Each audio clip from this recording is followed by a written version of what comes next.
Plus, of course, Rockbusters, the return of Rockbusters. Let's start Rockbusters. Let's do Rockbusters. Let's get it rolling, because I have got some amazing prizes. I went to the Americas and I brought back gifts. Not your tobacco and your potatoes, but brilliant prizes. Now, quite seriously, these are not the usual tat. You will win some tat for Rockbusters, okay? We've got DVDs, CDs, things like that, right? But the winner of Rockbusters today will go through to a chance to win the prizes in week 6. We're only here for 6 weeks, by the way. This is our first of 6 shows. Thank God for that. Yeah. And I went to do the Simpsons last weekend, and I've got a drawing here, an original drawing of Homer by Matt Groening. See that? Look at that. As Homer there, your pal Matt Groening, May the 18th, 2005. And Homer's saying, "I love Karl because he's stupid like me." And that's going to be framed, original drawing. That is worth, I think, a lot, but I've promised Matt Groening that it will not go on eBay. So please, I hope it goes to a fan. I've also got a rare Spinal Tap poster, met with Christopher Guest, and he signed that, Nigel Tufnell.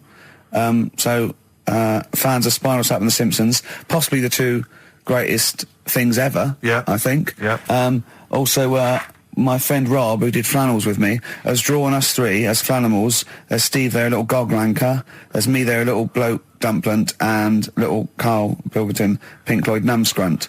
And these are going to be framed. So some very nice prizes. And I got a little surprise for you. Obviously, I met Homer. Press that little button there. Listen to this.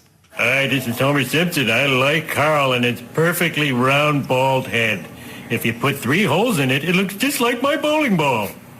Fine. Actual proof that you've met the people themselves, that the prizes are bona fide and genuine. But don't enter this week's Rockbusters thinking you're going to win those prizes automatically. No. This week you just win the usual tat. What is the tat, Steve? Well, we'll talk about that shortly. Okay. But you go forward to the big showdown, the big final competition in week 6, where you get the chance to win those. One person wins all those beautiful everyone collectible prizes. Yeah, everyone. Yeah, the winners of each week go into the draw. What is Rockbusters, Karl? We've whet their appetite. I think play a record and maybe some wonderful adverts and then come back with Rockbusters. It's that kind of teasing that has made this a potential award-winning show. Bronze, I think, next year. Can we just swap that round, do ads and the song? Whatever way suits you, mate. Go on.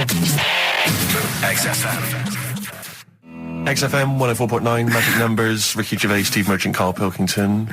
Well, I'm a little bit worried. I've just got to warn the listener, if we suddenly just go off air, right, it's because champagne is pouring down a hole where there's loads of wires into the desk. Because Steve, getting ready to open this champagne, right, just took that wire thing off, just put it there, of course, because it's warm. It just exploded everywhere. Yeah, I should explain now, I didn't bring in champagne to toast our return to the radio. I mean, I'm not an idiot. But actually, from Focus PR, Ashley has rather nicely sent us some Lindauer sparkling wine, and I'm just trying some, and it's really quite refreshing on this summer's day. So if you're perhaps working for some kind of PR agency, you know, or any kind of company, and you want to send us stuff which you want us to shamelessly promote on air, then feel free to do that. So you're just looking for free stuff? Yeah, I mean, you know, electrical goods. Okay, it's not just like champagne. Definitely not. Because I was going to say, if other champagne companies... What's that champagne company called that they sent us for free? Lindauer sparkling wine, which I imagine is available now.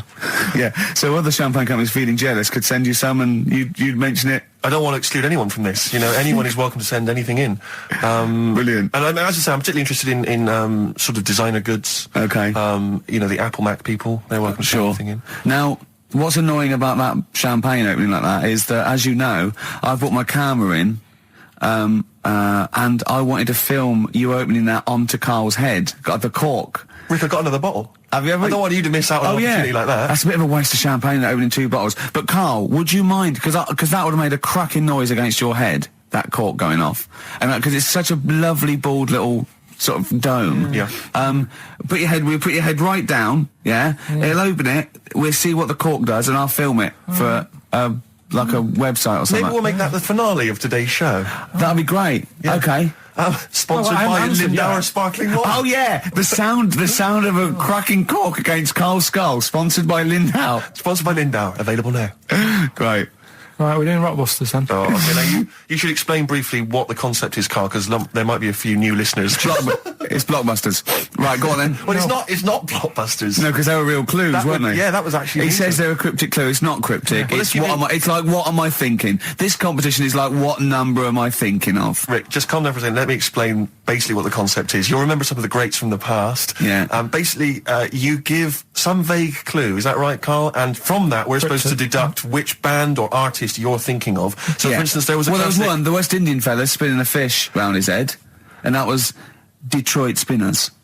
The Trout Spinners. Yeah, Detroit Spinners. Yeah. There's also what happens if you fall over into a puddle in Texas. Wet knee, Houston. Wet knee. That is the level of Carl's That's what you're clues. working with. But can I just say, there's no irony in this. Carl doesn't think this is quirky or kitsch or ironic. He thinks these could go on the Guardian crossword. Yeah. Right. Okay. This is the best stuff you can come up with. Yeah. Right. So there's three of them. Yeah. Right. I'll give you the cryptic clue Yeah, not and to help cryptic. you along. Well, it is. Yeah, and not I'll really. give you some initials of the band or the artist or whatever to help you along as well. Yeah. Three of them. This is on the text only. We don't want emails on this one. Just It's 8. the one that gets the highest or the first one to get 3. The first email with 3 or the first one that is the highest. So if no one gets the third one, which I wouldn't blame you for, so if there's like 30 people that get 2, it's the first email that comes in that we pick, and they win a handful of tat, which would you like to go through? Dusty? I'll search out the tat in a second. I'm not sure where it is, yeah. Good stuff. There's some DVDs and stuff in there. It's not bad, yeah, but it means you go forward to the grand final in 6 weeks' time when you're playing for all that amazing stuff Ricky's got. We've got the signed, genuine, exclusive drawing of Homer Simpson done by Matt Groening, featuring references to Carl. We've got the signed Spinal Tap poster. This is big stuff you can't get anywhere else. No, it's a rare American poster signed by And Nigel it's such a Tufnell. shame that your only chance of winning it is with this inane quiz. Absolutely, it's not down to skill or anything. It's just such a shame that. Let's just do it then. Go on then. Right. The first one. Go on. What you got to remember is it's a band or an artist that XFM play as well. Right. Right then. So the first one. Oh yeah, because X-Men play the Detroit Spinners and Whitney Houston all the time, don't they? All right. These three. Okay. Giving it away, but these are XFM bands. Okay. Yeah. Right. If you got like a bulb. Oh Jesus. I know, you don't think about the cryptic clue is that every syllable counts. He says it different every time he says it. There'll be something different. Look, go on then. Right. So if you get a bulb, right? What? A bulb. A bulb. What's a bulb? What's a bulb? Like a. I like bulb. I like bulb. Oh, I like bulb. So you get a bulb? You get a bulb. Yeah. Go on. He's gone. Right, go on. So you get a bulb. Right. Oh, yeah, a bulb. Yeah. You got something in your throat. What are you doing? You eating a gobstopper? What are you doing? We'll play a song then. No, come on. Get the clue out, for goodness Go on. sake. So the cryptic clue is, so if you get a bulb, right, so... That's the beginning. Okay, great. Right, if you get if you get a bulb, like, go on. And you look after it, right? You look after that bulb. And you teach it stuff. And all Jesus that. Christ. What you doing there? Do you know what I mean? This is extraordinary. This is extraordinary. Amazing. Imagine that written down in the He's had Telegraph. 18 months to get this But right. imagine it. That's not a clue. That's an essay. I don't know what it is. It's a I conversation don't know with if he means yourself. a light bulb, a bulb like you plant in the garden. What kind of bulb does he mean? Yeah. It doesn't really matter. Oh, okay. Right, you get a bulb. Well, remember that. It doesn't matter. Okay. Okay. It doesn't matter. It does, but I can't say too much. Right, so listen, let me just do it again. You get a bulb, right, when it's young, you look after that bulb, you teach it stuff, and what have you. What have you done there? What's gone on? Brilliant. And what So are the initials of the concise. band? R, right? R. R for rabbit, right? So what's the band there? Second one, Jesus. people have a problem doing this when they get home from like a night out drinking. Right? What's the problem they've got? Right? The initial there, K. What's the band? Right? People get in from having a night out, they'll have a problem doing this. What is it? What's the problem? Okay. And clue number 3? I had a vision of that Chinese flu. Right? That's C. I had a vision of that Chinese flu. You had a vision of that Chinese flu. Yeah, and that's the the letter band C. C. Right? So 3 bands there. 3 cryptic clues. Not really.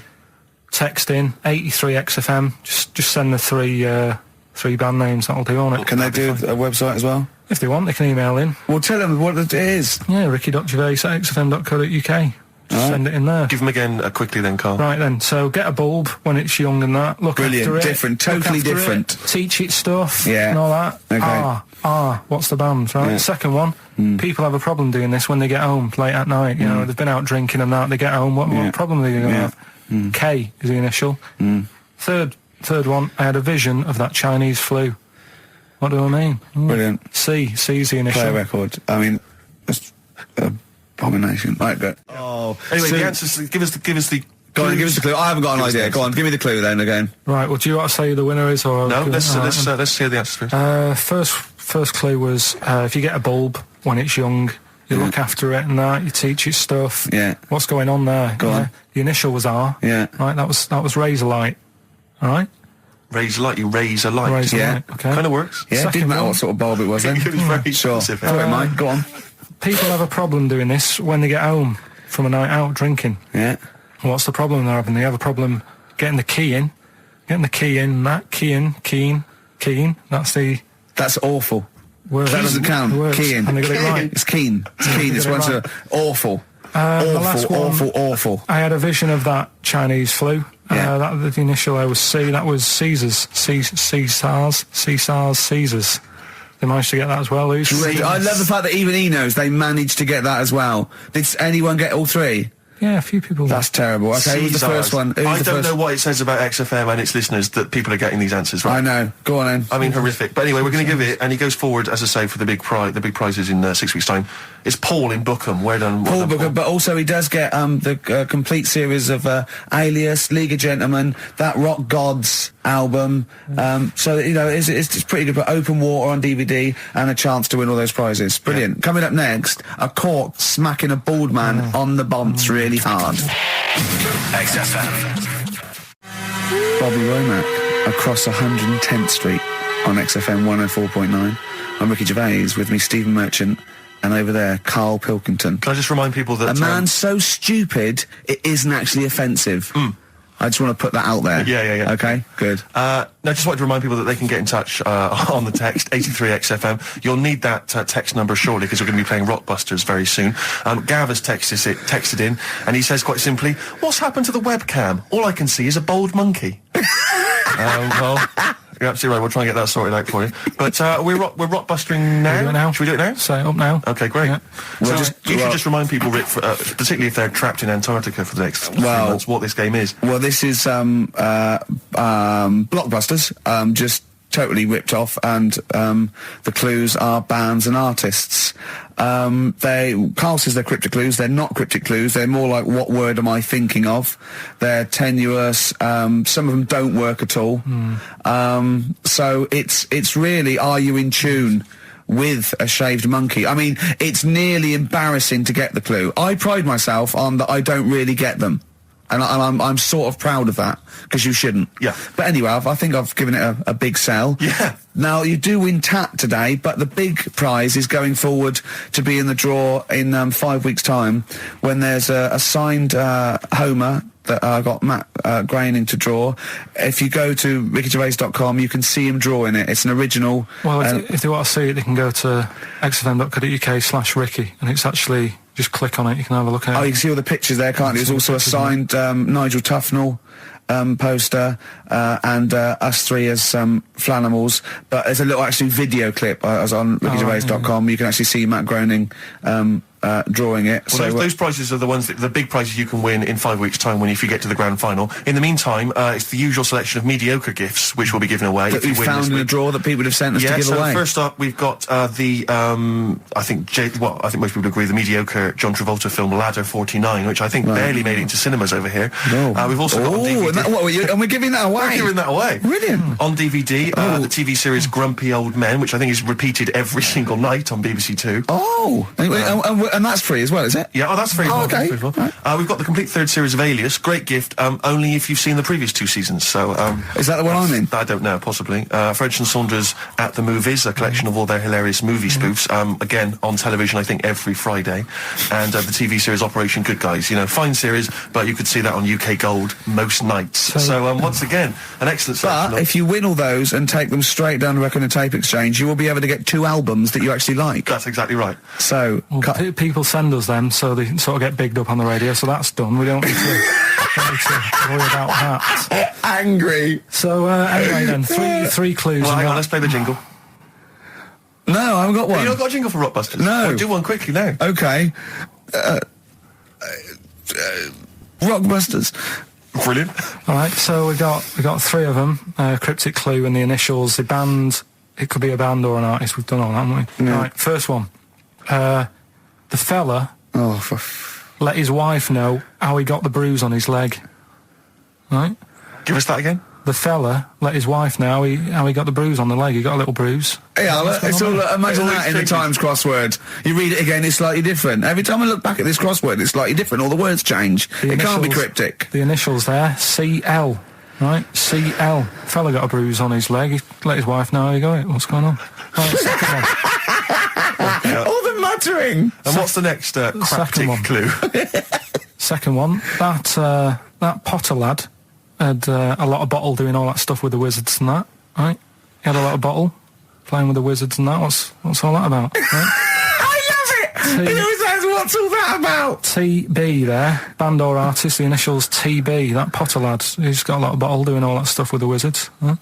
And the third one, the Buddhists won't be able to get in their temple without these. What do they need, right? The Buddhists won't be able to get in their temple without these. The initials TM. Right? 83936 is the text number. We don't want to receive emails from this because we can't be bothered, so just a quick text. Make sure you include all three answers. We're not interested unless you've only got, you need to get all three. Yeah. But the winner may only get two, but it's the first one with the most right answers. Yeah. And if that wins all those DVDs. Alias is a box set, to be fair. That's pretty good prize, that one. you could probably get two CDs when you take that down to Record Tape Exchange. Just and for that you alone. don't need to see the first two seasons because you won't know what's happening anyway. Oh, okay, fine. I'm excited to think that there's some people now in Antarctica just scrabbling around to get a pen, just trying to figure them out. You know, they'll probably stew on that for the next 2 months.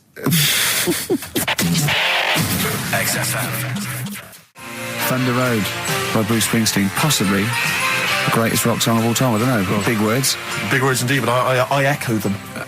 Well, we're running out of time. We've got to get on with the show. It's near the end. I hope you've enjoyed it. I hope the scientists stuck in a big, hut in the middle of nowhere in pitch darkness, 10 of them. I imagine they've been fascinated, Rick, by the finger up the arse discussion. We had Chinese don't age well, gingers, all that. The big fat kid. Well, actually, they're probably securing the knowledge that if they want to kill some time and it's dark, there's nothing better than stick your finger up someone else's arse. Exactly. So enjoy that. But they've been hanging on for Rockbusters clues, I imagine. Here's the answer. So give us the clue again quickly. All right, so the first one was the fella let his wife know how he got the bruise on his legs. Go on. Right, that was Courtney Love. Yeah, Courtney Love. So that's Courtney Love. So that's the first one, CL. So that one's fine. The second one, that Potter lad. What am I doing? Letting that one Just go? let it go, just let it go. Am I just letting that go? Annoyingly, we haven't got time to take issue with it, Rick. Okay. That Potter lad, he's got a lot of bottle, hasn't he, doing all that stuff with the wizards and that. Go on. That's Brave Harry, the Bravery, current sort of XFM band, the Brave Harry, that works as well. No, it doesn't. And the last one... No, it doesn't. No, it doesn't work. The Buddhists... It doesn't work. Won't be able to get in their temple without Doesn't these. work. Brave Harry. It doesn't work. Brave Harry. Brave Harry. The Buddhists won't be able to get in their temple without these. TM. That's the monk keys, right? So who got all them? The monk keys. Who got all them? Right. Which band are called the Monk Keys? The Monkeys. Oh, the Monkeys. Yeah, the Monkeys. Right. So who's the winner this week? The winner this week is Gina. Well, we're letting that go, yeah. Gina got them all right. I think her text said she was from Horrorstead. I don't know. I've never heard of that place, but I assume that's right. But Gina, you win that selection. I can't believe she got them. I cannot believe she got them. But she wins those, and also goes into the prize draw. We'll have 6 people competing for that original Matt Groening thing. If you go to rickygervais.com, you can see Matt actually doing that. We've got a signed Nigel Tufnell and original drawing of us as Flanimals. If they want to see it, xfm.co.uk/Ricky. If they want to have a look at the picture. And well, that's it. It's 3 o'clock. I'm Ricky Gervais with me, Steve Merchant and Karl Pilkington. More drivel next time. A shaven monkey. Right. Half Light by Athlete on XFM 104.9. Ricky Gervais, Steve Merchant and Karl Pilkington. Karl. Right. 2 o'clock. Let's get Rockbusters rolling. I should just, if people aren't familiar with Rockbusters, then someone has actually sent in one of their own to test Karl. They've used, I think, the same principle that Karl has, which is, utterly random. Yeah. As you said before, really just try Not and really think of cryptic. something that he might be thinking of. Sure. So I'm going to... I mean, she's done it quite coherently, but I'm wondering if I should sort of say it more as Karl might say it, just slightly less... More different every time. Yeah, slightly less coherent. So, Karl, this is one for you, all right? Go on. It's Sunday morning. I'm just... I'm in bed, but I don't sleep, but, like, Hollyoaks is on, the omnibus, I'm just watching that, I go and make a lovely cup of tea, in the bed with Suzanne, aren't I, having a cup of tea. What's going on there? Just watching the telly and that, but hang on. I haven't got anything to dunk in me, in my tea. I haven't got anything to dunk in my tea, have I? You know what I mean? I haven't got anything to dunk in there, and I'm just having, what am I doing? Is it LB? It's LR. Oh. LR. So, have a think about that one, Karl. I think I know it. Yeah? Do you? Go for it. Go on. Is it Lionel Richie? It is Lionel Sort of- Richie. What's your logic? Sort of lying in, lying ill, and it's like... No rich tea. No rich tea. Yeah. No biscuits, no rich tea. Lying, no rich tea. I think we're... Lionel Rich tea. Lionel Richie. It works. We've It's done one- just we've as done one a coherent bit as one of like yours. it. What's that? We've done one a little bit like it. There's nothing wrong with that. I cannot believe you got it. That's a You got it taster. instantly. I cannot believe you got it. I might not have got it without the initials, but that's why we chucked them in, just to help you along. Right? So Right, so what have we got for us right, this so week? we've got three of them. Oh, by the way, don't bother calling in Kate Bush, because Karl doesn't want to answer the phones. He says Kate Bush is not going to call, so it's all going to be nutters. So we apologise. He's got one thing to do. He didn't even get the sound right, because someone was complaining about they couldn't hear Steve. He's got to do Monkey News, which is always twaddle, and he won't even answer the phones now, so I don't know why he gets paid. He takes off Mondays, because he I don't. works Saturdays. He I gets don't. paid for Saturdays. He takes 5 weeks Not off holiday a Mondays. year. Not off Mondays anymore. and he moans. Not off Mondays. Wow. Right, What have you got for us? right then, the first one. There's a vehicle that sells kebabs. Right? There's a vehicle that sells kebabs. Initial B. Right? B. Right. Right? Have you worked that one out? Of course I haven't. Right, the second one. You're asked if you want that bit of the egg. You what? You're asked if you want that bit of the egg. You Yeah. think about it, but we sort of decide against it. And again? What's going on there? You're asked if you want that bit of the egg. You think about it, but you go, nah, I'll go against it. Right? I've got it. Is So it what's his the initials W-O-Y-O? Yeah. Got it. Right, so... Okay. yeah. That one works. Right. No, it doesn't. No, it doesn't. No, it doesn't. And the last one, I don't think this burger will catch on. I don't think this burger will catch on. Yeah, and the letter there is M. So you just text or email in with the answers and win some stuff. What have we got? We got some prizes. We got another box set of the League of Gentlemen. This is instant gratification, but you go into a draw for something bigger. So what have we got today? Yeah, well, today, this is what you're taking home today. Wow. You've got the League of Gentlemen, the complete collection on DVD. That's Yeah. that's worth having, definitely. We've got Catterick, which is the current Vic and Bob show on BBC Two, which is good. The Aviator, the award-winning Leonardo DiCaprio, Martin Scorsese biopic, and once again, Ladder 49. We're giving that away again, are we? Yeah. Apparently we got. Do we get a job like those? We got loads of them. We got boxes of them, stacks of them. Oh, Yeah. excellent. So, Email in if you just want a copy of Ladder 49. I'm sure we could dig one out for you. yeah. Or phone in, because Karl does not answer the phones. Right. And remember, the winner goes forward into the chance to win the big prizes, the signed Homer drawing, the signed Nigel Tufnell poster, and you go to rickygervais.com and see Matt Groening actually drawing that to verify it. Bet Lloyd Cole won't. Never anyone has it? Has it? Roxy Music with the old Dylan classic Hard Rains on XFM 104.9. Mixing it up, just mixing it up, Oh, mixing and yeah, matching. sorry, We've got Neil Young, we've got a bit of Roxy Music, we don't care, do They're we? all right up, bang up to date with some of the latest tracks from Feeder and the like, so... Yeah, big time. But it's what we're waiting for, is the Rockbusters answers. That's right. Right. Okay, give us the clue, give us the answer. Right then, first one. Hurry up, was- because we haven't got long for Monkey News. Don't worry about it. Don't worry about it. First one. There's a vehicle over there that's It's changed. selling kebabs. Oh, it's changed, go on. Initial D. Yeah, where is it? That was Donovan. Okay. All right, yeah, okay. Yeah. That Good. worked. I'll give you that. Yeah. Second That's a one. real clue. Well, they got it, like they always do, so they're always real clues. Second one. You're asked if you want that bit of the egg, right? You think about it, then you decide against it. I think I know this one. What was the initial again? Y-O. Is this John Lennon's wife, Yoko Ono? Yeah, that's right. I think that was her name, Yoko Ono, wasn't it? Yeah, it's Yoko No. It was Yoko No. No. You've got it wrong. You're thinking about it. You're asked if you want a bit of the egg. Yeah. You go, yolk. You think about it. Oh no. Oh, so you say it twice, you stutter. So No, it's no. Yoko Ono. No, you didn't No, her wrong. name's Yoko Ono, though. Yeah, Yoko Ono. Listen to the clue again. Okay, no. Listen to the clue. So what you say is, do you want this bit of the egg? You go, oh, the end of it. No. Yolk. Oh no. That's Yolk. right. Oh no. Yolk. Oh no. Yolk. Oh no. Oh yolk. Yeah, go on, brilliant. Yeah, okay, yeah, Yoko. No, yeah, go on. Works perfect. Next. Yeah. And the last one was, I don't think this burger will catch on. That was initial M. Yeah. McFly. Right? So, there's your three clues. There's your three answers. It won't catch on. Well, who'd want to eat that? You know what I mean? It's like a Mac burger or whatever. Mac chicken. McFly. Don't want one. Put it back. I'll have a chicken. Right? So who's got the three then? Well done to Ian Shillham from Mansfield, who's got all those answers right amazingly. And he wins all those great prizes, including Ladder 49, starring Joaquin Phoenix and John Travolta, which I don't think anyone's ever seen. There's 49 of them. And he wins that, but he also goes forward, as you say, to the big draw, which will come up at the end of our little to run. win the signed Homer saying, I like Carl because he's stupid like me. And you can see Matt Groening drawing that. To know it's real on rickygervais.com, and you can win that. And a signed Nigel Tufnell poster. Brilliant. XFM.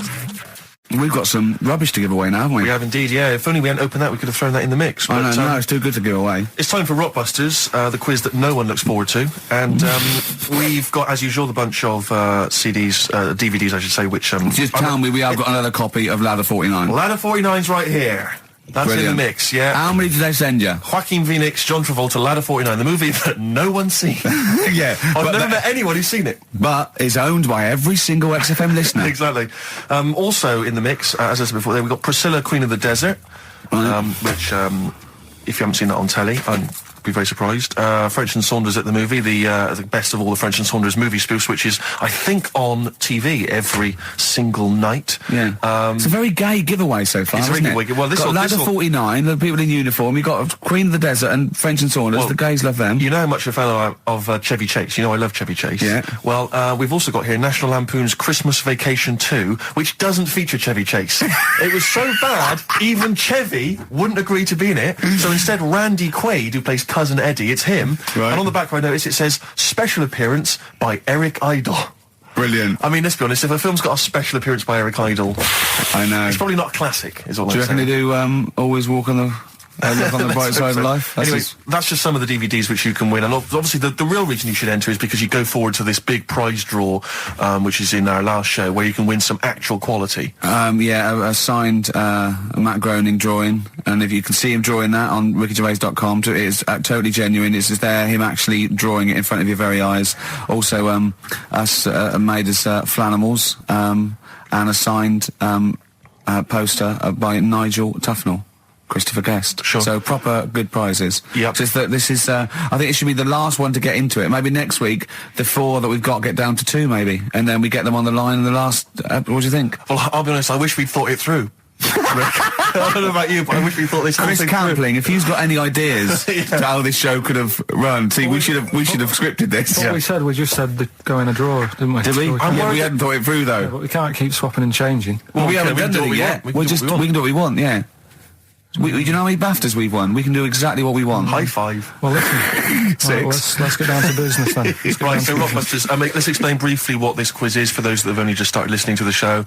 It's basically Blockbusters. Well, you say that, Rick, but it's not, is it? I mean, that Blockbusters made sense. Yeah, This well, is just this is the incoherent drivel. thing. Carl thinks it's a cryptic clue and going, right, a fella is walking along and oh, look, there's the fish. What does that mean? Trout spinners. Some of them are hard because they've dug them all out. Some are hard because they don't make sense. No, but they've dug them all out because they're going to put them all on the website for people to play along with, and they came to me for the answers, and some of them are pretty tricky. I couldn't answer them. So I love that. Well, anyway, the only man that can outwit himself. right then. So the first one then. Here we go. Why don't you borrow some land off Mr. Boardman or Mr. Laurel or Mr. Fletcher? All right. Why don't you borrow a little bit of land? Oh, it's changed already. Already changed. Already off changed. Mr. Boardman. Well, no, do it again and do it exactly the same each time. Do it again. Why don't you borrow some land off Mr. Boardman or Mr. Laurel or Mr. Fletcher if you need a bit of it? What's changing? Okay, and what are the initials? Right, LS. LS. That's a band or an artist. Who am I talking about? Huh? Second one. I'm gonna. Sorry, he's got a sweet in his mouth. I'm gonna annoy those seabirds over there. Right. Right. I'm going to annoy those seabirds over there. Well, just those seabirds. It doesn't matter where they are. I'm gonna annoy them seabirds. I don't know what he's talking about anymore, Steve. Honestly. B is the initial. I love the fact that he was fascinated by the strangest village in Britain, but the stories he's told us about where he comes from, there's him going around with two fellas with big heads, webbed feet, a little pigeon-chested bloke, him on his grifter with Maggie pecking at him, his dad in a telephone box nicking groceries, and a horse in the house next door. I mean, how strange was his upbringing? And him hanging from his satchel. Unbelievable. There's another woman who I remembered. Actually, I'll tell you later. Go on, what? I'll tell you later about another woman who I remembered. Give us a teaser. It's just a woman who rode around on a three-wheeled bike with her husband in a basket. Right, I'll tell you about it. Right, and the final You don't get clue. teasers like that on any other radio That's a hell of a funeral service. Right, listen. Right, the final clue. What the Scouse fella said to the robber who he found in his house next to his vineyard. Oh, Jesus Christ. What? Again? Right, so what the Scouse fella said Right, this is going to be a pronunciation thing. to the robber he found in his house. Oh, God, which was I've next to lost his- the will to live. I want to get in that woman's basket on the street. We'll just be driven round And for the rest of my life. the initials there, AW. AW. Who is it? All right. Well, Email in and that. should we have also on the text 83XFM? You can win Christmas one to get National all Lampoon's three. Christmas Vacation 2 and Ladder 49. About it? Yeah, what's that, man? Just briefly, you don't think you really gave that competition justice, did you, not handing out the email? No, let's just quickly whiz through the questions again. Yeah. John's texted in, by the way. He says, I never get any of the Rockbusters clues. Is this a good or a bad thing? Definitely a good thing. Definitely a good Definitely thing. a good thing. Yeah. Yeah. All other people do. Well, First one. Why don't you borrow a bit of land off Mr. Boardman or Mr. Laurel or even Mr. Fletcher? Right. LS. Second one. I'm gonna annoy those seabirds. Right. B. And the last one. What the Scouse fella said to the robber he found in his house next to his vineyard. AW. If you know what they are, email in or text in. Tell us about the woman. What's the text? Quick. Well, 83936 on the text. Ricky.Gervais@xfm.co.uk on the email and that. Right, and that. Mark that one down. Just make a note of that. And that. Green Day on XFM 104.9. Ricky Gervais, Steve Merchant, Karl Pilkington. We need the answers quickly, Karl. to Rockbusters. We're running out of time. We've got Right. Rockbusters and Monkey News to come in this fun-packed show. Give us the clues. Give us the answers. Right, the first one was, why don't you borrow a little bit of land off Mr. Boardman or Mr. Laurel or Mr. Fletcher? Go on then. Right, Yeah, sure. what am I getting at there? The initials Stan. were LS, right? Lease a Stan's field, right? Because you're borrowing it, that's leasing it. It's Stan Boardman, Stan Laurel, and it's a field and that, innit? Second one, I'm gonna annoy those seabirds. That was B. What you doing when you're annoying a bird? You're bugging it. What's a seabird? A gull. Buggles, right? Bug gulls. I don't know where to start, mate. Right, don't worry about it. I don't know where to start. If we had more time, Don't worry. I'd throw him out of a window. Right. What the Scouse fella said to the robber he found in his house next to his vineyard. Go on then. That was AW. Yeah. That was A, me Winehouse. Right? What? A, me Winehouse. What? A, me Winehouse. What do you mean Winehouse? It's a vineyard. It's a cottage in a vineyard, so that's like a winehouse. Say it again. What's the clue again? I don't Amy know. Winehouse. Well, yeah, but what do you mean? Amy. Why is he saying? Why is it a robber? Because the robber's getting in and he's sort of saying, hey. But what's the robber got to do with it? Why is it just a normal bloke? I don't say. Why is he saying Amy Winehouse? Why is he Because saying that? he's saying to him, hey. get out kind Well, of no, thing. you Amy can say, Winehouse. no. Sorry, her Doesn't name matter. isn't Anyway, A Get Out Me Winehouse. Her Gavin- name is, her name It's isn't A Gavin, Get Out Me Winehouse. Gavin Thompson got them all right. He's in Edinburgh, so he's winning ladder 49 and that's safe. That's on the way And he's to going into the prize draw to win those. I mean, this better be a good monkey news, Carl. That's all I can say, because that was drivel. Amy Winehouse. Listen, are we going to get Rockbusters out of the way quickly? Go on then, Let's do quick it then. then. Might Give as us well a do clue. it. It's not going to take long, is it? Go on. Right then. So, 3 clues and that. Yeah. Initials of a band and artist. Yeah. And win some stuff. Steve can go through the... Ladder 49 better be in there. Oh, let me Got to just check. quickly... It's ladder 40. You get on with those clues and I'll tell you what's happening. And this is the last time. The winner of this. No, we'll do it again next week. Oh, is it? And then there'll be 6 people, and we just draw someone out of a hat to win the signed Homer, the Nigel Tufnell, and the us as Flanimals. Right, you ready But then? they've got great prizes. They've got Alias. They've got. They've got Alias, they've got The Aviator, a Batman cartoon series, M. Night Shyamalan's The Village, atrocious film, and Ladder 49, there it is. Brilliant. It's in there. Joaquin Phoenix, John Travolta. Their greatest challenge lies in rescuing one of their own. Brilliant. Go on then, Carl. Right, the first one then. When I'm ill, I throw up horse food. When I'm ill, I throw up horse food. How can that work? What's going on there? The initials there, I-H. Right? It's a band or an artist, a singer, something like that. I-H, they're the initials, the clue. I've got it. When I'm ill, I throw up horse food. Right? I've got it. Right then, well, don't say anything. Works, doesn't it? No. Second one, that garden tool, it's not yours. What are you doing with it? Right?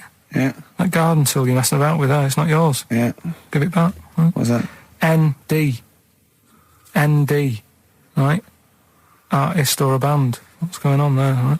Third one, that male sheep sounds fed up. Why is he fed up? Right? TR. TR's the initials. That male sheep sounds fed up. What's going on? If you know the answers to them 3, email in ricky.gervais@xfm.co.uk, or you can text in 83XFM. Right? Great prizes. You can win yourself a copy of Ladder 49. I mean, Thanks, Right, live it. Leave it then. Listen, I didn't realise it's like 7 minutes to, right? well, come on then. Well, let's do Rockbusters on Yeah, it. do Rockbusters. And you got monkey news. Well, we'll see if we've got time. No, we got to do monkey news. Listen though, Justin, if he's out in the office... Oh, look, just quick, do the Right, listen, Rockbusters right. answers then. Have you got a winner? No, I don't even know the Well, answers, we'll do I? pick one. All right, then. The first one. Oh, right, it's I just dropped chaos. a plastic cup. right, the go on. first one was, when I'm ill, Yeah. I throw up horse food. Right? Yeah. That's the clue. The initials were I-H. I got Right? this one. And that I must say, too. that was I sick haze, because when you're ill, you're sick. What do horses eat? They eat hay. I sick haze. I sick haze is the answer. You got that. Second one, that garden tool. That garden tool you've got, it's not yours. What are you doing with it? Right? ND. That was different. That was what's a garden tool? A rake. Right? If it's not yours, what have you done? You've nicked it. You've nicked Drake.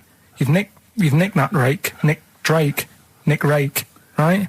So that's ND. You got that? I don't know where to That's start. fine. No, that's fine. That's fine. The third one, that male sheep sounds well fed up. Go on. What's up with it? That was TR. That was that ram.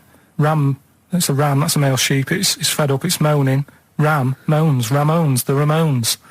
So they got that as well. Well, let's give it to Jenny McKean from Isle of Wight, because she's got all 3 of those answers. And Right, straight onto monkey news. It better be better no, than let's that. play a record. Too We've much. got to play a No, record and we've and got have to do monkeys. monkey news. It's only 5 minutes to go. We've got time for a record and then some monkeys, Yeah. surely. Bit of XTC. We got the Rockbusters, and then we give away. I just saw those. I'll finish the sentence in a minute. I look forward to it. I'm getting excited. I'm getting excited. So we got so much to pack in. I haven't got time to finish all my. So listen, right? You know the things we're giving away: the signed little Homer, the Nigel Tufnell thing, and the Flanimals. Right? Looks brilliant. They've done a brilliant job. The people here at XFM. So take back all you were saying about them, Carl. And also, we should say as well, you've still got a chance to win that, because if you get today's Rockbusters, you go straight into the hat for Yeah. the big draw, so you've still got a chance to win all those top prizes. Play a record. Bit of monkeys. Yeah. Have we got Ladder 49 today? Rick, there's a number of cracking DVDs, as ever, on Rockbusters. We've got The Life Aquatic with Bill Murray. We've got Howard and Kumar Get the Munchies, hilarious stoner comedy, and Batman the Animated Series. And Ladder 49, there it is. Joaquin phew, Phoenix, yes. John Travolta. If you've ever seen Ladder 49, then you can give us a quick text review on 83 XFM. I'd be interested to know if it's Why are actually you worth giving watching. away one a week for the last 6 weeks? Yeah. Well, we better do them then. Let's do Rockbusters for the last time. You can win those amazing prizes. All right. As always, just a little cryptic clue. Some initials of a band or an artist. Work it out, email in or text in. That's it, isn't it? Mm-hmm. Right, the first one. Richard's kid Yeah. cuts hair for a living. Right? Richard's kid cuts hair for a living. Right? Initials ED. Right? BD. Richard's kid cuts hair for a living. Second one. I have a problem saying the French word for well. Right? I think that's the right word anyway. Wow. I have a problem saying the French word for well. So what's that? That initial there is K. Right, band or artist. And then the third one, you take 8 kebabs, 2 kebabs, 57 kebabs, times it by 27 kebabs. Right? The fella is struggling to work it out. What's that? What's going on there? Right? It's a good question. DS is the answer there. 8 kebabs, 2 kebabs. I've got it. 57 kebabs, times it by 27 or what have you. Fella's struggling working it out. What is I've it? got that one. DS. So just email in, ricky.gervais@xfm.co.uk or on the text 83936. Yeah. Yeah, and you can win Ladder 49 and those other DVDs. Plus, you go into the draw, which we'll do before we leave, and you can win the signed by Matt Groening, personally drawn Homer Simpson. We've got the Spinal Tap poster signed by Christopher Guest, and also the original artwork of us as Flanimals. But they've all been framed. They've done a brilliant job. It really is a nice prize. I mean, almost too good to give away. A little bit annoying. Is it too late to take that back? Well, I was thinking we could sneak in a copy. Yeah. Just a very bad photocopy, so it goes grey and Yeah. No, they're all originals. So get texting. Right. Right. XFM. Well, how's it going with Rockbusters? Anyone got the answers? Actually, one guy has texted in, James in Deptford, he's offered some answers, and he says here, the guy that hated us, famously, of course, we should have remembered, Dickie Anderson. Dickie Anderson. Richard Anderson, of course. I don't know if Dickie's still listening. If he is, obviously email in ricky.gervais@xfm.co.uk and tell us what you've been doing, how you been keeping busy and stuff. Yeah. Nice to hear from him. Chris Campling hasn't called, has he, either? Yeah, The one that thinks that not only is this whole show scripted, imagine that, right, but that Carl is a character created by us. Yeah. He's actually an actor. Oh, if only we Look could at take credit that, for a that. shaved monkey we got. I still have that other girl in my head by Elvis Costello and Burt Bacharach on this final XFM show, Ricky Gervais, Steve Merchant, Karl Pilkington. Well, we've nearly got to wrap it up. I think we've got to do the Rockbusters winner and give someone those lovely prizes. Monkey news, then we're out of here. We'll maybe come back, maybe do some Christmas specials. I don't want to make any promises. Right then, first one was Richard's kid, he cuts hair for a living. Yeah, what's Right. that? That was, well, try and work it out. you know. There's no point. Dick's son, yeah, he was a barber. Barbara Dixon, right? Doesn't work. Dixon, well, again, Barbara Dixon. Right, Her name wasn't Barbara Dixon, was it? So that's that one. Did Ronnie Corbett ever say, ladies and gentlemen, Miss Barbara Dixon? Second no, one- he second never one did, was, did he? He never did. I have a problem saying the French word for well. What's the French word for well? Bon, isn't it? That's good. What? No, that's good though. Bell? Well, no, what? Isn't it bien? Yeah. Yeah, all right. I have a problem saying it, so I can't say it. I can't say bien. I can't say bien. Can't say bien. Right? So they managed to work that one out. Can't That's say. one of your worst, that. Can't say bien. Can't say bien. Can't say bien, it's not. No. And the last Doesn't one. work. That's terrible. 8 kebabs, 2 kebabs, plus 57 kebabs, times 27 kebabs. This fella is struggling working it out. What's the answer there? DS. Right? A Donna sum. Right? So he's struggling working it out. It's a Donna sum. Right? So they got that right as well. So What was the answer? Donna Summer. Donna Summer. Yeah, Donna Summer. So just pick So went out one, on a high Steve. then. Steve, just pick one. We went out on a high. That was shocking. What about, let's have a look, there's, Well, it's the first one to get all three. Steve, what's the first one with all three? Well, there's so many here. Yeah, but this is the first one that came through in time-wise. probably that one, No, I don't like Rob because he's been slagging us off. In fact, no, let's give it to Rob. If he's the first, if he's the first... No, to be honest with you, Rob's been slagging us off, but at least he knows... I mean, at least he's got some taste. Yeah. You know? Yeah, well, what, if he was the first, then Rob's the winner. Well, give Rob, he gets Ladder 49 and a bunch of other DVDs, but that means he goes straight into the hat putting him for in the big there draw. I'm just going to write his name now, I'm going to throw that straight in the hat. I can imagine that no one, even the people who've entered, are that excited. Not because the prizes aren't great, but I'm worried that they don't appreciate it, Rick. Do you know, I get the feeling that our listeners, they just don't appreciate the fact that we've gone to all this trouble. We've got the Homer Simpson drawing and things like that. I just feel like these people don't deserve it. And do you know what, it's weird? I just wish we had a better quality of listener. Like, people who listen to Radio 2, they deserve it. You know, they're elderly and infirm, some of them. It would really cheer them up. But our lot, you know, drug addicts. Yeah, let me pick you it know, out. truck drivers. So I've just put all the names in the hat, all the previous winners from the previous weeks, and Who's Rob as put it well. out? Is this Pilky going to put it out? Do you want Pilky or do you want Ricky? Oh, well, let's have the shaved monkey do it. All right. Plunge your hand in there. It's just, that's one, isn't it? That's it, just pull that one out, check who it is. Right, it's, Gavin Thompson in Edinburgh. Well done, Gav. Are we going to get them up there? That's not his problem.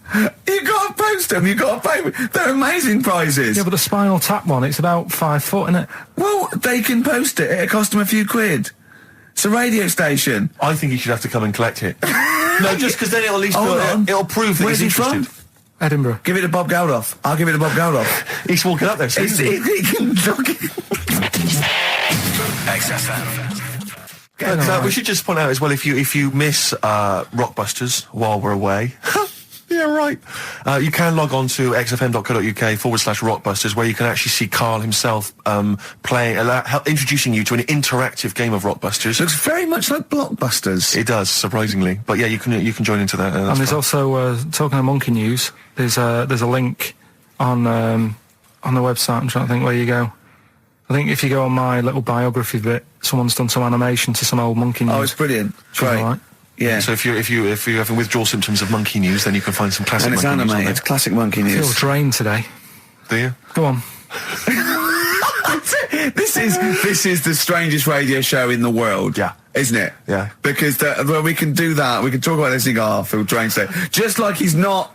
Like, no one's listening. Because that's the sort of thing you say socially and no one listens. Like, just when you're watching up, oh, I feel drained today. It's rhetorical. Yeah. You're not expecting anyone, not even your loved ones, to go, oh, really? They just go, oh, that. But to do it live on air, Yeah. no one's listening. What I mean is just give us a jingle. But the Exactly. But the truth is, the contempt we have for our poor listeners is the truth is, unbelievable. the listeners aren't listening, and we don't want to be here.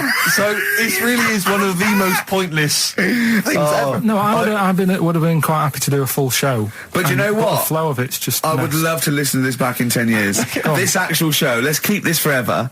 Let's keep this show forever. The show, we went early, we were bored. It was a day we're trying to save Africa, but we're a little bit annoyed that no one's listening.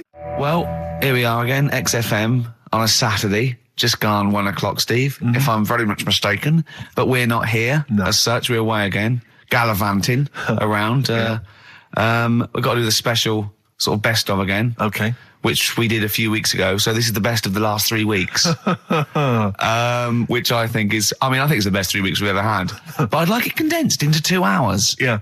Yeah, some great music as well in there. Yeah, there'll be some great music interspersed with fine chat that you've already heard. Yeah. Except this bit. This bit's new. We've actually, out of the kindness of our heart, we've come in last week. Yeah. Yeah. And we've done a few clips just because we felt a bit guilty about shooting off. Yeah. And leaving. Even now, having heard this link, I'm beginning to wonder if it was worth our time. Yeah.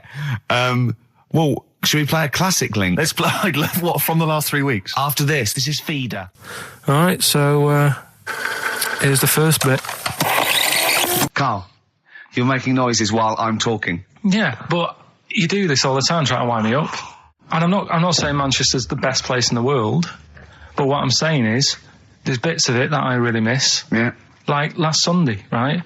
When I'd met up with Ricky. We had spaghetti bolognese, which was all right. And then I said to him, I need some soil. Damn, I wish you'd invited me. It sounds amazing.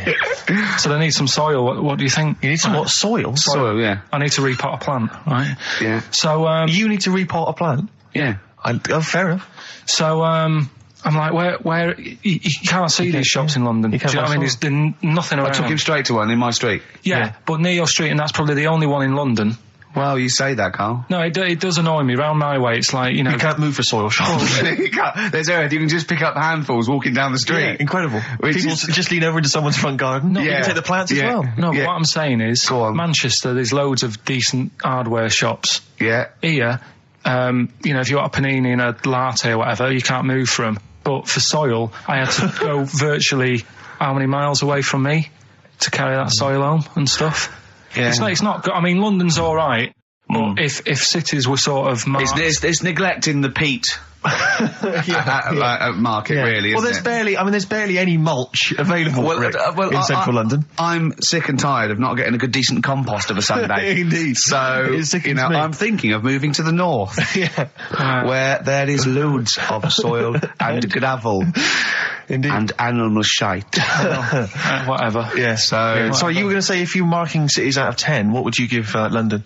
Well, if you were marking them on, like, you know, on what they have... Right. As opposed to what? Well, as opposed to... How you spell it. Say, like, I think the greatest city in the world is Rome. Right? Okay. It's pretty amazing. Yeah. Have you been? What? Yeah. Why do you think that, though? Just because, like, you turn a corner and there's something there that's really old. Right? Like, you're going down Normal Street. Go and stay in a Derby and Joan club. Yeah. No, but it's like you're going down the road and then you turn a corner and like the Colosseum's in the middle of a busy road. It's like, what's that doing there? Yeah. And just when you think there's no more, you turn another corner. It's almost as if that was there first. Yeah. Well, yeah. But do you know what I mean? London. Yeah. What have we got? You know, Trafalgar Square is world known. And you go there, what's there? Yeah. Do you know what I mean? So there's a lot of space there. Get one big B&Q. In Trafalgar Square. To cater for the whole of people who live sort of central London-ish. Yeah. And then I'd be happy, but what I'm saying with Nelson just popping up through the middle? Because you can still see it, couldn't you? Yeah. It's a great idea. So B&Q could be like the whole sort of flat thing and make it sort of grey so it looked like rock, and then Nelson popping Make it up. classy is what you're saying. Yeah. Stone clad it. Yeah. So it looks like you've made an effort. Exactly. And then you can pop in, and then you can go out and go, oh look, Nelson's column. Oh, look at that, isn't Nelson? Oh, look at that. The victory. Defeat, that's fantastic. One of the greatest living. Yeah. I need some nails. Yeah. Perfect. Killing two birds with one stone, you're saying? But why isn't there more than them shops? Because when I went into yours, every time I've been in there twice now. The first time was to get a shower head. Right. And I went in there, couldn't resist buying something else. I ended up getting some super glue as well. Blimey. Hey, big spender. And then, last Sunday we went in there, got 2 bags of soil, not one, I bought 2. Yeah. And I bought some scissors to cut plants with. Secateurs. Well, Scissors. you never know when you want, you might need more soil, I suppose. Well, I've got You've 2. stopped out now. Where'd you keep it under your bed? Sorry, this isn't going out, is it, this conversation? It's not going out on air. I got a feeling it might be. You're joking. We better play a record. Okay. Play a classic. It's a long time since we've had any White Van Carl. For those that don't remember this particular hot feature, we basically ask Carl some of the questions that are asked of a white van driver in the Sun. They always have this on Saturday afternoons. Anyway, here's the first one. They're not fascinating, Carl, but I'm just interested on your take, really. Yeah. What do you make of Cilla Black quitting Blind Date after her husband sent a message from beyond the grave? Are you familiar with this story? I didn't know that. What's that? She went to see a medium, and supposedly her husband passed on information through the medium, which was incredibly vague, but persuaded her to quit live on air. Well, it's about time, isn't it? If even dead people are saying... enough's enough. But I'll tell you what, though, talking about ghosts and that, do you know how I'm into them? Yeah. Right? How weird do you think this is, right? Well, it's not true. Before you say it, play a record. No, go on. Go on. Right, it's this woman. I don't even know if it's ghost, really. It's just a bit weird. Sure. Yeah, sure. There's this woman, and she's not a woman, she's a kid. Sure. Okay. Sure. She's walking down like a street in her area. It's a nice day and everything. Everything's normal. She's walking down, and a woman comes up cycling past, right? The woman on the bike looks at the kid, absolutely terrified, right? Got a really scary face on her. Yeah. The kid's thinking, why is she doing that, right? So anyway, she thinks nothing of it, goes, I think she was playing in the park or whatever, goes and has a nice day. About 15 years later... Oh, right, yeah. She's, I don't know, I think she was going to work, right, on a bike. She was riding her own bike. Riding her own bike, cycling down the road. Oh, yeah. Looks at the kid. That's the thing that happened, like, 15, 20 years ago. Right. It's her on the bike looking at her as a kid. Right. Not another child. No. So it's her. She's seen herself. What, Carl? I mean, I don't know where to start. Firstly, where's this information come from? But I mean, why do you ever...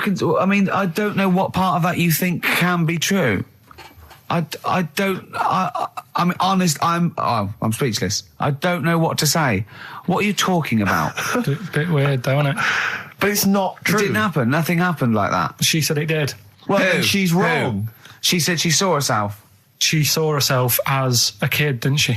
Did she carry on riding and as an up? adult when she was a kid. Did she stop and talk to herself?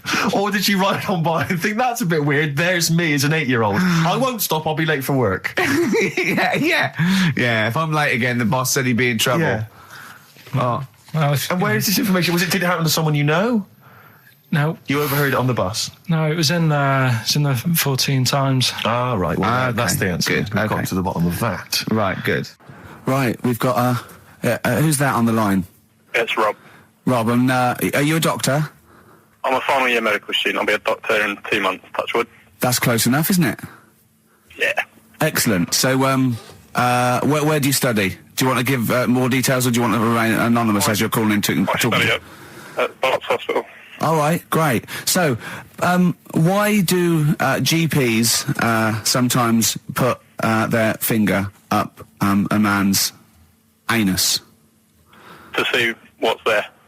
If you've got hemorrhoids, if you've got an enlarged prostate, it's either that or they stick up a big tube and have a look up with a light. What? And it's easier to do that. Now, are you dumbing this down for us, or are you going to fail your medical exams by saying stick up a big tube with a light? I'm dumbing it down. Okay, come on then. We're all intelligent people here, and Carl. So you tell us what's that called? It's called a sigmoidoscope. Right. Nice. That was a clever test, wasn't it, Rick? I think he's a real doctor. Yeah. 12-inch long tube they can put up there. So, Carl, would you prefer that or a finger? Well, so do they sort of do the finger first, and then, I mean, at what point do they say, hang on, we need a light here? I mean... It's normally if there's something wrong. But, so if I go then, say if I go to this well-known clinic, right, and they go, yeah, the art's good and that, yeah, finger, there you go, and then they go, hang on, I'm going to go and get me light and tube. I could start worrying then because they've sort of found something. And they're not likely to go straight in with the tube. They'll probably send you off some tests first. But Carl, there's nothing... Hospital. But you go to these places to put your mind at rest and to know where you are with your health. I mean, it's not that you go along... That's what most people worry about. They think that because I'll go along and they'll find something. Well, one, that's illogical. It doesn't heighten the fact they'll find something because you go along. And two, if they do find something, it's a good job you went along. I mean, I'm a hypocrite because I don't go to the doctor, but, I've had that done. You should be concerned if when they shine the little light in your ear, it comes out the other side of your ear. No, the other ear comes right out the other side. That's when you should be worried. But Rob, right, you said then, if they find something, they send me off for some tests. Why can't I just have the test without that and cut out the middleman? Do you know what I mean? Because you're wasting lots of money. There's hundreds of tests they could do, and they could do every test, and they could all come back with nothing. Or they could do the finger up there and send you for the 3 tests you need to find out what's wrong with you. But in this day and age, with all the technology and that, and like brainy doctors and all that, the only way to find out is sticking a finger up there. What are you worried about, Carl? Is it fundamentally that this doctor who's has done 6 years medical training, is it embarrassing to have a man's finger up your ass? I just don't understand how you can get round to that without... But what don't you like? Is it fundamentally you don't like anything up your ass, or is it the fact that it's a man's finger up there? I don't like going to the doctors. It makes me nervous, because I think if anyone searches you long enough, they're going to find a fault with you, right? And especially if they're going that far into you. They're going to find something And Probably not. well, you know, I just don't I don't know how to get round to that sort of that point where you get a what do you talk to the doctor about? And he's like, all right, nice day. Strap your trousers. He goes, he says, I'm gonna just, Most people just shut up and let you do it, and then breathe a sigh of relief when you say there's nothing there. Yeah. But is that at the end of the test, or is that the first thing he does? It's the last thing.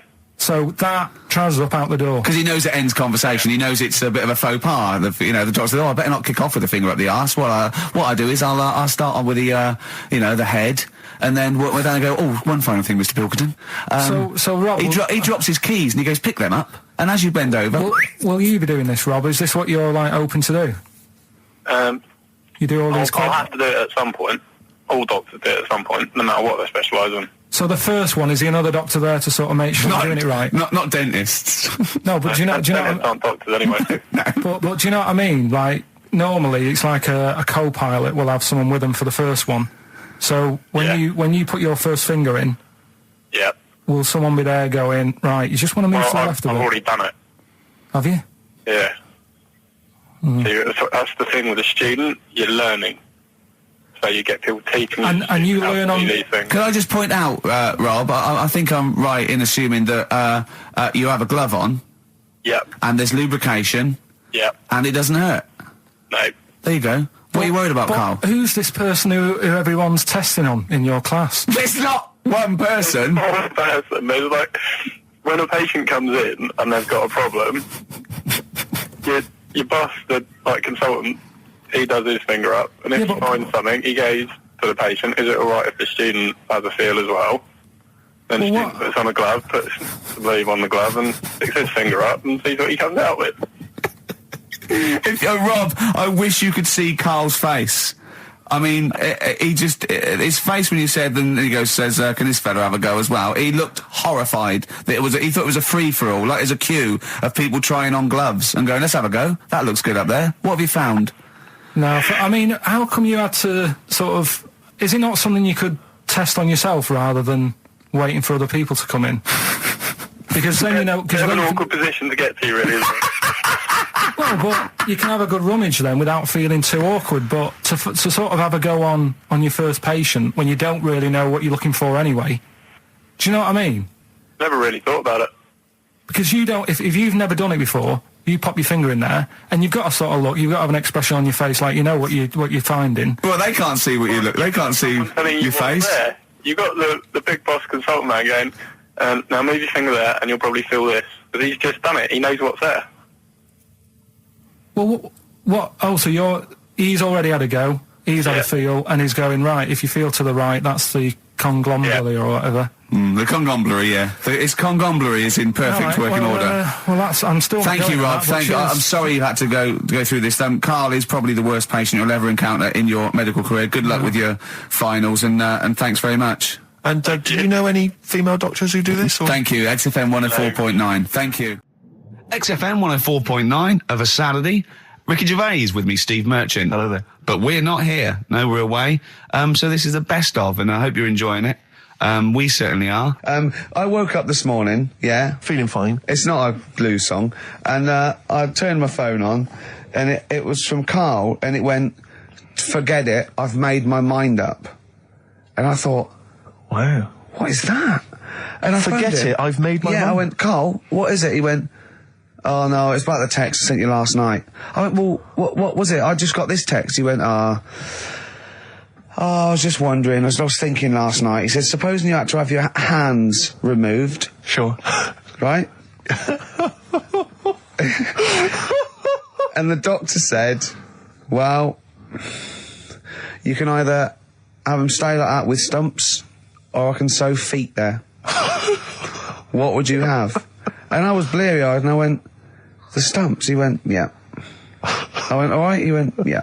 And then what was his follow-up text to that? And then I got the text, it was obviously before it, and it went, and it was like quite serious. What would you do if surgeon's not doing your hands? Would you have stumps or the feet, right? Now the way, when I said he's made his mind up, and I went the stumps, he went, yeah. I think secretly he decided on the feet, but was too embarrassed to tell me.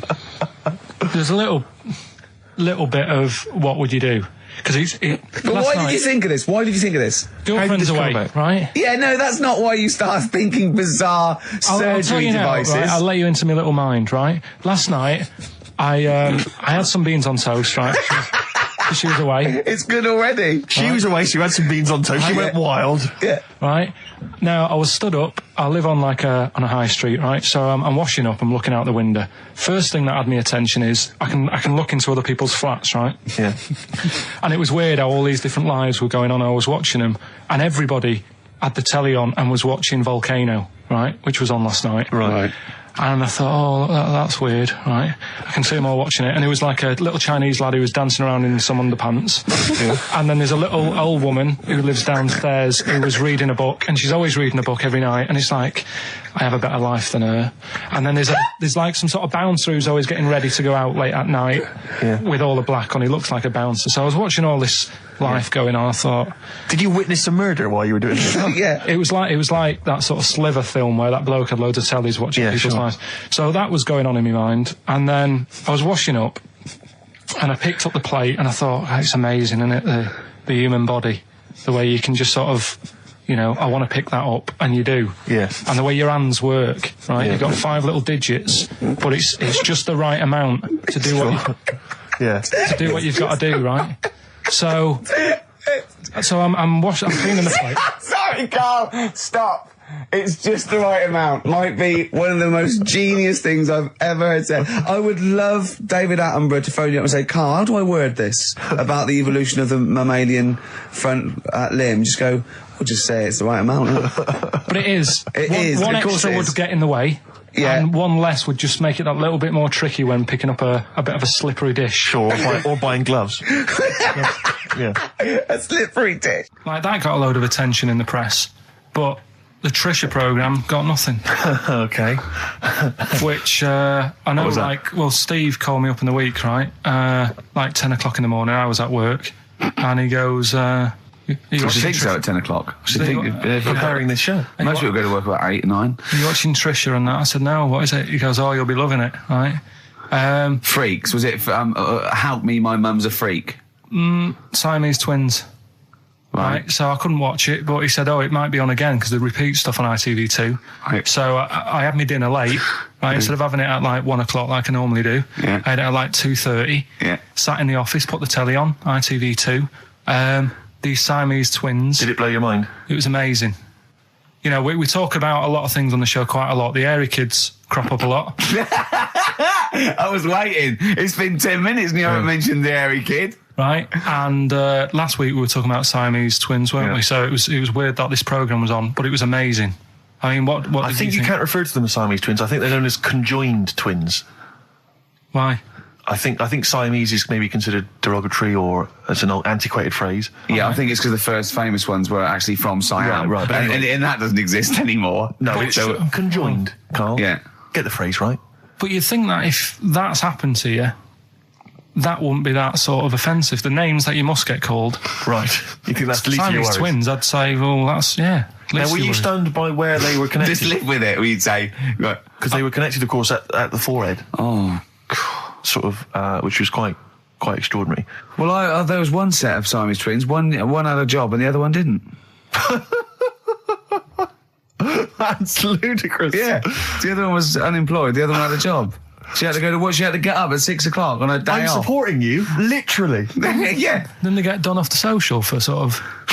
Yeah, because the other one was signing on. That wasn't a question that Trisha asked.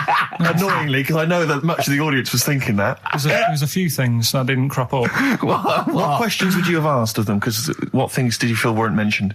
I'd love to just watch Carl watching amazing things. Exactly. Do you know what I mean? It's like early learning. Mouth slightly open. Yeah, mouth open and dribble, looking round to see if anyone else has seen it. Like when a cat sees a bird land on the balcony. Exactly. It can't believe it's luck. I'd probably say, how do you buy her like a birthday present? A surprise gift, yeah. Because everything's ruined. Sure. Right? I'd probably ask... Yeah. Well, did you not think it was interesting that one of them had a boyfriend? Well, that was a bit weird, wasn't it? Uh-huh. But what was the other thing that I was thinking when I was watching it? I was thinking if one got into crime and that was sent to prison, Right. what would happen.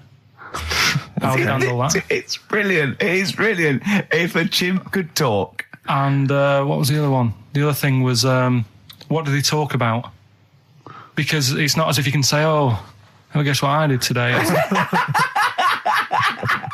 Do you know what I mean? Yeah.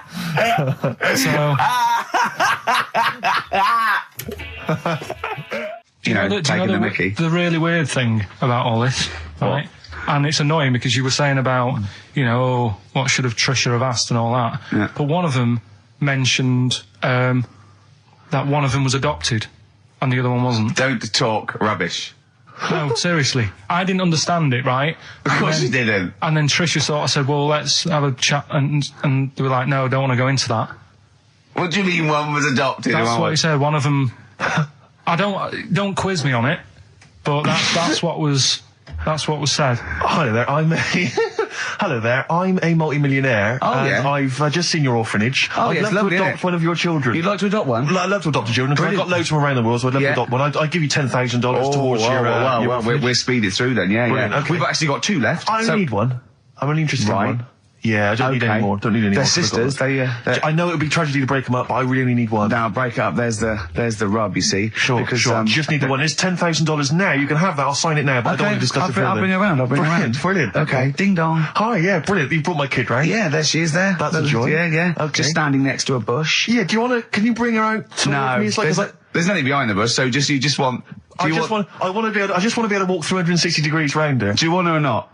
Yes, I can't believe it. What's that little trolley?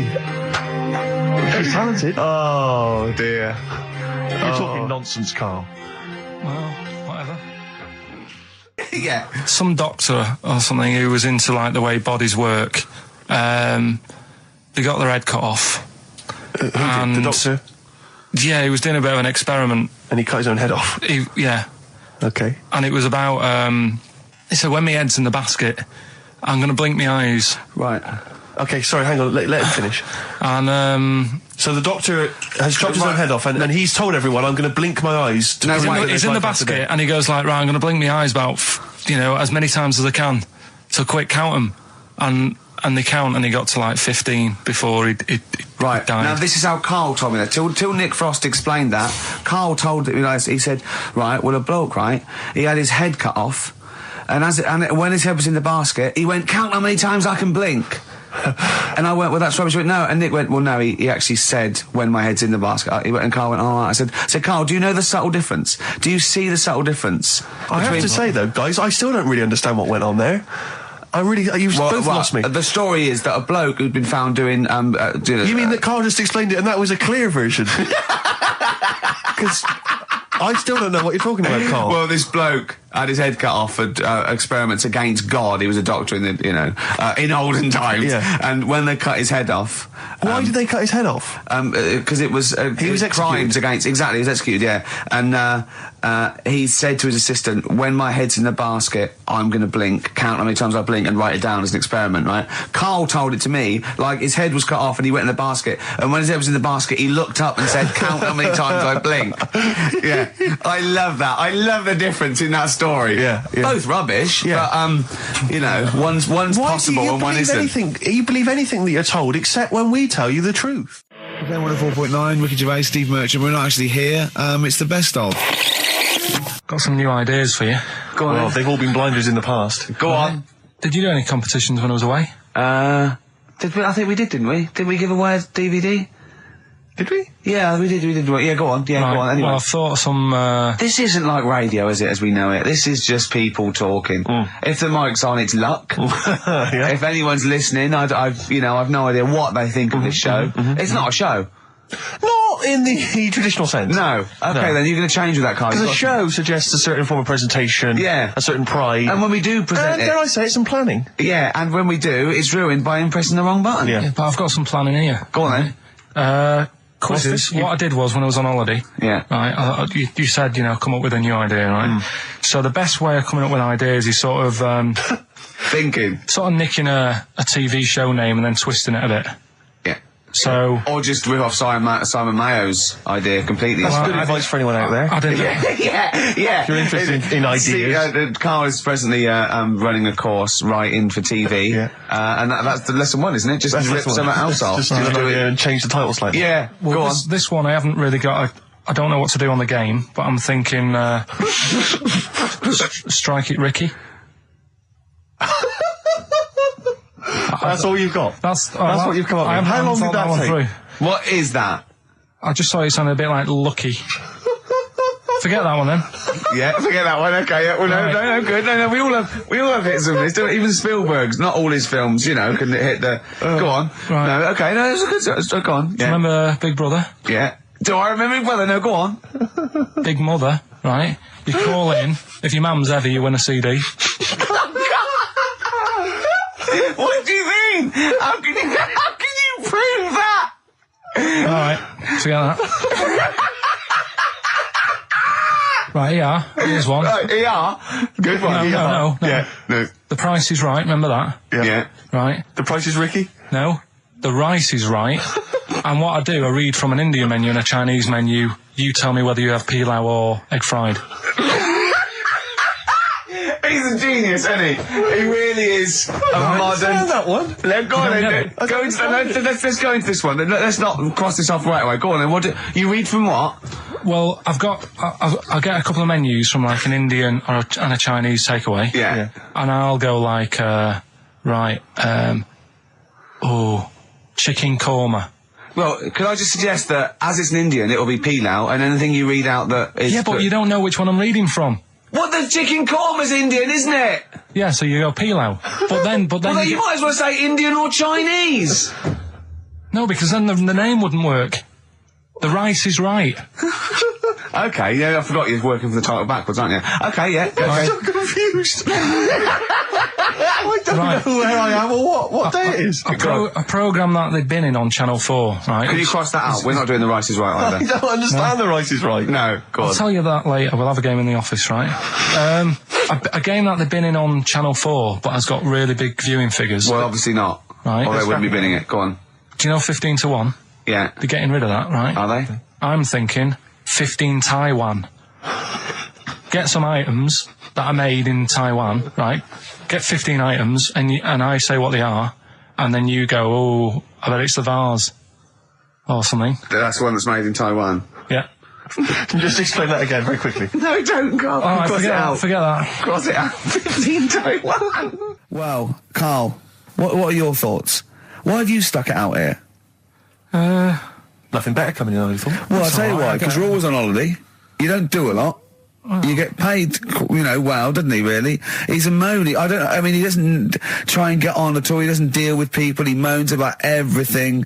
And, so he's... I'm alright, I've got my own little room and that. Yeah. Like a cage. It is like a cage, isn't it? And he can shut the door. If people walk past, he goes, shut the door. He doesn't want them looking in. He's like a miserable old chimp. We noticed today how much he's simian, isn't he? He's very strange, actually. We maybe should try and get a picture on the website, because Carl's arms are particularly chimp-like. It's very, very strange. Because he's got that he's got long downy hair. It's and not the like, long extended knuckles. Yeah, and his totally round face that sort of the chin goes back and the dome of his cranium. I think, quite seriously, I know we sort of share about 98.5% of our genetic material with bonobos and chimpanzees, but I think he's got a little bit more. Yeah. I honestly think he's a little bit of a throwback. Just his line, they just kept to this sort of really the ugliest one in the cave and the tree, and he really didn't come out of it. I'm not saying you are, I don't think you are. Yeah, you're chimp-like. No, it does annoy me. My hair annoys me on my body and that. Because I've got like hair on my little toes and that. Have you? Then on the legs. Would you see your little toes? Can you pick things up with them? No, it's tried. Okay. Well, that's the finale of this week's show. We're going to see if he can play a record and put the fader up from a tyre while swinging in a tyre, just using his hairy toes. Yeah, I've sort of got hair all the way, but then it just runs out where it should be on the top of your head. Yeah. And is this part of the reason why you're always uncomfortable about being nude or around naked people? Is that partly the reason, do you think, because you look so grotesque? Well, when I'm on holiday, I don't really like wandering about without a top on unless, like, it's a quiet beach or whatever. Sure. So what would you normally wear? Shirt I'll just and have tie? like a nice sort of light, summery, sort of linen shirt, maybe, just Yeah. a few top buttons open. Yeah. But I don't like the naked body. Isn't that nice anyway? Is it? You know what I mean? Whatever it is, if you're a cat and you're shaved, you don't look that nice. Do you know what I mean? But with I think you'll find a cat is naked even with its fur on. Cats don't wear clothes. No, but what I mean is a bald cat isn't that good. You know, it does me head in that I'm bald. I'm not. I wish if I could have hair, it would be nice. But that's life. Would you isn't prefer it? animals to wear clothes like Mickey Mouse does? Or Goofy? You know that I don't like nudist and all that. We've done it. But don't you think sometimes you could sort of like maybe fancify it a little bit? Like if there was such a thing as an ape salon, and there isn't, Carl. There isn't, right? Would you give a orangutan a trim, maybe sort of his hair? Because some of those look like they're going bald, but they've got a comb over, They don't should they? just have a shave. When it's like that. That's what I did. Take it back. And the underarms as well. Yeah, they've really got a lot of underarm hair. Even the women ones. Really? Yeah. That's disgusting. I know. I don't know. I don't even know why they breed. I don't know how they get they laid, some of those horrible old hairy ginger orangutans. Yeah, they are particularly grim, some of those. I know, yeah. The big ones. I know. Ginger yeah. ones. Yeah. You can't be happy, can they? What is that? Where did that happen, the ginger thing? Why do people give them, like, hard time and that? Well, you just gave them a hard time then, so why did you do it? You were No, just buying in, were you, to people do sort of give... I don't understand why, but ginger people get quite a bit of stick, and I've never understood it. No, well, it's just, I don't know why. I They don't do, know. though, don't they? I don't know. It might be historical. It might have been because... I'm sure they don't everywhere in the world. I'm sure it's probably... No, they are. They're always... I've said to you about even, like, ginger cats, they're always fat, because they're sort of sick of it, probably. Wait. What do you mean? Ginger cats, what do you mean Well, they're when you sick see of a it? ginger Well, cat... they've been eating, like, because they're 'cause upset, fed up and they've been that. bullied You and never things. see, like, a thin, happy ginger cat running about. It's always overweight and looking a bit fed up. It's just a good point, isn't it? I wouldn't say it's a good point, Carl, it's a point. So last week, the Chinese don't age well. Now, anything ginger, including cats, are sick of it. No, but I'm just saying... Are I you don't- ginger? Would you like to take issue with any of Carl's points? 83 I know a few XFM is the ginger- text. You can text us. Maybe you've seen a thin ginger cat. I'm not having a go, though. That's what I'm saying. I'm just saying it's weird how people give them a hard time. And it's if I could have hair, I'd go for ginger hair rather than being bald. Really? No.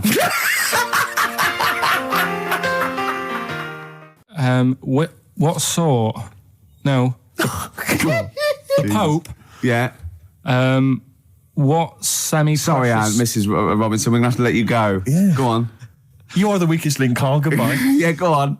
The Pope. Yeah, the Pope. Yeah, we've got the Pope. Yeah, that's not strictly a question. He wears a. He wears a dustman's hat. He wears gore-blimey trousers. Yeah. live in a council flat? Yeah, he lives in a council flat. He wears but- a semi-precious stone. What's the stone? The Pope wears a semi-precious stone. What is the stone? You mean, what is it called? Yeah. What is it called? What, has it got like a kind of papal name? I think it's like, is it a 18 carat one? So we got to try and get Right. the carrot Yeah. of the Pope's he big calls diamond. it Dennis. He calls it Dennis the Stone. Do they want do they want the type of gem it is, like Or is there diamond, some kind of jade, papal name for ruby, it? or do they want it like the Rosetta Stone, or I don't know. the I can't play record. Play 2 record. Let's not. Where's your head at? Basement Jacks. Right. Okay. Let's get this. Have right. we knocked this on the head then? It's just not happening. Oh, here he is. Look. Here he is. Come in. Hey, look, how have you... Oh, God. I don't believe that. that's pathetic. I do not believe that.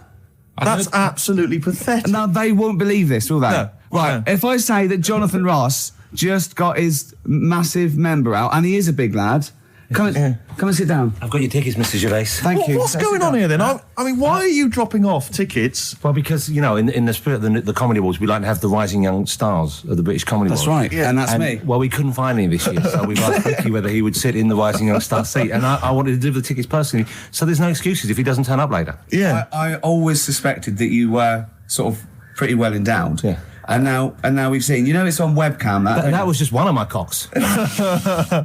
That's the one you're wearing today. Didn't we? Did We you? got in Don't trouble say saying that. No, we were This is meant to be the happening young station. What's going on? No, you can't say stuff like that. You can't. Just careful what you say. Look after Julian Clary. 10 years of the wilderness, and he comes back in a person line. 10 years of the That can happen wilderness. to you. That's Jesus you're thinking of, isn't it? Just because you're on everything at the moment. I walked in here and I came in here and I thought this is the young happening place. And what do I see in here? 3 old men sitting. What are you talking about? I'm only 28, 27. You all look, you're wrecked. You all look wrecked. Well, that's because we're always partying. I was looking for some youngsters. Where's the youngsters? I wanted to see some tight leather pants. I wanted to see some foxy chicks hanging on you every word. What is it? It's a bunch of old blokes and a bloke up there washing up in a sink. But look at him. He even dresses for radio. Look This at is him. ludicrous. It's amazing. Looks like you're I love the fact you were on the phone to Gervais last night, weren't you? Asking his advice on clothes. Look at him. He's going for the man down the DSS. I like that look. That's a nice look. Have you got a single pair of trousers that aren't elasticated at the waist? They're maternity jeans, aren't they? They've got a whole frank panel that pulls The forward. thing is, what I do at the end of the week, I can pop these in a pan and I can make a nice soup with all the food that's encrusted in At them. his years as a homeless coming to the fore there. Look at you, But one why- step away from Lawrence Llewellyn Bowen. I'd like to be that bit closer. But why are you dropping off tickets? Are you a little bit... Because I thought you were married and stuff. Why do you suddenly got this obsession with Gervais? Because I'm a bit rough, ain't I? yeah, it's like when you see Dale Winton out with those rough boys. I'd like to get one of my own. When a top celebrity in a lovely looking suit walks down the corridor with his penis out, Yes. Yeah. I know that I'm still an You attractive know man. you've arrived. I was inaugurating the same way. For me, it was Des O'Connor. It's like it's the passing on of the baton, if I may use that euphemism. and you've been battened. But it's fantastic. Well, it's it is a pleasure. I don't think I'm complacent just because I'm mixed with you. I still wake up and think, I don't believe it. I'm mates with Jono. Can I just point out one thing? Jono. I was listening to the show last week and I heard you, as always, revealing a little too much about yourself, if you don't mind me saying so. Yeah. Steve tried. Not as much as you. No, but that was just for the benefit of the room. Yeah. And talking about when you used to occasionally urinate in the sink. Yeah. When you were around my house last time and I came in the kitchen and you looked a bit shifty. No, please reassure me. It was more ownership. That Yeah. I was like, I went to my territory, and then other people that come in that go, has Gervais been round here? It's like just marking my territory. Because my coffee the next morning had a hazelnut tang to it that I don't remember putting in. Can I just say something? Because I mean, I used to, mention to you, Gervais, when we first started getting involved in the business. Yeah. I used to say, if there was one celebrity I'd like to be friends with, it's Jonathan Ross. Yeah. Lo and behold, Ricky's befriended Jonathan Ross. I'm nowhere to be seen. But Not Ricky invited told me- round. Ricky told me that I could be his friend, providing I never extended the arm of friendship. Right. with you. Yeah, if you ever... I thought as much. He tries to keep everyone else down he works with, from the office, all the other shows. He Yeah. tries to keep them down. He I said, didn't even want I'm you to number come one. in. I wanted Yeah. to meet you on the steps. Yeah. I didn't even want to tell you you were around. But you called. He went, who's that? And he saw your name come up and he went, well, can I meet him? Well, you're all coming tonight, aren't you? This isn't Radio 2, by the way. These links are way too long. This is snappy radio. We have to play out... Yeah. You might The be kids have lost interest. But Put the kids want to hear Coldplay, Catatonia, You know what I like? Faithless. How about some more of that instantly forgettable hip hop you play each week? One of those obscure hip hop hooray. That's the worst feature on British radio. You should be ashamed of yourself. Wait a minute, I've heard your As I was quiz on saying to Radio Bruce 2, Forsyth having the a other day, I laugh. said the hip hop's had its day. You took that one. Put it away. Put it away. I'm Carl. Carl, how you doing? I'm all right. Got a question for you. Quiet man. Got a question. Yeah. The Pope. Yeah. What semi-precious stone does the Pope wear? It's easy. Go on. Topaz. Is that the right answer? I don't know. I might have wrote it down. I'm really sorry, Jonathan. It's not what he publicly admits to, but I have to know because I was hanging out with him at the Groucho one night and he was saying, oh, look at this, look at that topaz, go and buy that, look at that. Vatican City. Look at that. We can make a nice ring out of that, he said. Didn't go anywhere, but thanks for asking. I better go. I've got to go and buy you. some winkle pickers. Thank you very much. Okay. Enjoy Nice to it. meet you, Stephen. Yes. Carl, I wish I could say it'd been a pleasure, but actually it was quite creepy. See you later. This is the Best Of Show on XFM 104.9. I'm Ricky Gervais, with me Stephen Merchant. Yes. I hope you're enjoying the Best Of. I'm amazed that these are the highlights and that we've strung it out this long, Rick. But the good thing about this is, we're not here, we recorded this a couple of weeks ago, just the links, right? This has taken us about 10 minutes for the whole show. We get paid the same. Why don't we do this every week? That's a great idea. High five. Listen to this clip, it's brilliant. 100 reasons. If I could. Ladies and gentlemen, will you please welcome to the stage Pop Will Eat Itself. Carl, have you got like a sound effect or something of like, get the atmosphere Cheering. if we're going to test? Cheering. We'll seek it out with. Have you got something there? Have a look on there. I'm just looking in the NME for the kind of forthcoming gigs of the smaller known bands, and it might be a useful place to just begin the. Ladies and gentlemen, peoples around the world, will you please welcome to the stage Chumba Awamba? Have you got a sound effect? We got one. Nice, yeah. Ladies and gentlemen, will you please welcome to the stage the Parkinsons? They're playing in Leicester this week, so I look forward to That's them. a good plug, isn't it? Let me see who else. If anyone wants to pop down to Leicester to see the Parkinsons. Ladies and gentlemen, please welcome to the stage Cyclefly. Okay. Oh, there's a genuine one here. This is someone that Simon's emailed, and he says, "Will you just test this name for us?" Okay, Carl, if you can. There you go. Ladies and gentlemen, will you please welcome to the stage Coach? Not utterly convinced. No, it's not too bad. It's not. I'm worried about the sound effect. We start to sound like Chris Moyles or something. He's a top broadcaster. Everyone loves him. Losing weight as well. He is hilarious. funny man. Just there's one more coming here. I'll just check this one. Ladies and gentlemen, will you please welcome, this is Chris in Oxford, ladies and gentlemen, please welcome, Meanwhile Back in Communist Russia. Is that a band? I assume so. I assume it's his band. Yeah. Steve, I mean, I will play great old tunes till the cows come home. We got to give them a little bit of Dandy Warhols and Air and Athlete. I know that, and they're great, they're good, right? But I wanted to play a Cat Stevens song, but I thought I'd better not, because I've, play that a little bit. And we quite like resurrecting old reputations, don't we? People like Elton John who had bad faces, or David Bowie. People whose names now are largely laughed at in the serious rock or people circles. that people might not have considered. I thought Cat Stevens, Rod Stewart, I thought. Was he Rod Stewart? Many people now are thinking of the leopard hot pants and the ludicrous hair. I think I'm sexy and all those sort of awful stadium sort of disco things, but he wrote beautiful tracks from Maggie May and I thought, hold on, two birds with one stone. What about a Rod Stewart song written by Cat Stevens? Wow. Is there such a thing? The first cut is the deepest. Let's hear it, Rick. On this album as well is The Killing of George. Georgie Part 1 and 2, remember? About the gay bloke. Georgie Boy was gay, I guess. His favourite song. Carl's favourite song, right? Yeah. And I was going, oh yeah, I remember that, yeah. I said about, and I said, did not intend to take his life. He just pushed it when he gets mugged and killed. Do you know what he said? Go on. I was sitting outside, I was singing, he went, well, as I said, they go out too late. They go out too late? He meant gay people go out too late. He went, no, they do. I went, what do you mean? He said, well, they're always out, they go out when people are coming home. He said, if he'd have been in bed by 10, he'd still be alive today. That's a sobering lesson. And he went, there's one that works here and he's shattered every Monday. Oh, if you're gay and you're listening, just be in bed earlier. Go out when sensible people go out. Yeah. You're right, we're not on the continent, Carl. If you're gay and you're not in bed by 10, go home. Yeah. I don't get it. That blew me away, right? The fact that you got the name, you got the number. Spooky bit, right? I'm walking home. I called you up a couple of times and I left a message on your phone because it was just amazing. Not only was he good at magic, but his maths was brilliant. No, well, that thing adding up to 42 was like, how did he do that? I mean, we didn't even make a big deal out of that. He said that to me. He said, all Carol Vorderman's got is the maths. Do you know what I mean? Imagine him on Countdown. Yeah. He'd even know what they were going to write down. Do you know what I mean? So a bit of a wasted talent. I should see him again about that. I think he's... So I get into my flat, right? And what they do in my flat where I live, they put the post in like these little pigeonholes.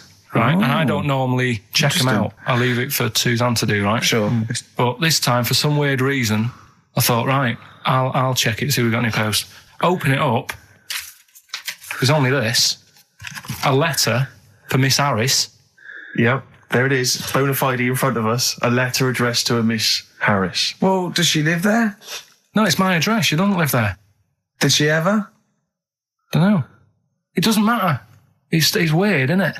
But we've never had. Normally, I think there was a guy who lived there called Yaki Shoki. Mr. 42. It was definitely wasn't an Harris, right? This is the first time we've had a letter for this woman. Yes. Right. But what are you claiming?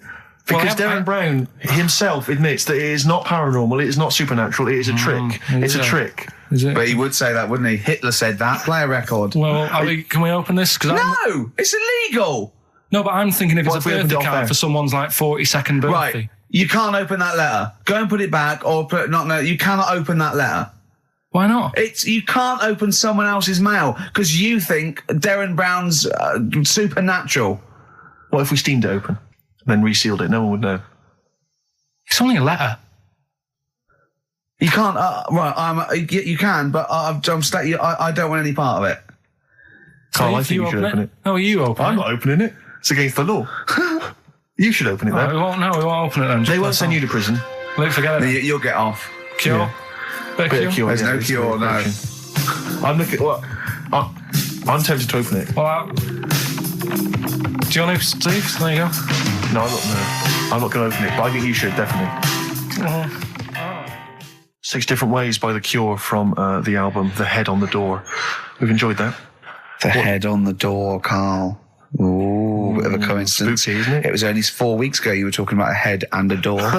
Exactly. Has the door got a number on it? 42. Oh, dear. So we're not opening it?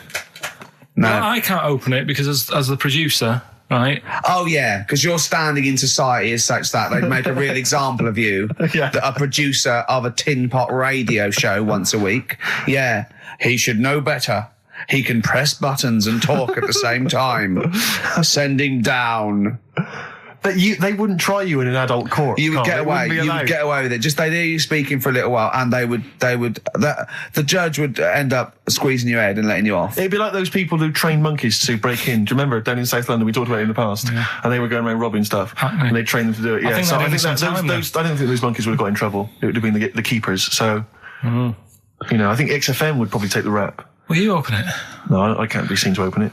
No, he's a writer-director. Exactly. So am I. I can't be seen to open it. I'll give it here then. Right, I'm having no part of this. That's against the law, but... Right, I'm having no part of it. Open it. Come on, you've started now. Right. The thing is, right, if it's important, we can say maybe she's listening. But do you need the stress? What it could be anything. What are you going to say? We're going to say, oh, and if you are listening, Mrs. Harris, you have got gonorrhea. Call the clinic. Do you know what I mean? It could be anything. Oh dear. Oh well. I think my talk did well. Well, what is it? It's the number 42 on there. What is it? Can you say? Be careful. What? Let me see what it is. What is it? Dear Sir, Madam, your periodical dental inspection is now due. Would you kindly contact the surgery to make an appointment?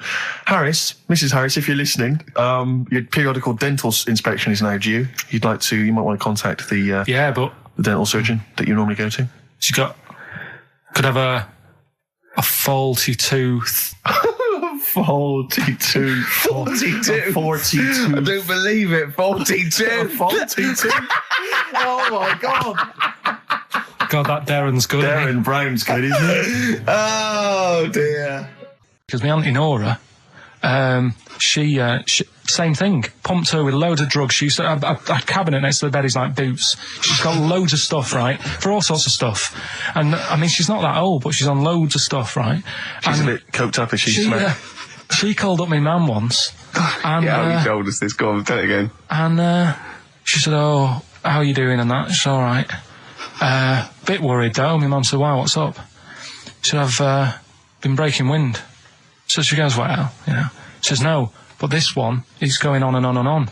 And she was like, she was like, what do you say? What's like passing wind, farting for 5 minutes.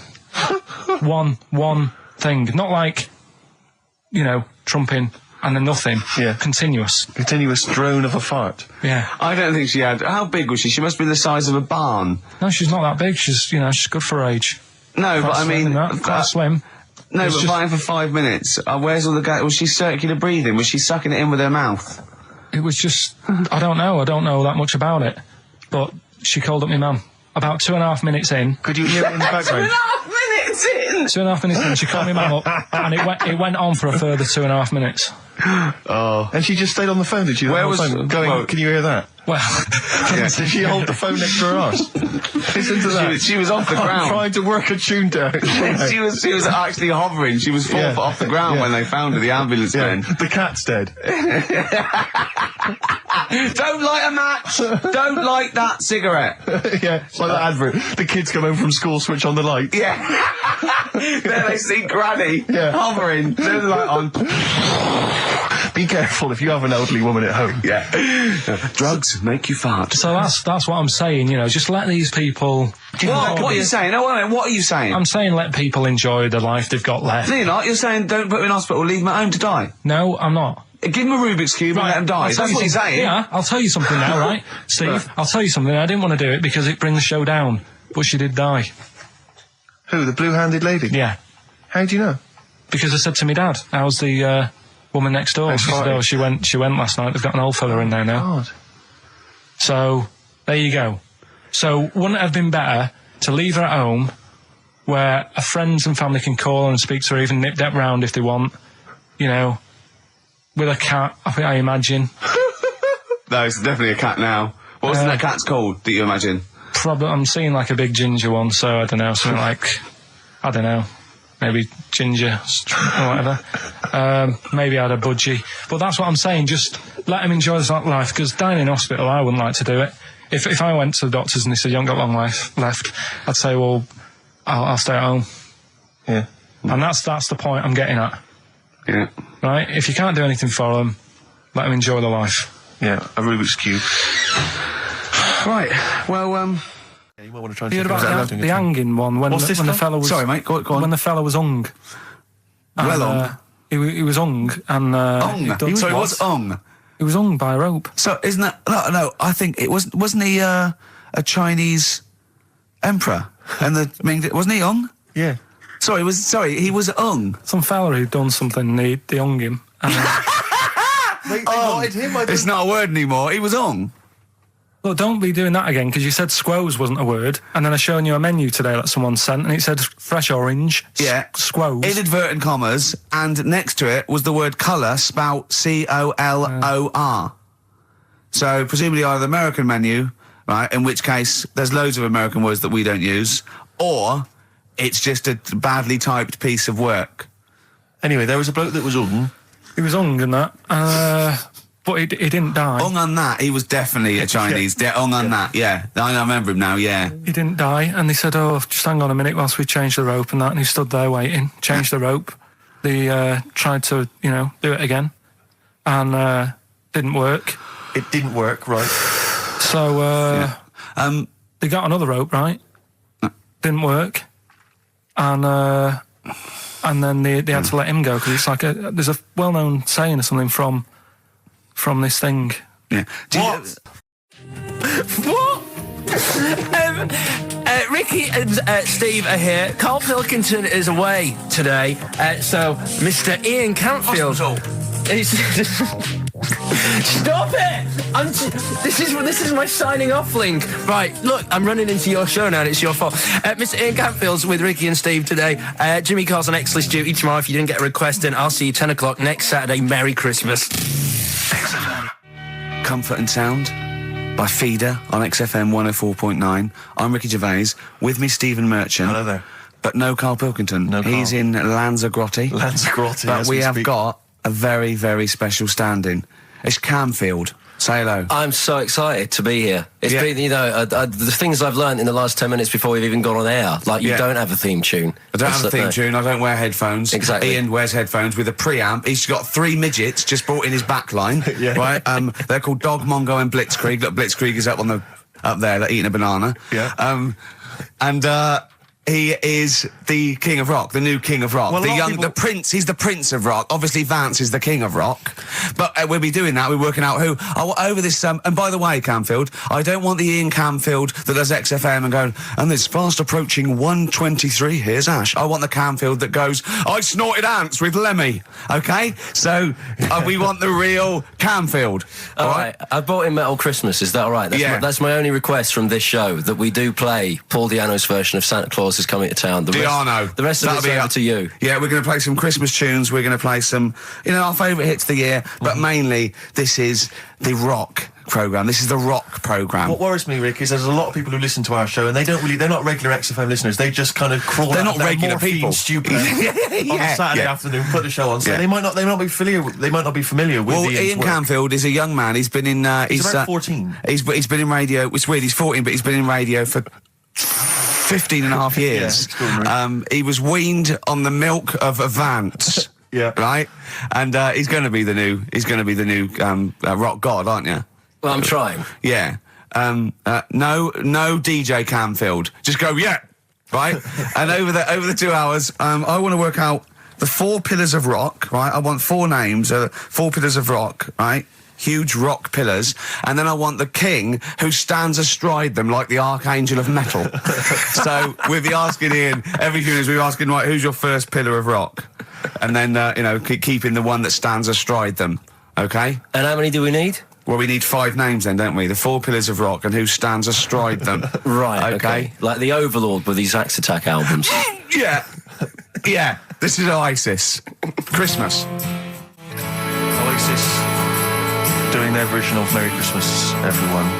It's Christmas. It seems only appropriate that we play the occasional Christmas tune. There aren't many decent ones. We will be playing the greatest, not just Christmas, one of the greatest songs of all time, but certainly the greatest Christmas tune of all time, Fairy Tale in New York. Is that going to be the version done by what's his name out of Boyzone? Has he done one? Yeah. Because he's lived the hard rock and roll life. What's his name? What is his name? Ronan Keating? Yeah. He wasn't bad on Room 101, actually. I think he's lightened up a little bit. Good luck to him. Yeah. Yeah, I did as well.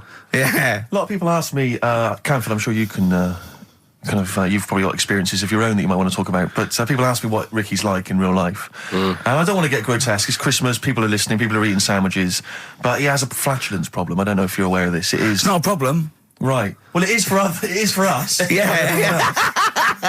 You may not. Yeah. I think the problem with Ricky is Ricky hates to miss out on anything. He's terrified that there's going to be something going on that he's missing out on, a conversation, a joke, someone falling over, and he daren't spend any time in the lavatory because it's too any period of time he spends in there, he could be missing out on some fun.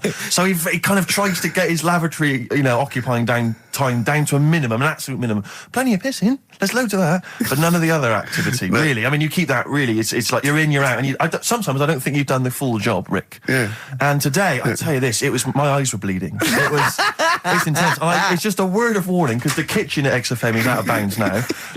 No one's going in there until the new year. A to J in the library. A to J in the record library. I'll tell you this: I don't know if like Tony Blackburn's in the building. His wig will fall off. But seriously, not that he wears a wig. He doesn't wear a wig. But if he's going down now, maybe he wants to play some Beach Boys. I mean, seriously, forget I'm a Celebrity, get me out of here.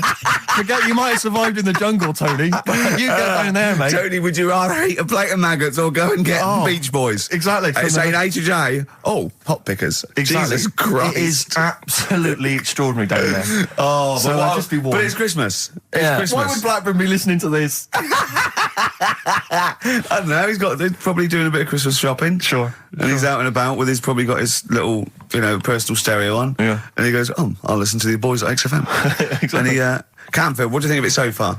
Yeah. Yeah? Yeah. It's not Vance, is it? Okay, who is secured as one of the pillars of rock?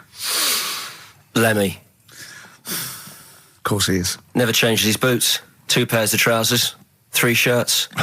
Really? Yeah. And he just alternates them, does he? Yeah, so he might yeah. have the same pair of trousers for 2 weeks, but the different shirt. Is it true his rider is a bottle of Jack Daniels and 40 Marlboro? No, it's like one of those 100 packs. No. Yeah. One of the 100 packs of Marlboro, and he keeps them stuck in his boots, which don't change. Actually, I think I'm right in saying that one of the 2 left boots as well, because one of them did break, and he had 2 pairs, but he's now only got 1. But he's got Lemmy, that is Lemmy then. Lemmy is one of the pillars of rock. What would Phil Lynott get anywhere near this? Yeah, he would have done. Let's play some Lizzie then. Don't believe a word. Thin Lizzy on XFM 104.9. I'm Ricky Gervais, with me Stephen Merchant, and over there Campbell's. Is that your impression of me? Yeah. The rock one's better. The rock one's better. Yeah, you shouldn't try and be a DJ. Yeah. Growing up with Diano Tuesday night. Ian, I know you're keen to know this, Rick. What are your thoughts on XFM? What, you get there, let's get behind the facade of Canfield. What do you think about this? Because we used to have, some conversations, You've been with XFM since the beginning, haven't you? Oh, I've been here forever, yeah. It's all right, isn't it? I mean, it's not quite magic. Well, no, a few things are. Got my eyes on the big 105.4, obviously, eventually. What, magic? Yeah. Now, do you think you want to do like a rock program on something like Virgin or Radio 1 eventually? Nah, I don't think so. No? No. What do you want to do then? What do you want to do? I want to start playing stuff like the Eagles and Steely Dan and Bruce Hornsby in the Range, truth be known. But you'd have to go quite mainstream. Like in your bedroom? What? But on what sort of platform though? Because the good thing about those is they are really popular. They are. I mean, I think the Eagles' Greatest Hits is the biggest selling album of all time now. It's overtaken Thriller. Yeah. So I mean, those. What are you saying? Iron Maiden aren't popular? What I play now are actually popular, but they've got a very Slipknot, tight fan Fear base. Factory. I mean, Iron Maiden can go to #1 with just their fans buying it and then slip away again, can't they? Yeah. But everyone sort of likes the Eagles, don't they? Yeah. I mean, I think still. So you could get on sort of like Radio 2 maybe, the rock program on Radio 2. Who does it at the moment? Is there one? No, there's not one. I should do a demo maybe. Okay, well let's I love the way we're talking about my career and other radio stations I could work for. Do you know something I don't? No, I'm just saying that this place is not going going on the tube, isn't it? It's going on the tube. I mean, you're going to be like, I mean, you'd abandon the sinking ship, wouldn't you? You wouldn't hang around, would you?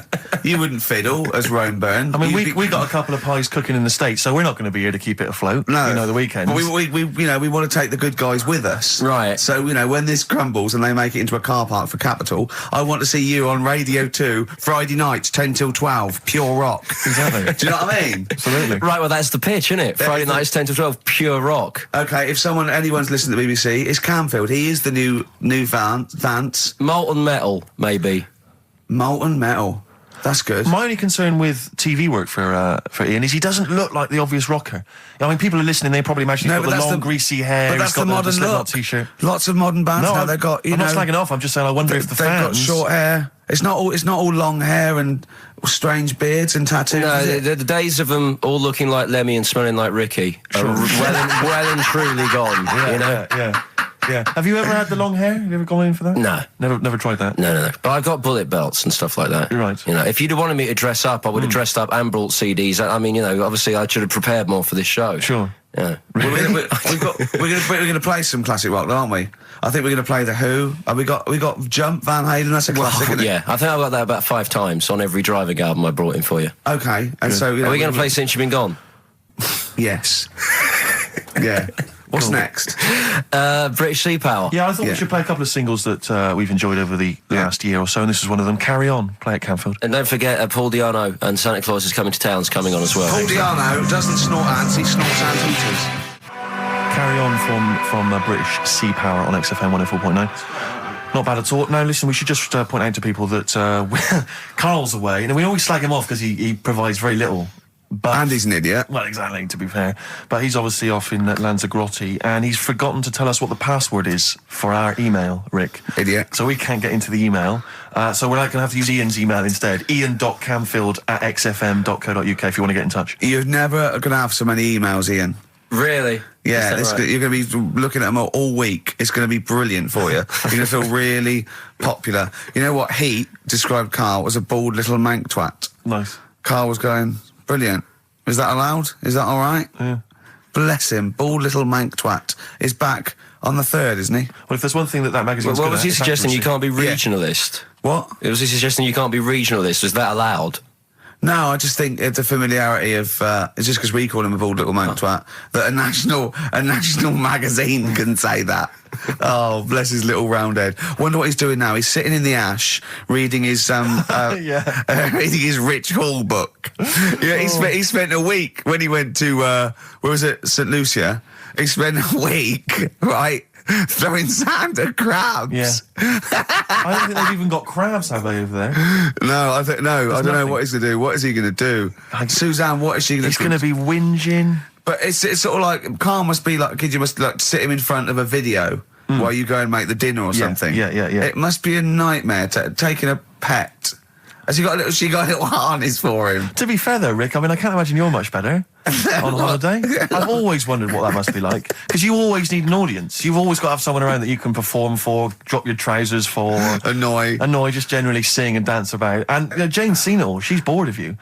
So what, do you just do this to other people on the beach? Holidaymakers, it is me. You can't believe your luck, Ricky Gervais.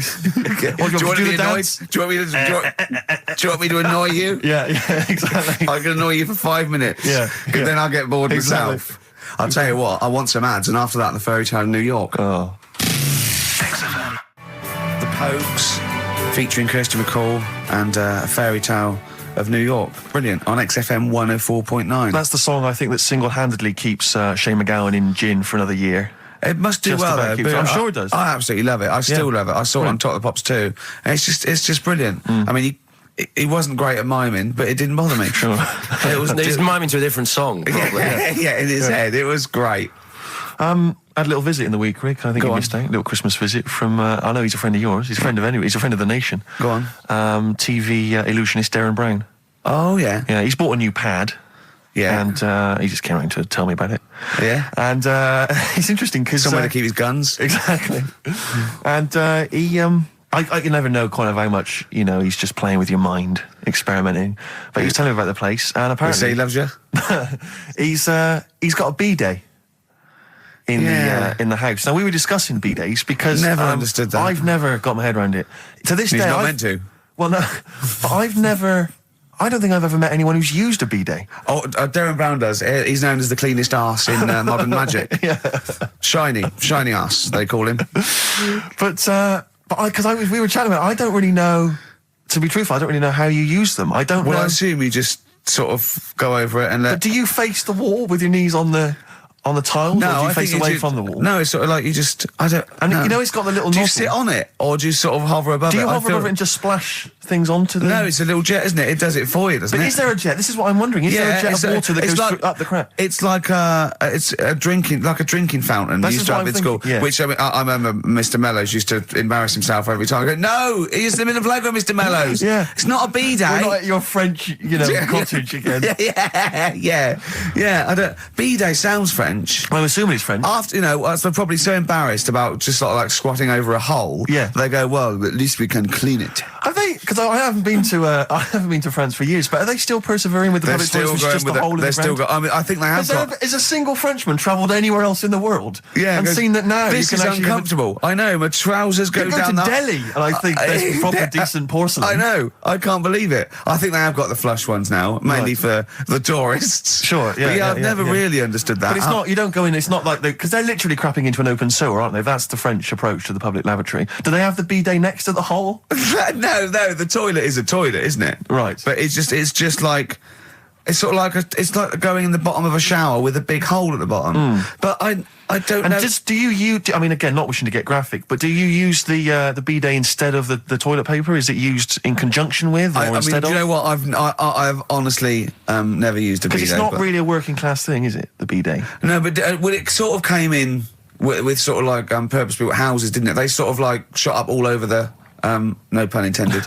All over the sort of 70s. You know what I mean? It was like in salmon pink. There was toilet, sink, and bidet. Yeah, we won't be using the bidet. Exactly. Fill it with ice. Put some beer in that. Yeah, because none of my friends washes their arse. There are people who refuse to touch their, the hole with the hands, and they only use a bidet. So if they're at a party and there's no bidet, well, Karl doesn't like feeding his bollocks for cancer because he says he doesn't like the texture of them. Sure. Well, so I mean, so he'd probably love a bidet if he didn't have to go. Kind of upper class women who just waddle into the dining room in sophisticated trousers around their ankles, going, "Where's the bidet? It's filthy. Where's the bidet? I don't know. We use the paper. The what? I think the fish was off. I'm going berserk up there. Get me a bidet. Yeah, why don't you lie on the floor? Or I am climbing into the sink and turning the tap upside down. It's the only way I can do it. Yeah. B-day. Thoughts on B-days? Have you ever used one? Well, no, you told me all this, but you still haven't got to the bottom of how you use them. No, I don't know. I don't know how to use it. Do they come... You need to ask Darren Brown, does it come with, like, instructions, like a flat pack? I think you're supposed to know. I think you're supposed to... if you've bought a bidet, the assumption is you know how to use it. Imagine someone installing it and going, there you go, it's a bidet. Go, could you show me how to use it? Well, you like this? Well, no, go to the toilet first. Do the whole thing. Otherwise I won't know in I'll context. just sit here in the corner, that's fine. Okay. Do you read a magazine when you're normally going? Or Well, I what might do, but I mean, I don't really want to do it with you here, but how will I know? Exactly. I need to know how you transport yourself from the lavatory to the Do you bidet. remember when we were trying to offer Carl money to have a shower with Johnny? Yeah. That's a just weird some of the thing highlights of the year. That's a weird thing to do. Yeah. We nearly had him there, and then he didn't want us to watch. Yeah. We said, well, how do we know that you've done it or not? Yeah. He went, you are definitely bent. That's his conclusion. What we got lined up? Well, hang on, let's just say, if anyone's got any idea sort of how to use a bidet, maybe... Any idea for anything to talk about on this show? Well, that doesn't involve crapping or farting. We've done that. Yeah. We haven't done little Chinese fellas or the gays yet. That's still to come in the second hour. Ian.Camfield@xfm.co.uk if you've got any thoughts on bidets or just, lavatories generally. Richard Ashcroft on XFM, Check the Meaning. I think it was out this year and we enjoyed it, so we I played certainly had a thought then that, someone like Richard Ashcroft, who's really cool. I mean, I think one of our greatest rock and rollers, really. He writes great tunes, does great albums. The Verve, already in history. I just suddenly thought of him listening to this and thinking, I wish they wouldn't play my songs because I don't want to be associated with that drivel. Yeah.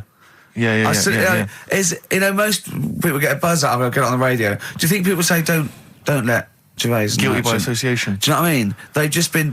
I love that song. I love Check the Meaning. I thought it was a lovely song. And he's thinking, they're going to sandwich it to been talk about little gay Chinese fellas and bidets. Yeah. Yeah. And it's going to make me look What worries bad. me, Rick, is that there were, if we had to draw up some kind of list of artists who would allow us to play their songs, it's going to be such a short list. Gary Glitter, it's just going to be a few people who, are slightly more shameful than us. I just thought of something. There are 1 billion people in China, and I assume it's the same percentage of homosexuality occurs, as it were. That's 1 billion, 1 in 10. That means there's 100 million little gay Chinese fellas running around. Richard Ashcroft, if you're listening, I apologise for that last... Think about it. John Lennon, you okay? War's over. I heard a DJ in the week, I won't say who it was, but sort of like a cheesy sort of housewife choice DJ, and he played that, and he went, weird one that, isn't it? What do you think of that the first time you heard it? Strange one. John Lennon, Yoko Ono, war is over. Here's the moment at least out there. I love that. Oh. What does he mean? That's exactly what I want from a DJ. That kind of insight. We were talking before the break about how many little Chinese fellas there are. Yeah. Billions. An awful lot of them. Brilliant, good. More the merrier. Are you familiar, Rick, with the scary fact, I don't know, Camford, if you're aware of this, and it's chilling. I don't know where I've heard this from, but apparently... And this is kind of legend, I didn't just make this up, this is well known, that if all the Chinese people in China, right, no, come on, if they all jumped up and down at the same time, apparently, this is what they say, apparently it would cause a tidal wave that would wipe out America. That would destroy America. I love the idea of coordinating that. Brilliant. Well, I like the idea, firstly, they don't need weapons of mass destruction, they don't need nuclear weapons, because they got that threat They can't constantly. have on that, you can't count a tidal wave as a weapon of mass destruction. Or jumping. Tony Blair could send in sort of people, UN people going, look out for anyone jumping. Exactly. Because all they need is an immense sort of skipping rope. Oh yeah, once a little fella in Japan holding one end, a little fella in Russia holding the other. Exactly, yeah. And they go, on your marks, you'd have a lot of coordination over that one little... Maybe like someone like Mr. Motivator, kind of coordinating it all from the top of the wall, sort of looking down. The Chinese equivalent. Yeah. Because I think that's why they built the wall. I think that's why they built the Great jump Wall. off the wall. Exactly, they just climb on that wall. That's the way it's done. That's the threat. And that's why America started the space race, because you can see it from space. Exactly. So they go... They're up there monitoring constantly. This is Eagle to Houston. There's lots of little Chinese fellas about to jump. Yeah. This is Houston. Are they wearing them lampshade We just need to hats? confirm they're Chinese. Are they wearing those... Are they wearing those conical hats that look a bit like a lampshade? They Yes, They are. We just need to confirm they're Chinese. Because if I was the leader of China, what is the name of it? Is he the king of China? We're so ill-educated, Is aren't he we? the king of China? The Tsar of China? King, is it? What is it? Is Chairman Mao still there? Is he It's still chairman someone else probably, the new chairman. I Or don't chairwoman, know. don't be sexist.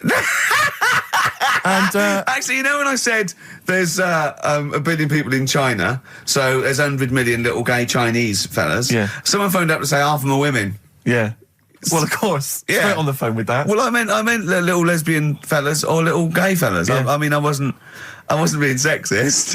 But if I'm I just was- saying there's probably 100 million little gay Chinese people. What worries me, Rick, is if I was the premier of China, or if it was some of the people I went to Is school it with. premier? Oh, whoever it is, the king of China. If I was the king of China, right? Isn't he the king of China and king and I? Or is that he's somewhere else, isn't he? That's Siam, isn't it? I don't know. Is that, rubbish, aren't we? is that not in China? We're not. Where's Siam then? We're not. It's Ceylon now, isn't it? I don't know. Or was that? Oh my God! Someone educated listening must be tearing their hair out, screaming listening at us. to three buffoons But listen, in a room. if I was the king of China, let's assume it's the king of China. Okay, yeah, you'd be tall.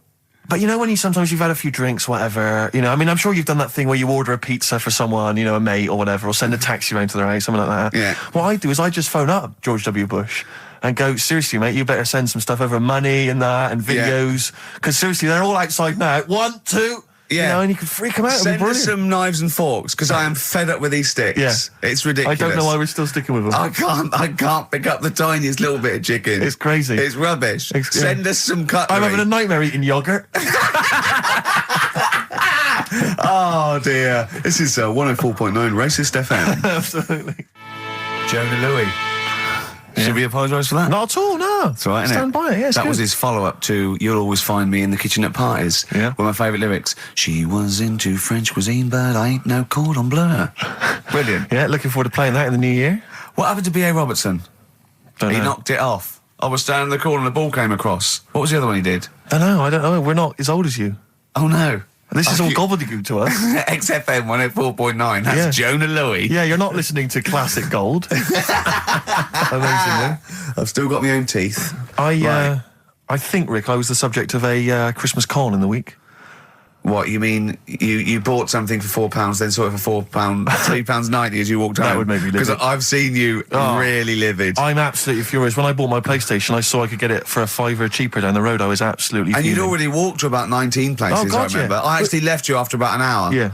Can you No, I work it do. out? I'm furious because I got to get a bargain. I hate feeling that I'm being ripped off. Yeah. And I'll tell you this, I'm loving online shopping. Oh, the savings I'm making, Rick. Really? It's crazy. Really? Getting 15, 20 quid off some things. Is it really? Oh, amazing. But these things, I might point out, are like Jaguars and you know, yeah, Mitsubishi cars. Exactly. Yeah, but it's worth shopping round. No, this was not so much a con. It was a con, but it wasn't so much one of those just a missed bargain. Yeah.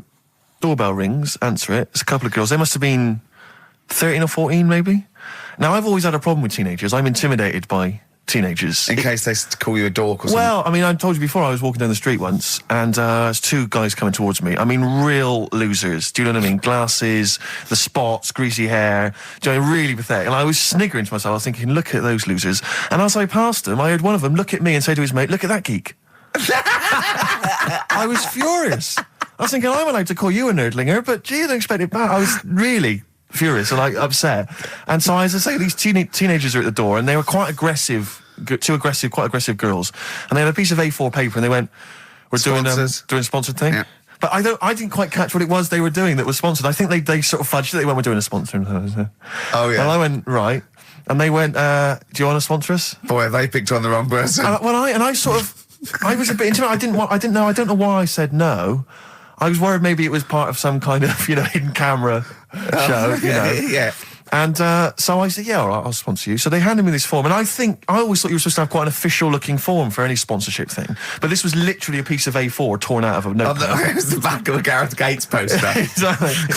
And, with some blue tack on it. yeah, well, and I looked at it, and I didn't really absorb it, but it had things like, Mrs. Jones, Mrs. Smith, £5. Yeah. And then no one's actual address, just Finchley Road, nothing too specific. Yeah. So I wrote my name on and put down £3. 'Cause a lot of people were giving £5s, but I thought, I'm not made of money, it's Christmas. I've got to buy gifts and stuff. So I Gave him a fiver and asked for change. yeah, Yeah. well, I gave them £3. I said, I'll sponsor you for £3. Best of luck. And they went, can we have the money?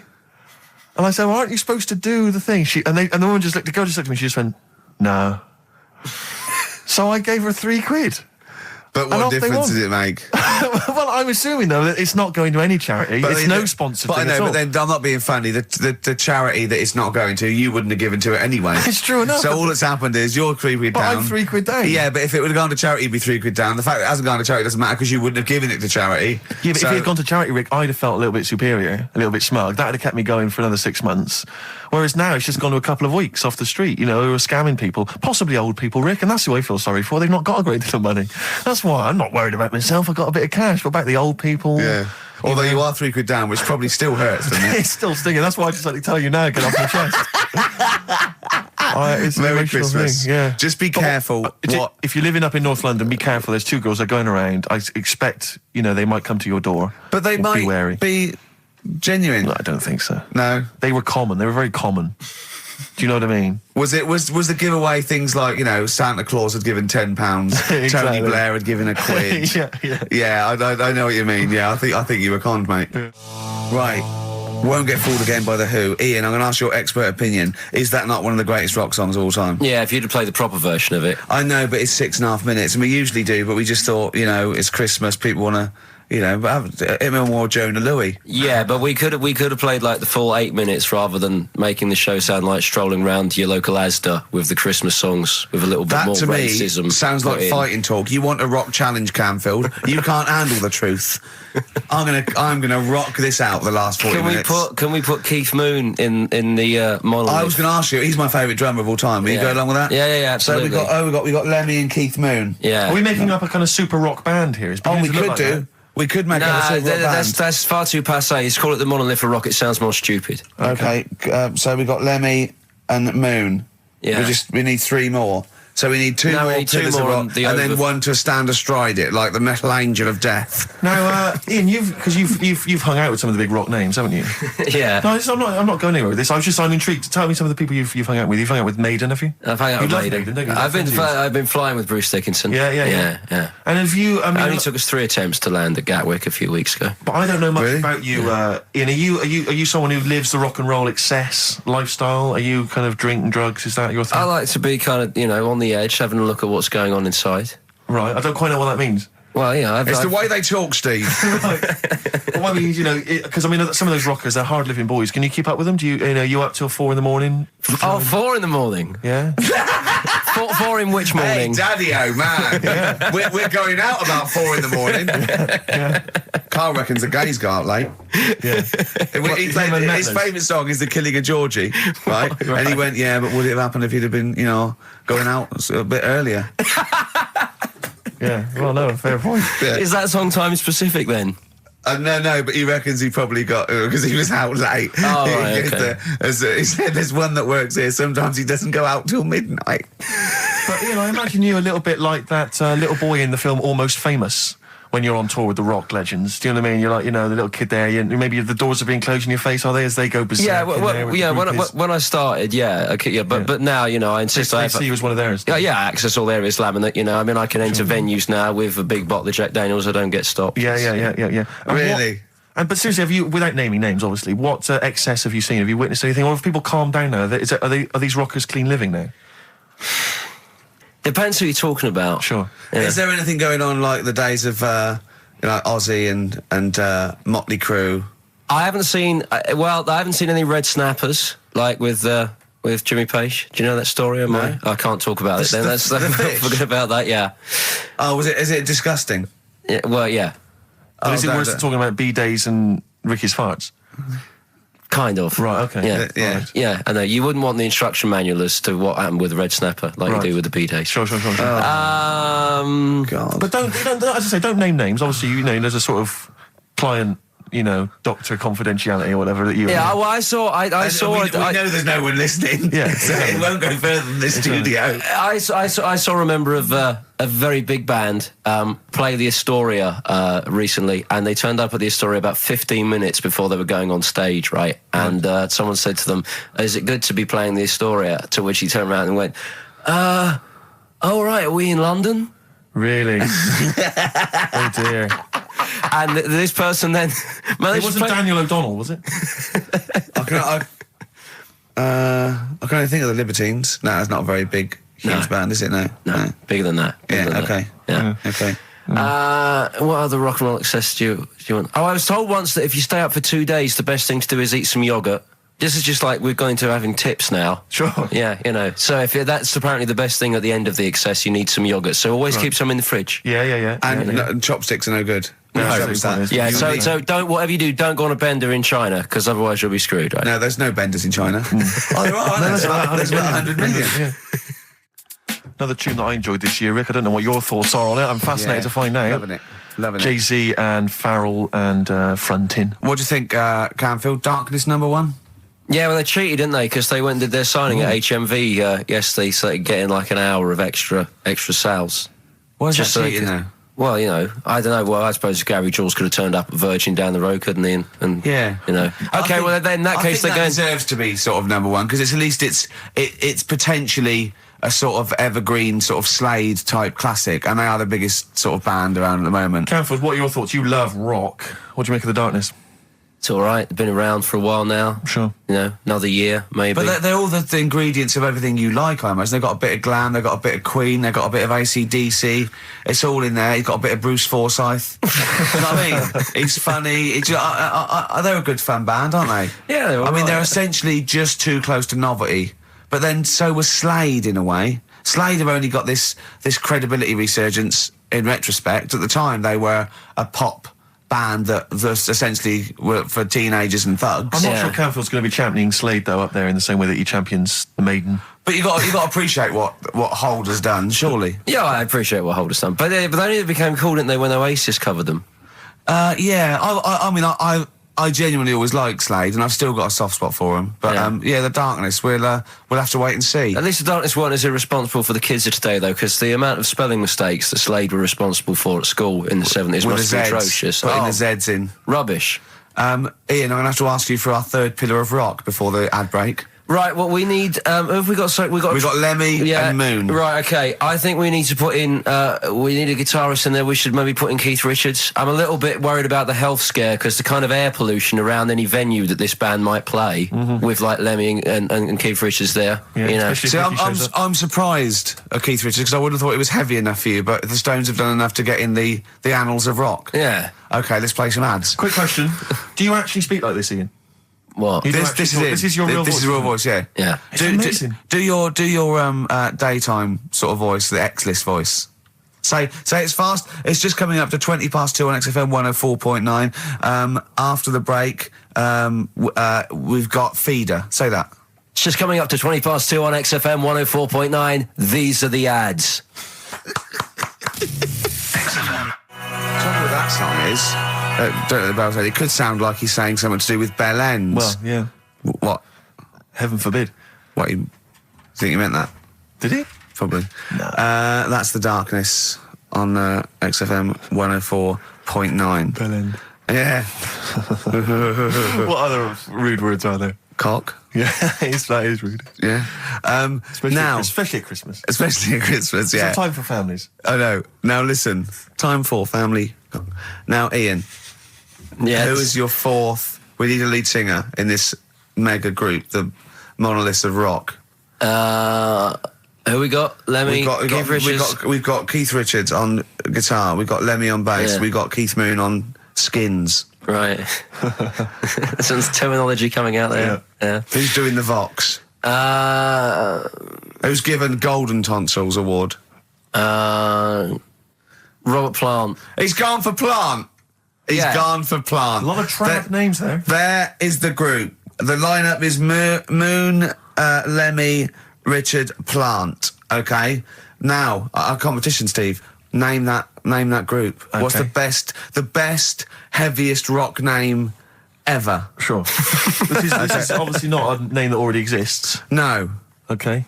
My mate of mine came up with, I think it was Brain Hammer, which I like. Velvet Nazi 666. Sure. So we want the heaviest, most mental piece of death metal, headbanging, bleeding out your brains rock. Axe Attack. Okay. Please welcome to the stage, Christ on a Bike.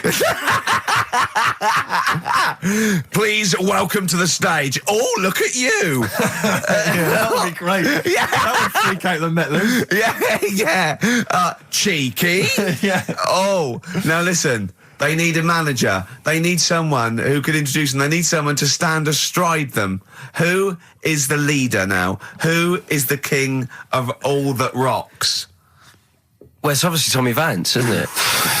Do you know what worries me, Rick? We've said Vance a lot today. I'm wondering if the kids today, do they know Tommy Vance? Are they What do you think familiar that, with Ian? him? If they don't know, they shouldn't be listening. Okay. Fair enough. So Vance is their manager. He needs to. They're on at Wembley. He's got them on at Wembley. They're the greatest rock band of all time. We need the name. Please welcome to the stage. What are they called? Phone in, email in, and the prize we're gonna get some. We'll rummage through the bins as Get Carl some normally does. old tat like Carl does. We'll do Some something. VHSs, some CDs. Greatest air guitar ever. Betamax. Yeah. What's the? Do we need to give out the numbers and Work stuff? an email, Don't get can't them to they? phone in. You don't want to talk to him, Ian, seriously. No, you don't. You know when what's his name says to Agent Starling as she's going to meet Hannibal, don't let him inside your head. Yeah. Don't talk to the listeners, Ian. Exactly, it's very much the same Please thing. I'm a bit concerned that my email's going to be besieged by people sending you links to how to clean out the bidet. Well, that's for all the rest right. of the week. But Make what's sure the most mental, head bleeding, banging, brain hammer operation this band can be called? Call in. Rick, because it always amuses me. I know it's cruel to put you on the spot, but some of your former band names have always amused me. Well, the worst. The worst one. Right, I'll just leave this. Ricky's had a number of bands over the years. What was the worst one. Ready?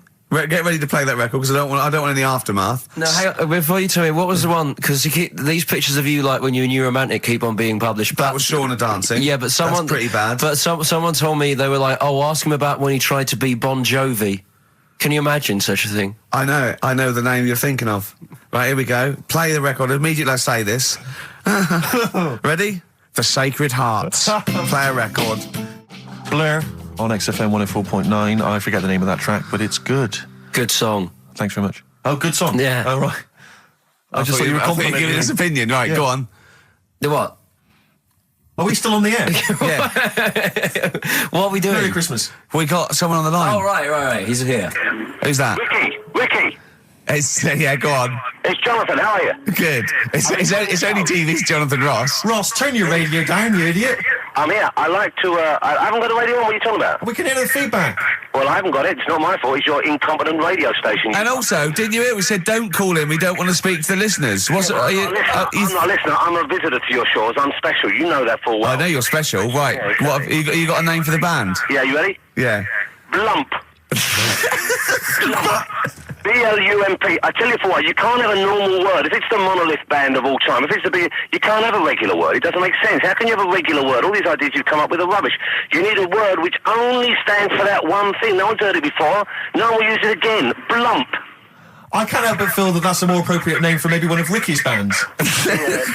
I love seeing that picture of him in that band. You see it everywhere these days. He was like a girl. He was like a little girl in a suit. It's like a little dyke at a wedding. What was that? That's got to be the kettle calling the pot black, surely. Yeah, I've always got nothing but 100% heterosexual. We're not sure about. There's not anything wrong with it. I know that, but look at you. I actually had to get that in. There's not anything wrong with it. I'm Jonathan Ross. Oh dear. I was thinking the other day, right? Oh, yeah? The Comedy Awards. Yes, sir. You didn't have to say some awful things about poor celebrities, poor has-been celebrities with coke addictions and Yeah, fat lips I know, and faces I know, that where surgery's gone wrong and everything. And when they're on the show, they're going, "Oh, you look lovely." Yeah, I'm nice so to them. good. Well, I'm nice to them to their face, but obviously when I'm not with them, I like to let my true feelings be known. What's wrong with that? That's how everyone Well, I'll tell you what, you can get anything off your chest you want on this show. Any celebrities you want to talk about? There's no one listening. Yeah, it's just between me and you. A lot of people listen. They listen to my show, and after they've had a few hours of good laughs, they like something bland to just cool them down afterwards. So they flip over. We know this happens. Did you mention my DVD on your radio show? You know what? today? I forgot to. I forgot to mention it. Christ! I forgot to mention it. I meant to mention by the office, but I forgot to mention it. And then I thought afterwards, it's not like he needs the cash, is it? It's There not we like go. it's not like he needs it. It's not like it is, but he's probably earned more money in a short space. You're like a lottery winner, and you've got about as much taste. You're like one of those burglars who's won the lottery. I am. I'm dressed like an Albanian window cleaner at the moment. Burglar from Reading who won the lottery, and now he's fritting it away on what? I do feel sorry for my neighbours. I've moved into a really nice place. Now, I feel like it's the hillbillies. No, it's nice you've moved in though, because it's nice. It's given them something to sort of talk about behind your back. You've Right. united the whole block. rock. Right, go and play with some Japanese wind-up toys now. I'm Ross. going home to play Mario Double Dash with my son. It's going to be a good afternoon. I phoned you once after I finished my show. It was about 3 minutes. Yeah. And I don't mind if you know, I said, how you doing? You went, it's brilliant. You said, this is what you said. You went, everyone's out. Jane's taking the kids out. I've already masturbated twice, and I'm playing with a new Japanese toy. I'm masturbating now. Yeah, Kings of Leon, Wasted Time on XFM 104.9. Sorry, I was sidetracked there by just some of the band names. Now listen, I want to put in 2 of my own. I want to win that pile of tat out there. Right? I've got 2 names here. Okay. We should just remind people in case they've just tuned in. Oh yeah, Ian Canfield has chosen his mega band of all time. He's got Keith Moon on drums. He's got Lemmy on bass. He's got Keith Richard on guitar. He's got who have you got singing? Robert Plant. Robert Plant. And their manager is Vance. But he needs to announce them at Wembley Arena. They're already sold out. They're at number 1 in the album charts. They're the greatest rock band of all time. And I've got 2 suggestions. Okay. What about this? Please welcome to the stage. Tungsten lung hemorrhage. Yeah, good. Yeah? Please welcome to the stage. God dildo. God dildo, interesting. Nice juxtaposition there of God, the almighty creator, and a dildo. Nice use of some contrasting imagery there. Yeah. Powerful and topical. Tungsten lung hemorrhage. Yeah. We've had a couple also on the email. People didn't really include their names, but who cares? Please welcome to the stage, Balls of Steel. Balls of Steel, yeah. And we've had like Brain Hammer. Yeah. Brain Hammer's good. Lots of Brain Hammer. brain-related stuff. Quite liking the idea of tumour fish.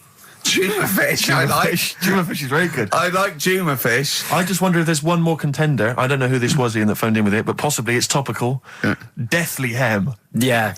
Deathly Hem. It's brilliant. Oh, it's Deathly Hem. Please welcome to the stage, Deathly Hem. It's Deathly Hem. Who's that? We've got to give it to I don't know who that was. Oh, well, if you came up with Deathly Hem, email again. Deathly Hem. It's the greatest name for the greatest rock band of all time. Will you please welcome to the stage, Deathly Hem? It's Golden Tonsils. Isn't it? I went to, I was going to go see him once at the Camden Underworld about a year ago, and they had this sign up, right, saying that Graham Bonnet, who sung that song, had cancelled, right, and it said, God willing, he'll be performing tomorrow. And just in case you thought he'd cancelled because maybe no one bought any tickets, the doctor's certificate was beneath the cancellation sign. Brilliant. Well, we've sung that a couple of times drunk, haven't we, Ian? Oh, but, at the top of our voice. We have done it. It is the best ever. Yeah, it is. Ben has won whatever you're giving away. Yeah, Ben came up with Deathly Hem. Yeah, Deathly Hem. Yeah. I mean, if you are in a rock band, you're looking for a name, and you think you deserve that name, then, you know, write to us. We want to know that you're really heavy, and Ian Canfield would officially hand over the deeds of the name Bethlehem. Deathlyhem? Deathlyhem, yeah. Deathlyhem. They only play at Christmas. You only play, like, big venues at Christmas, and it's all things about, like, fighting, like, good versus evil, and God versus the devil.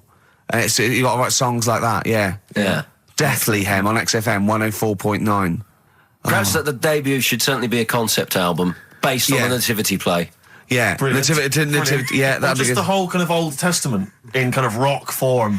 Yeah, with like, it'd be extraordinary. It's the battle for humanity. Yeah, it's called Humanity Manatee, and it's a fight in the ocean of hell. Yes, sure. Yeah, sure.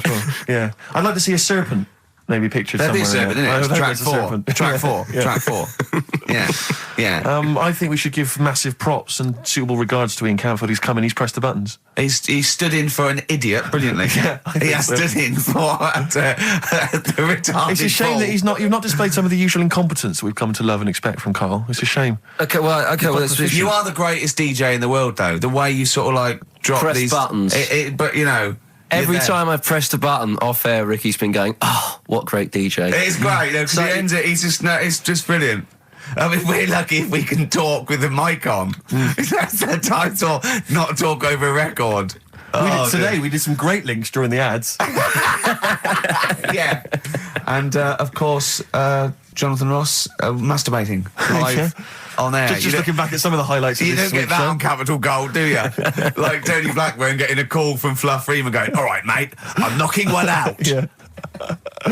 Well, have a lovely Christmas. Have a bloody great Christmas. Have a bloody great Christmas. It's the best of next week. Yep. The best of the last few weeks with some tat, you know, Carl's put together. We're back in January. We're playing some of our favourite songs of the year. I'm looking forward to seeing Pilker's tan and pictures from his holiday. Covered in ash from the beach. Yeah. And we're back on the 3rd, I believe. But Ian, do you want to introduce one? This is Ian's choice for the day. Yeah. We'll see you next week in spirit, and then we're back on the 3rd with Pilkers. Over to you, Kampf. Yeah, enough of Jonah Louis. This is Paul Di'Anno, ex of Iron Maiden, doing Santa Claus is Coming to Town. Carl, can I have a Jaffa cake? Because I've just found a lump. I think. You don't mean me, do you? No. All right, good. Thanks. Now, we interviewed Karl there. I think we've learned a little bit more about Karl there. We did, yeah. And I'm going to interview Steve now, Karl, because I used to be... You concentrating. Don't put it all in at once. Carl, chew. Chew before you swallow. Careful. All right. I used to suffer with that a lot. What? Not chewing. The amount of times I nearly died as a kid. What? Forgetting to chew. Choking. Sure. Mint Imperials. My mum stopped. Drinking them with water. She didn't have to hide them. He's coming out of his shower, isn't he? He's happy Saturdays. He's miserable all week, and he's happy Saturdays, isn't he? Oh, look at him. It's like we get him weekends. Yeah. And he's just happy because we sort of spoil him, don't we? And he has Jaffa cakes and everything. We let him on the He has to go radio. and live with his stepmom again in the week. Oh, The no. ones who listen. Oh, really? Your girlfriend does, doesn't she, I imagine? She's been away for ages. I know. I imagine she just switches off after a while. But we love you, don't you? We're excited. We talk about you in the week, and we think you're great. So don't just think we're using you as cheap comedy material. I'd hate you to think that, Carl. Right. No, I'm going to interview Steve. Because I used to be a chat show host. Well, I am a chat show host. Well, did you see me at Ricky Gervais? No. I worked on it and I didn't watch it. No one watched it. That's terrible. No one watched it. What do you think, Carl? I loved it. See? Are you thinking of Parkinson? And I didn't know Ricky then, so I'm being fair. Yeah. Yeah. Well, I'm going to interview Steve Merchant now. Okay. Live on air, XFM 104.9. We should say that more often. Yes. Ricky Gervais. Because they might tune, I think they've got a hospital radio by mistake. Badly Drawn Boy, Silent Sigh. Cracking tune, mate. XFM 104.9. Maybe there'll be a few silent sighs around London on the 4th of May when, that's it, we're off the air for 3 months. Yeah.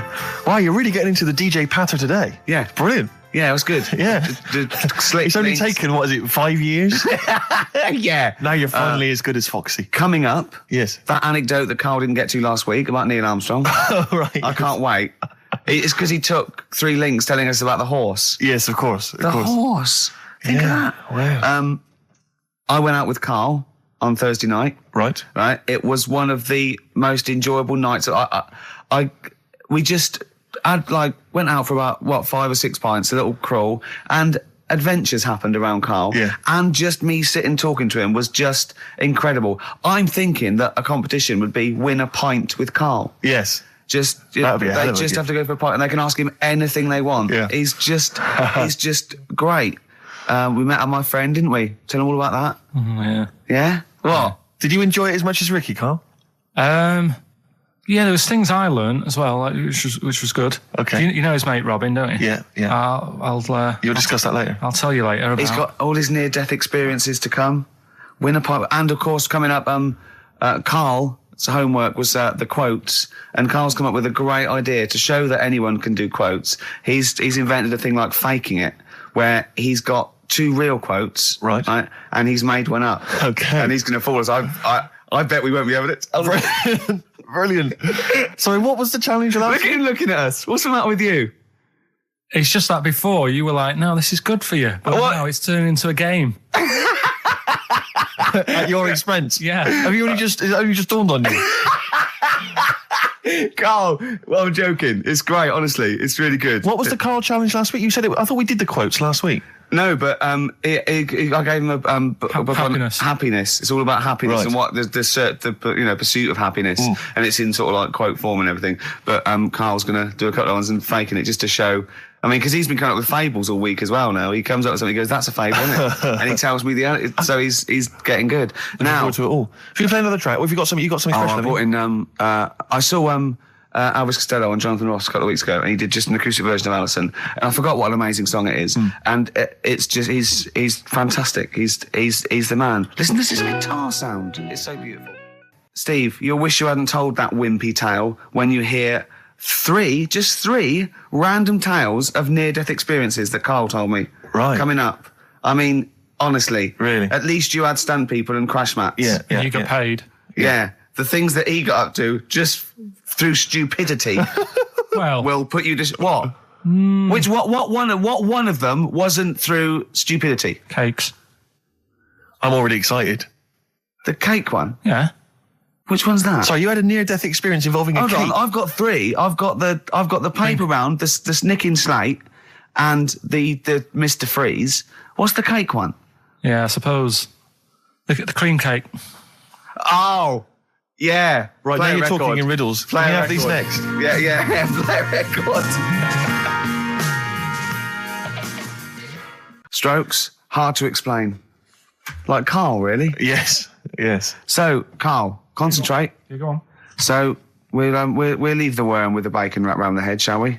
Well, if you're ever caught in the jungle, Yeah. Always carry some... bit of Danish. Good advice. Lovely. So, would you like to start on your... to Steve, because I've heard all these. We won't do them all. We'll start off with the Mr. Freeze. Tell Steve the story of Mr. Freeze. This is the first time he nearly died. This is the most serious of the lot, really. So, what it was, do you know, like, don't know if your mum and dad did the same thing, but like they do the weekly shopping on like a Friday. Yeah. So when you got to Thursday, there wouldn't be much stuff left in the cupboard. It'd just be like, your Jacob's crackers and stuff like that. So when they'd been to the supermarket and they came back, I was like, what's that saying? Like a pig in... I loved it. It was like loads of food coming in, loads of biscuits. What is that saying? He nearly said pig in shit. Right. Is that the saying? Yeah. Right. So all this food comes in. Thank God he didn't. Otherwise he'd have been in trouble. That's true enough. Because he's culpable for our actions, because he's the producer. So technically, that twat's in charge. Go on. Right, so anyway, there's loads of food, and I'm like, oh yeah, look at this, and chocolate biscuits, and, penguins and stuff. Bacon. And bacon. Just in case, you never know. So anyway, my mum and dad's putting the food away. Me and our kid are like, he's already grabbed something, gone back upstairs. It's like feral children. It's like a quest for fire. And then they run upstairs. What did you sit under the bed, gnawing at some sort of pig's trotter? So I saw, do you remember Mr. Freeze Pops? I do, yes. Well, they're kind of like popsicles, icicles. Yeah, but really long, like a foot long, right? Yeah. So I thought, I'll have one of them. So I grabbed it. Went for the nutritious stuff first. Absolutely. And like my mum and dad are putting the stuff away and what have you. And I rip it open and knock it back. Right, straight away, just right back like Swallow that. it straight away, yeah. But it went down the wrong way, right? What's down your shirt? So I was like, oh God, I can't breathe. And my mum and dad didn't even know what I'd ate. Do you know what I mean? I ate it so quick. Yeah. And I'm sort of tapping my mum on the back, going, and she's going, oh God, he's choking again, because I was always choking. If there was one thing, I don't know if I've got like a small throat, but I mean, even Ricky knows I can't drink that much, can I? Yeah. Do you know, or eat pebbles. I'm not a quick drinker. I'd always, I think I'm scared of like swallowing stuff. Yeah. And it was like bottle tops and mint imperials and stuff. I was always choking on stuff. Oh, jeez. So anyway, she's going, oh God, what's he picked up on it now? Drop it. So, and hit his nose with a stick. So I was going, I'm choking. At this point, my dad had I think he'd put his share away, his food away, and he'd gone. His share, I love it. Yeah. He'd gone to watch like Winner Takes All or whatever in a lounge, and I was in the kitchen, and I was starting to I didn't care anymore. Do you know what I mean? I just got to that point where I wasn't struggling anymore. You just thought, I'm done. I just was like falling to the ground. And my mum's going, get in here, I think it's serious. And my dad comes in and sort of starts shouting at me, saying, that's what you get for being greedy. He didn't even know what I'd eaten. Well, it was the moment to teach you a lesson, certainly. So he's there like that, and my mum's going, oh, look at him. And my lips were going purple, and my eyes were rolling into the back of my head. You look like Marilyn Manson. And so anyway, she grabbed me from behind and did that fireman thing. The Heimlich manoeuvre. Yeah. And, winded me. And it came up, and I was all right. What, the whole popsicle came flying back out? You see, that's what I don't understand, because there was nothing there. No, just a little bit. No, it swells up, doesn't it? Because it irritated it. So it went down your sort of like your epiglottis. It went down the wrong way, it went into your air canal instead of your throat, and it sort of spasms, and that's the fear. You just got to calm it down and relax. So in time, I would have been all right. Yeah, anyway. you don't. You might have. So that's so that's hang on. one. So but No. But the weird thing is, like for like 3 days after that, I felt like a sort of a special person. I went to school. Oh, what's that? I'm saying nothing. I did full days. a special needs person.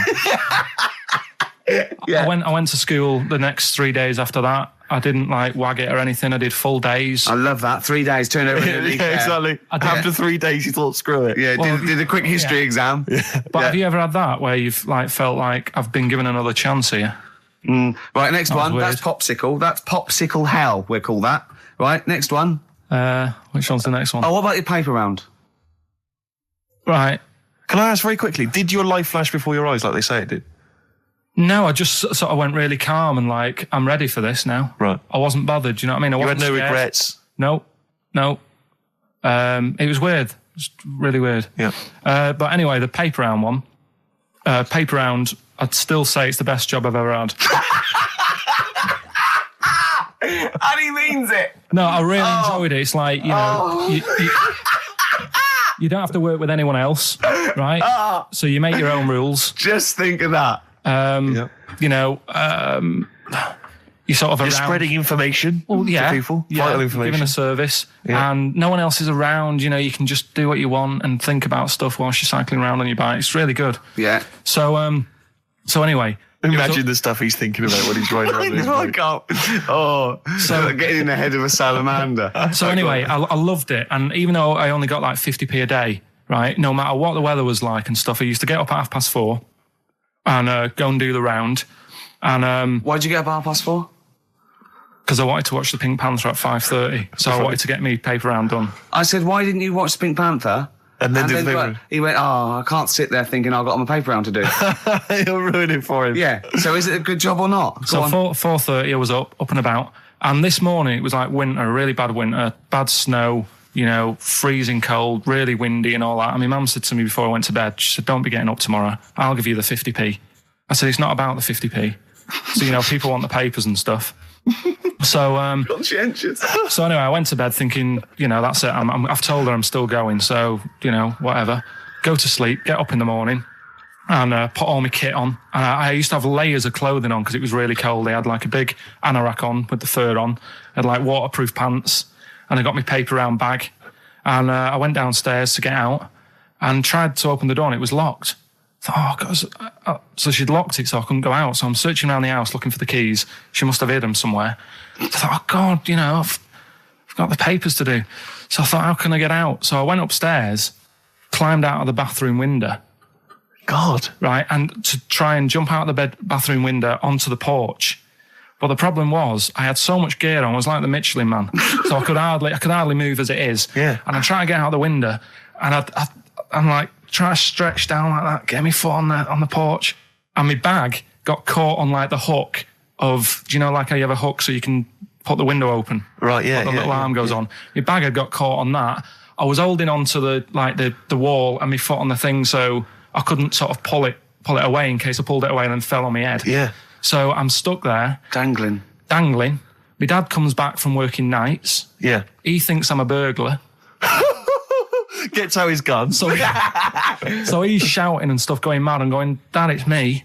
And he had to give us a hand using a... He's heard that wily trick in Manchester before.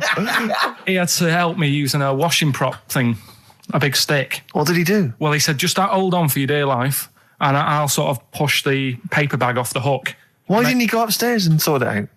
It was at that point where I was in the middle. There was nothing you could do. Do you know what I mean? It's at that point where you've just got to make a decision. Yeah. And by the time you go upstairs, who knows what might have happened? Sure. Do you know what I mean? You've got to act there and then, no messing around. Yeah.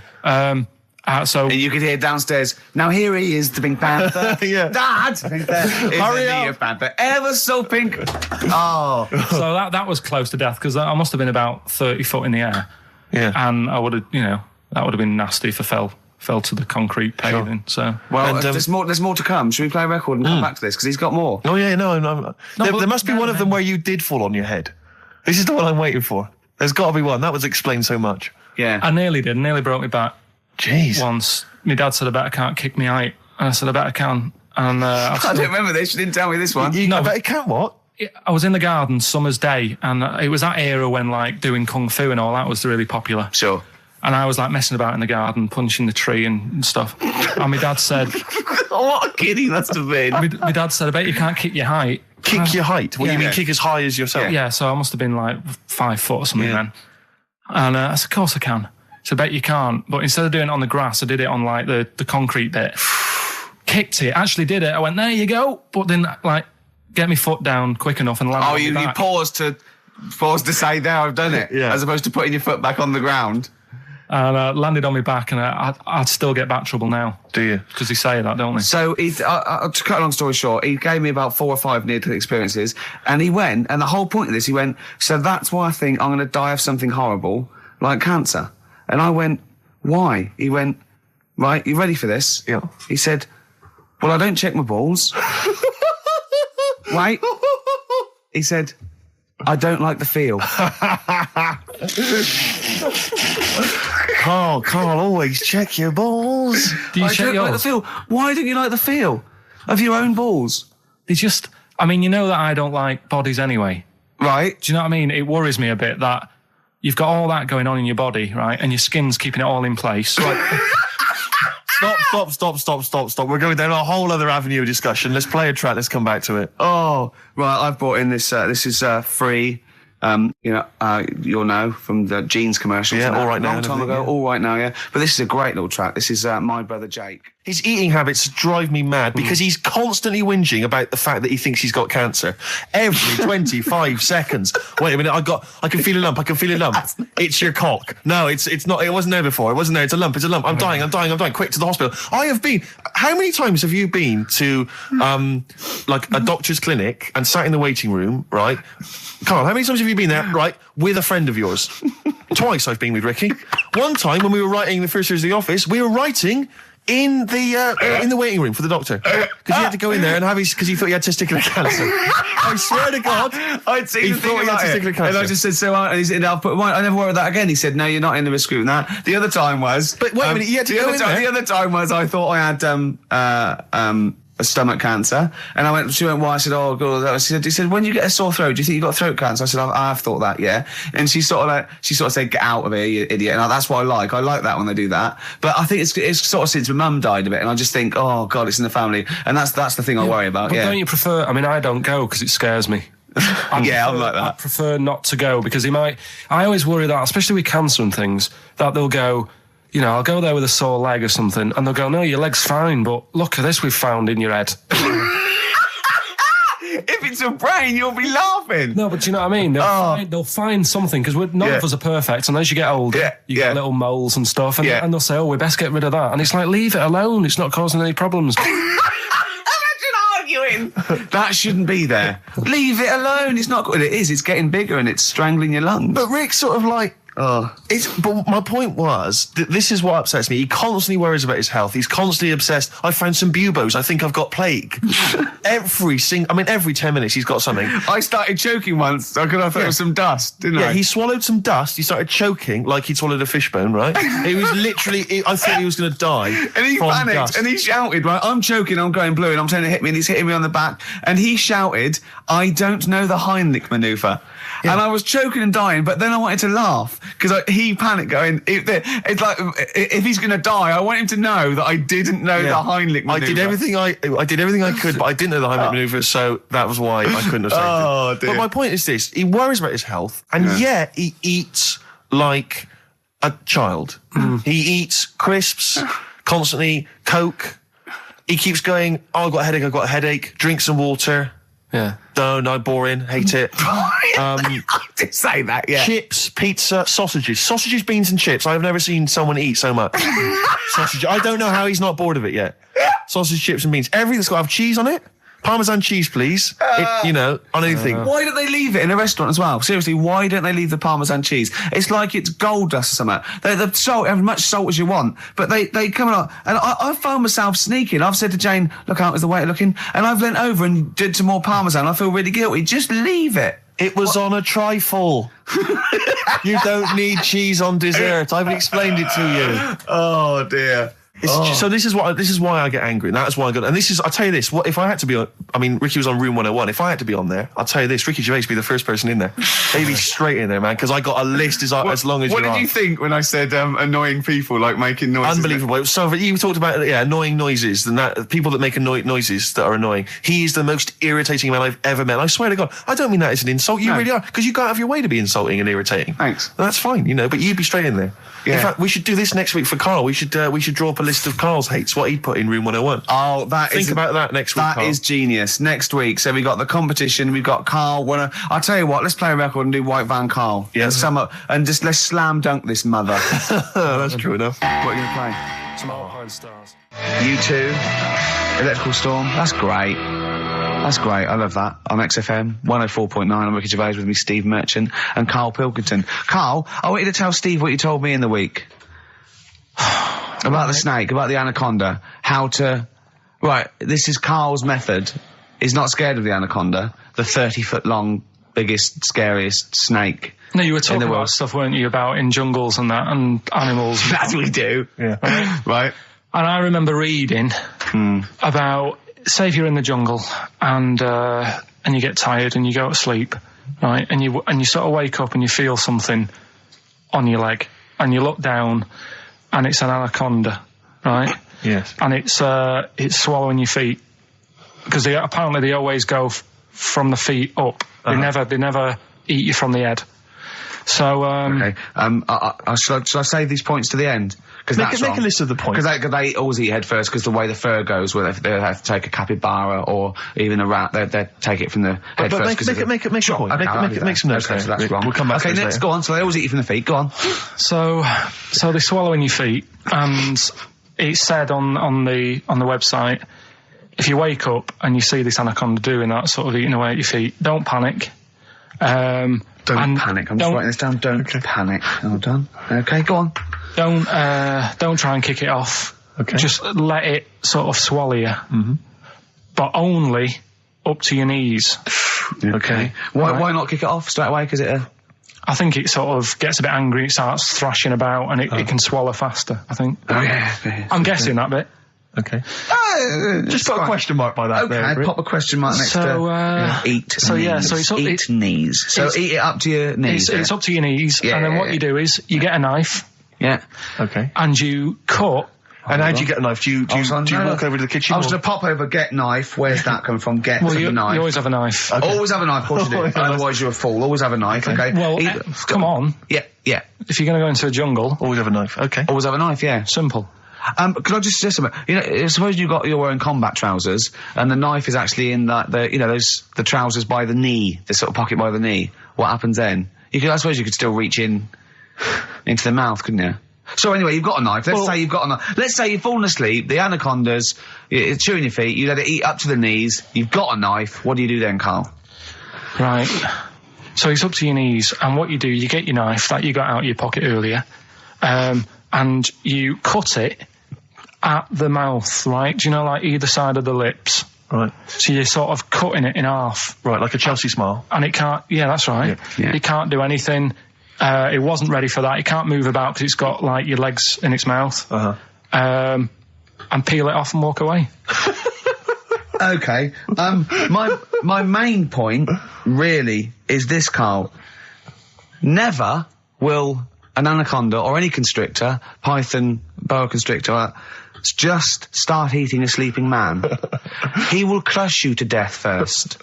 That's why they're called constrictors. They're not called gobblers, are they? Or holy swallowers.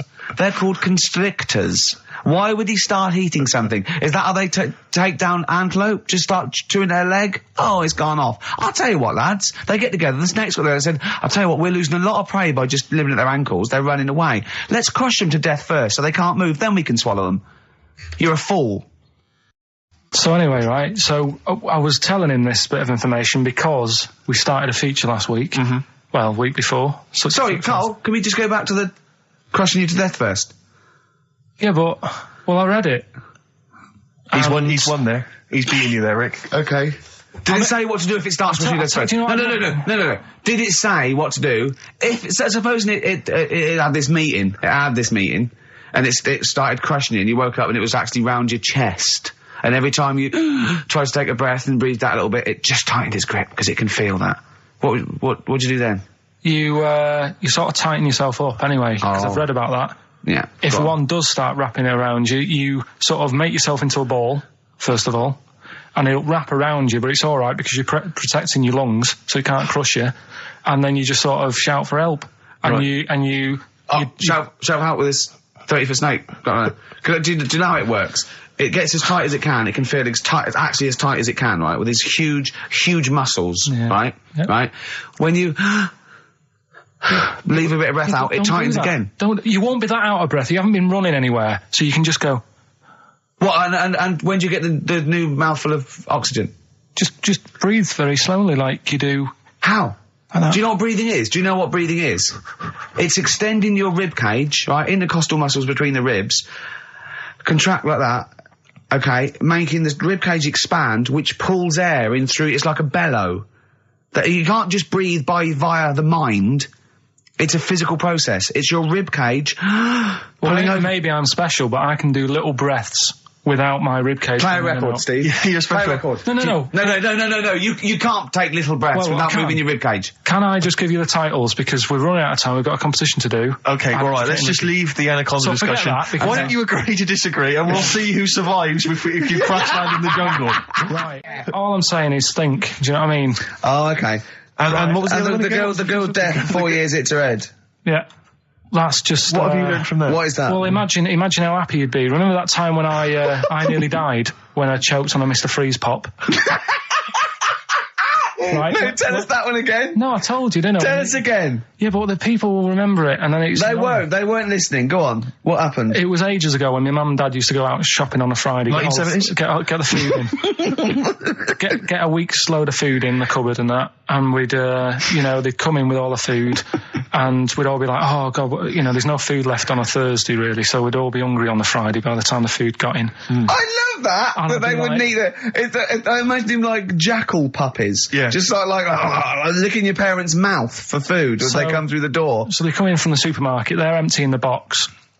Our kid had got some biscuits and what have you.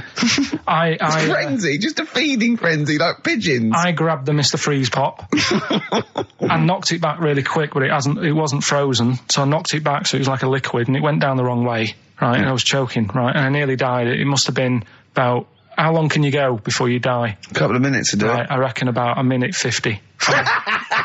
Right, I was really close to dying.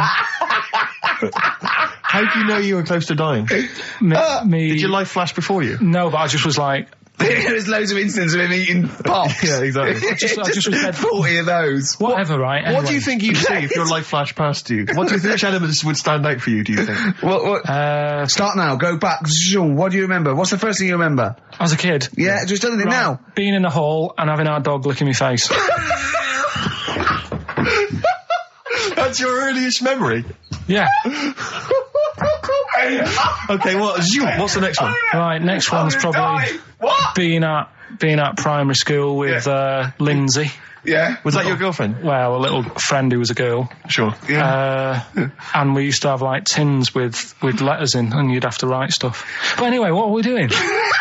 Got confused. Right, so anyway, I'm intrigued by the dog that was licking your face. Well, bin that. We won't win that. No, it's a great feature. I just think you need to be a little bit more careful about what you consider to be education. Gone funny. I fell over. All right, well, we'll work on it next week. Play a tune, and what have you got for us? Because we've got a big competition. We've got to do the competition. We've only got 25 Yeah, well, come on, Don't worry about it, Carl. Play a tune. We'll come back with Rockbusters. What are we playing? Let's play a bit of Tupac. Oh, that's what I'm coming out to, isn't it? Yeah, Fight. exactly. Yeah. Imagine it. Whack it up, whack it up.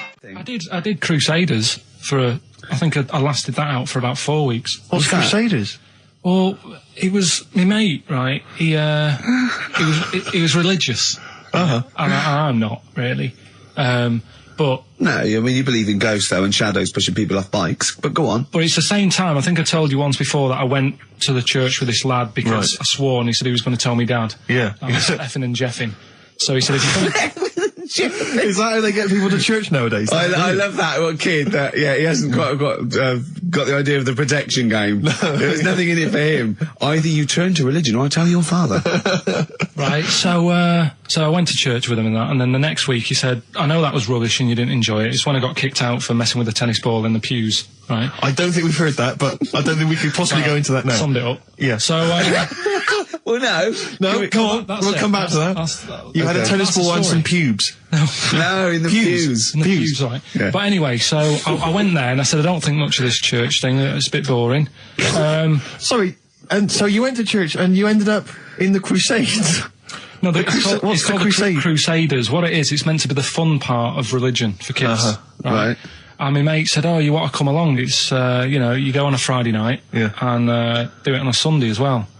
Right, so I went on the Friday night. It was brilliant. They had Sabutio, played table tennis in this dead big old house. And what do they do at the end? Say, I hope you enjoy yourself. Remember, God gave you all this. Well, it's sort of, enjoy the simple things in life. You don't need computer games. You can play table tennis and that, and talk with your friends. Yeah. And blah, blah, blah.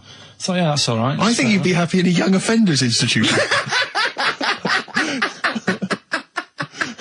You get to clean the toilets there. But don't forget, Carl, I think God invented Nintendo too. Right. Well, anyway, so that was all right. I loved it on the Friday. Yeah. And my mate said if you go for 4 weeks in a row without missing a day, you get a free badge. And salvation. I don't like all this sort of being stuck in stuff. Do you know what I mean? That's don't get tied down. Do you know what I mean? It's like, every day. Yeah. Right. So, anyway, so you've got to come again on Sunday. So I thought, well, we'll have another game of table tennis. It'll be all right. Yeah. So anyway, I go on the Sunday. Who was this servant of God? Right. I go on the Sunday. It's like a totally different club. There's no table tennis. That's how they trick you. No Sabutio. Yeah. They start handing out Bibles. Oh. It's like a timeshare thing. Hang on a minute, right? They trick you. So I didn't go again on Sundays. I used to just go on the Friday. Just go on the Friday. Brilliant. Brilliant. Yeah. I'm amazed no one else saw through that. Well, the thing is, there used to be loads there on the Friday, so I thought they won't even notice that I'm not, like, do you know what I mean? That I'm not showing up on a Sunday. So anyway, carried on. It was just this kid and the vicar. Oh, I love that. You got one over on the church. So I was loving it, right? Playing table tennis and that. Yeah, and then on a Sunday, they found out where I live, and the head fella started coming round, knocking on the door. God. He's everywhere, Rick. Why did he knock? The fella... Politeness. The fella who ran the club, he started coming around knocking on the door, and I saw him coming up the path, and I said to my mum, it's the fella from the Crusaders. Yeah. She didn't even know what I was... No. She thought like, you were off nicking hubcaps and stealing cars. She didn't have a clue what I was talking about. You've been going to church? I don't believe it. Little bleeder. That's not how we brought you up. So I said, look, just tell him I'm not in, tell him I'm not in. And then she had to keep doing this, and they were coming round every Sunday to try and make me, like... Go on a Sunday. It was really important that I went and that I was abusing the system and all this. Anyway, I didn't go. And then... Why didn't they just tell you on next time we turned up on a Friday? No, well, because there was so many people there on a Friday, you just get mixed in the crowd. Yeah. It was jammed. It was well popular on a Friday. Yeah. Right? But anyway, on one of the Sundays, it was quiet for a bit, and they stopped coming round.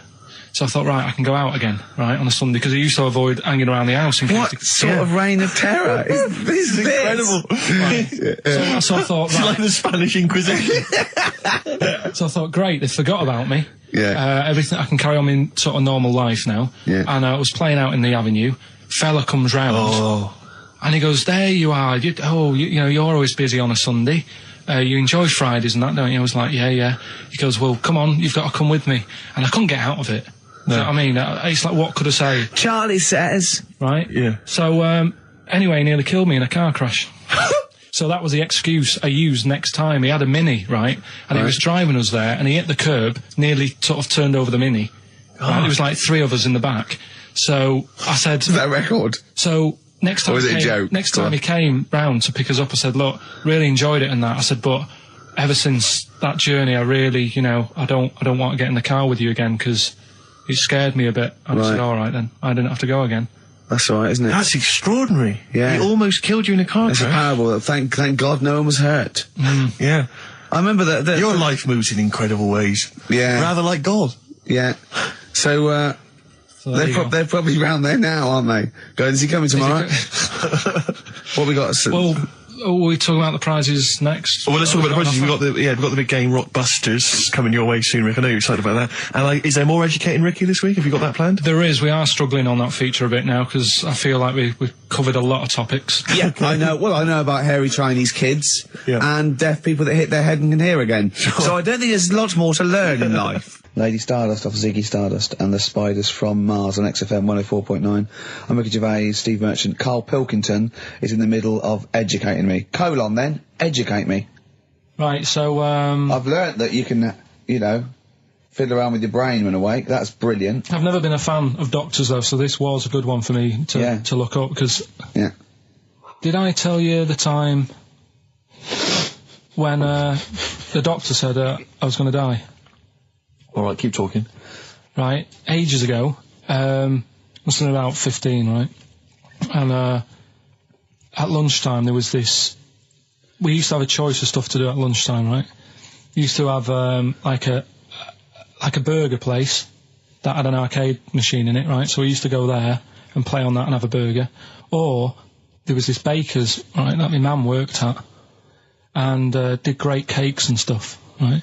So she used to like bring some home and that, but she couldn't always bring them home every night because, they'd cost money, and she used to get them for free. And they used to say they'd rather chuck them away than give them to the staff because there's a chance that the cream might be off. Right. Right, so they used to chuck them round the back. So I used to go round the back with my mate and eat a load. Brilliant. Scavenger, eating out of bins. No, it wasn't out of bins, they were still in trays, but they just stacked them up near the bins, right? So this got out, it used to be chocker. Once the school found out, everybody used to go there, and it'd be like, well, have a cake. The headmaster crawling through, fighting the kids off.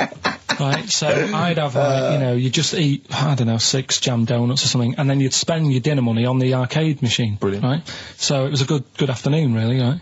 So you'd do that, and this one day I must have had 6 or 7 jam donuts, a few Congress tarts. What's a Congress tart? I love them. I can't get them in London, right? So I'd have some of them. If anyone can get a Congress tart for Karl in London, please let him know. So anyway, this day, that was just a normal day. Do you know what I mean? You'd once, twice a week, you'd have a load of cake. In your life, yeah. So normal day in your life. Were the frog boys there with the webbed hands and the big heads? And the horse in the settee? But the day after one of these days, I had really bad cramp in my belly. Right? I was like in agony, could hardly walk. So I said to my mum, you could hardly stagger to the free cakes. So, I was in absolute agony. I said, I don't like doctors, but you'll have to get a doctor in because I don't know what it is, I can't walk. She gets the doctor round. I won't say his name, but he said, well, doesn't look like he's got long left. Blimey. So I was a bit like, hang on a minute, I've only had a few cream donuts. Yeah. My mum was panicking. Sure. He went, my dad came in from work. She said, something's really bad with Karl, I think it's serious. The doctor said he ain't got long left. So he said, what? He said that and just left? So she said, yeah. He said, I'll have to call him then. So he called him up, said, what's all this about? Karl hasn't got long left, how long's he got? So he goes, I was only messing. He's just had some bad cream. Can you believe that? Well, the thing is... I like the fact your mum didn't ask any questions. I know. She didn't go into detail. Can you explain more, Doctor? No, I got a shoe off. But she doesn't. I don't want to diss you or your family, but I imagine if I was there, I'd have known the doctor was joking. Yeah. That's all I'm saying. I sound very arrogant there, but I imagine he went, what's he been doing? I had about 6 cream cones. Oh, right. Oh, wow. He hasn't got long to live then. I'll see you later. That's what I think the doctor did. Yeah. Just like the idea your mum just let him go. Yeah. Terrified, thinking, well, I'm not going to probe him. He's that's it then. Dad comes in. Hi, honey, I'm home. Anything happened?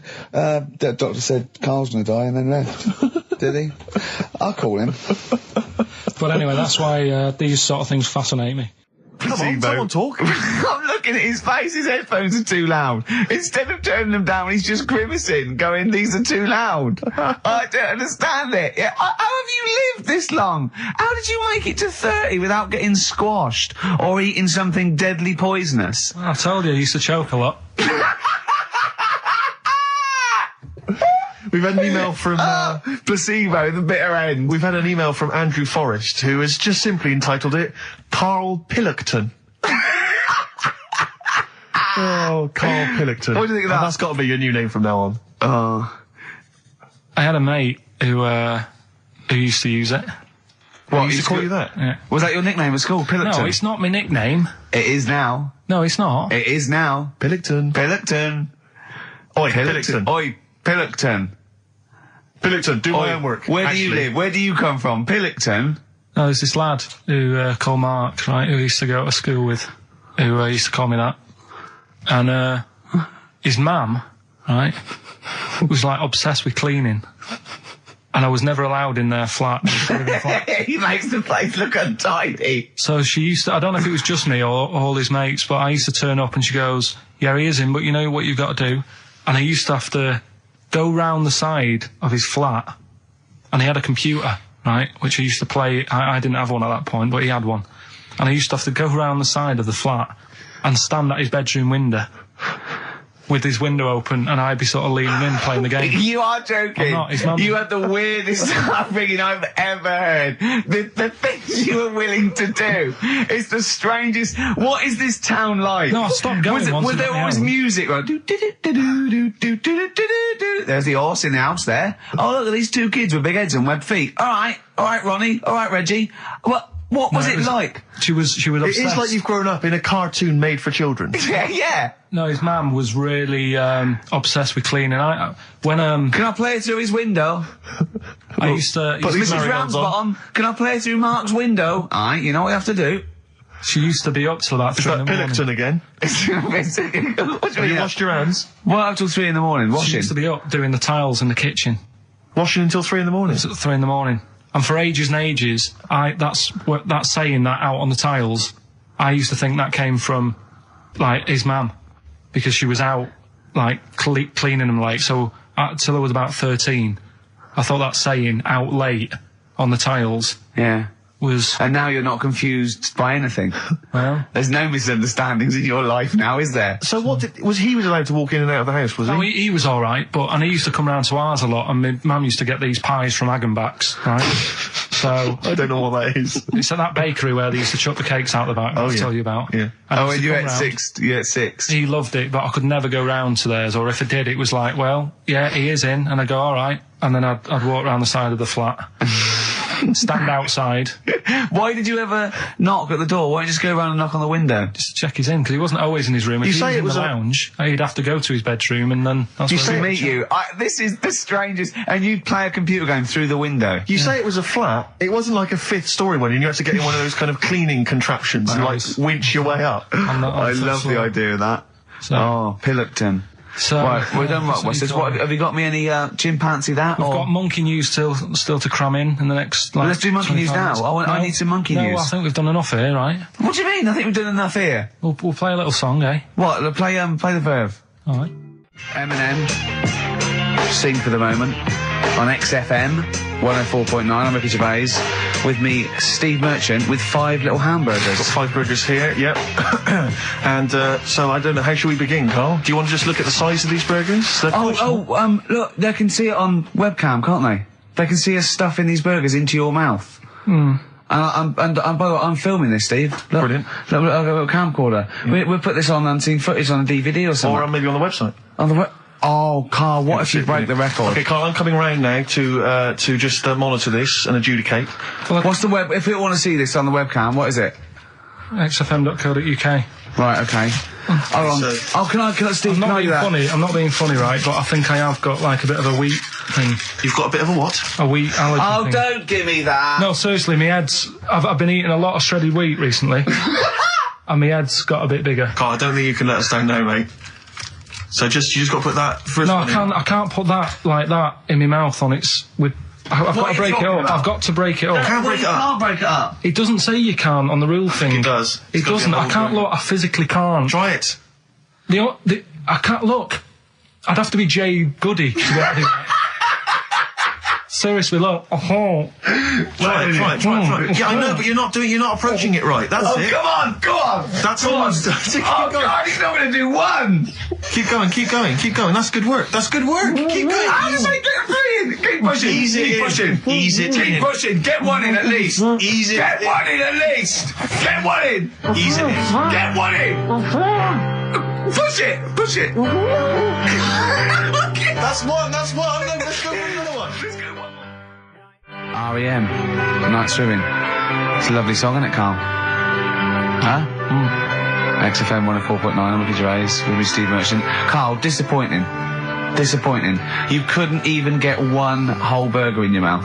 I did, kind of. Yeah, but there was a bit sticking out. It just looked messy. But you were saying about putting it in whole, and I don't think that's the rule. Okay. It's like you can get more in a suitcase if you put things in properly. So you don't just get all your clothes and chuck them in. So it's about, I reckon you've got to rip it up a bit. Okay, do that then. See how many you can get in. You've got to get in 2. No, just one. No. Well, it's three. Pack it in. What do you do? Pack your cheeks first. Honestly, Steve, my head is swelling a bit because I have got a wheat thing, a wheat allergy. That'd be good, then there'd be more room. Right, okay, look, Carl is now just sticking it in his cheek. Right. Yeah. Don't eat any. You can't swallow any. It's like a hamster, you've got to work it like a hamster. Yeah, stick it in, come on. He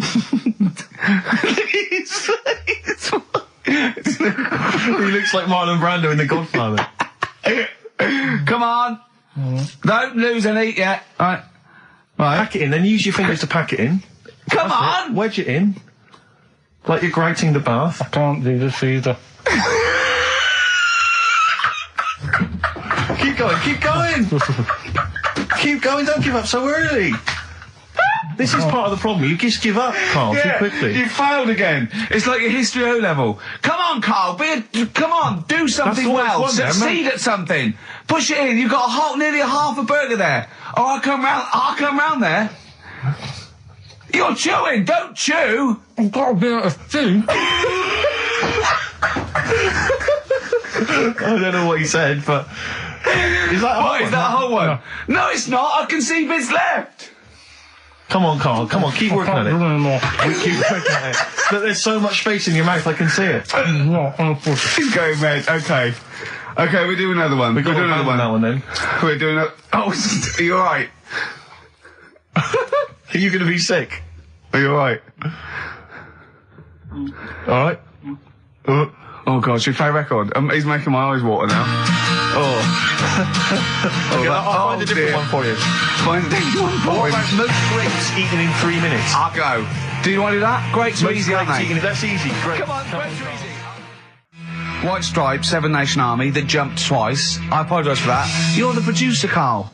Yeah. It jumped twice. Well, it's not my fault if people are slipping around because a burger's on the floor. You're trying to squeeze my head when the song's playing. What difference does that make? Anyway. Right. Don't do any. Right. I've just got some grapes there. We've counted them out. What's the record then? Okay, well, the most grapes eaten in 3 minutes. You've got 3 minutes, Carl, and you've got to beat Matt Hand from the UK, who consumed a total of 133 grapes in 3 minutes on the 8th of November 2001. Right, there's 150. So 150 in there. Right. Okay. So you've got 3 minutes. What are the rules? The rules You just got to eat them and swallow them. And it's like Cool and Luke, right? You got to just stuff them in and don't choke, because I got worried with the burger. That's a good advert for McDonald's, isn't it? Not only was I impressed by the cheapness of them, but he couldn't even get one in his mouth. Yeah. So, value for money there. Maybe they'd like to send us some free stuff. Yeah, free stuff, or just money. Some money would be good. Next week, Carl, you're eating Sony Walkmans. That's right. Yeah. Available for... Yeah. Right, Carl. Right, I think this is going to be good, right? What we're going to do, right? We've got song 2 by Blur set up. We know that's 2 minutes, so you can play that, because that'd be boring radio hearing Carl choke, wouldn't it, for 3 minutes? Exactly. So, when I say go, Carl, right, I'm going to go right on the minute, right? You've got to have a handful of grapes, and you've got to press song 2 by Blur. When we come back, you'll be stuffing your face. Hold on. You ever do that? How can you work the buttons? I can do that. I don't think you can. You cannot touch the grapes until the opening note of song 2 begins. When the Blur 2's, when song 2 stops, can we just push up the fader? So because you'll be stuffing Don't worry, your face. we're almost. Let's go. If we go. Okay. Any second now. Okay. Right. Okay. Ready, 3, 2, 1, go! And he's off. It's good work from Carl there. He's approaching it cautiously to begin with. Cautiously. And he's keeping Well, let's just, he's keeping people. Come on, don't make him laugh. He's choking. He's choking. Oh, Carl, quick! Keep going, Carl. Come on! What happened? Did you just throw up? No! Don't make him laugh! Oh, Oh, come on. We can make wine. Come on, Carl, you're doing so well, Carl. mate. I want to go. Come on. Only. Why are you making him laugh? That was a world record attempt. Come on. He's over. Keep going. Come on. You got 25 seconds. Come on. Oh, I think that was a shame actually, because you were doing well, but something went wrong. I know, and I think those are bigger grapes than the ones I've seen before. They're quite big grapes. Look at his face, he looks so despondent. Come on, Carl, 8 seconds. Just a few more. 5. Come on, what's the matter? 2. 1. It's all over, Carl. It's all over. Better count how many you did. You can get good at this. We can get good at this over the weeks. I think that was a fairly pitiful attempt, actually. I really thought you had a... It's interesting, actually. These are harder records than you might think. Yeah, I know.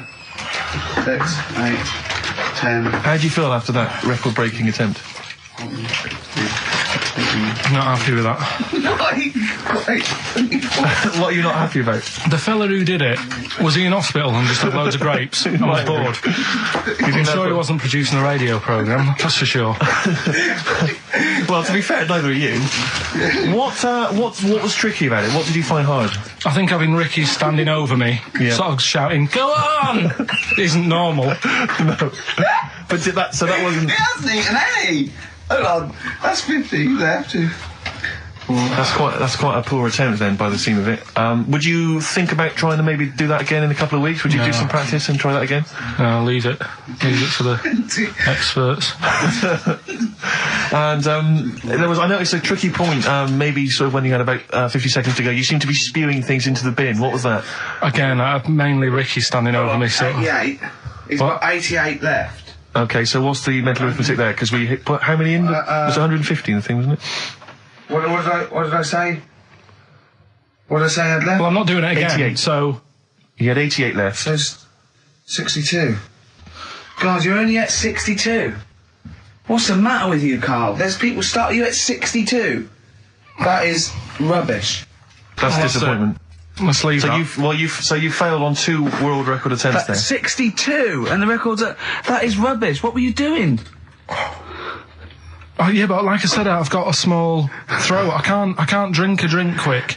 Ever since the Mr. Freeze Pops when I was 6, that I nearly choked on, I nearly died on, I can't go back. It'd be like asking, I don't know, someone who got run over to play Frogger or something.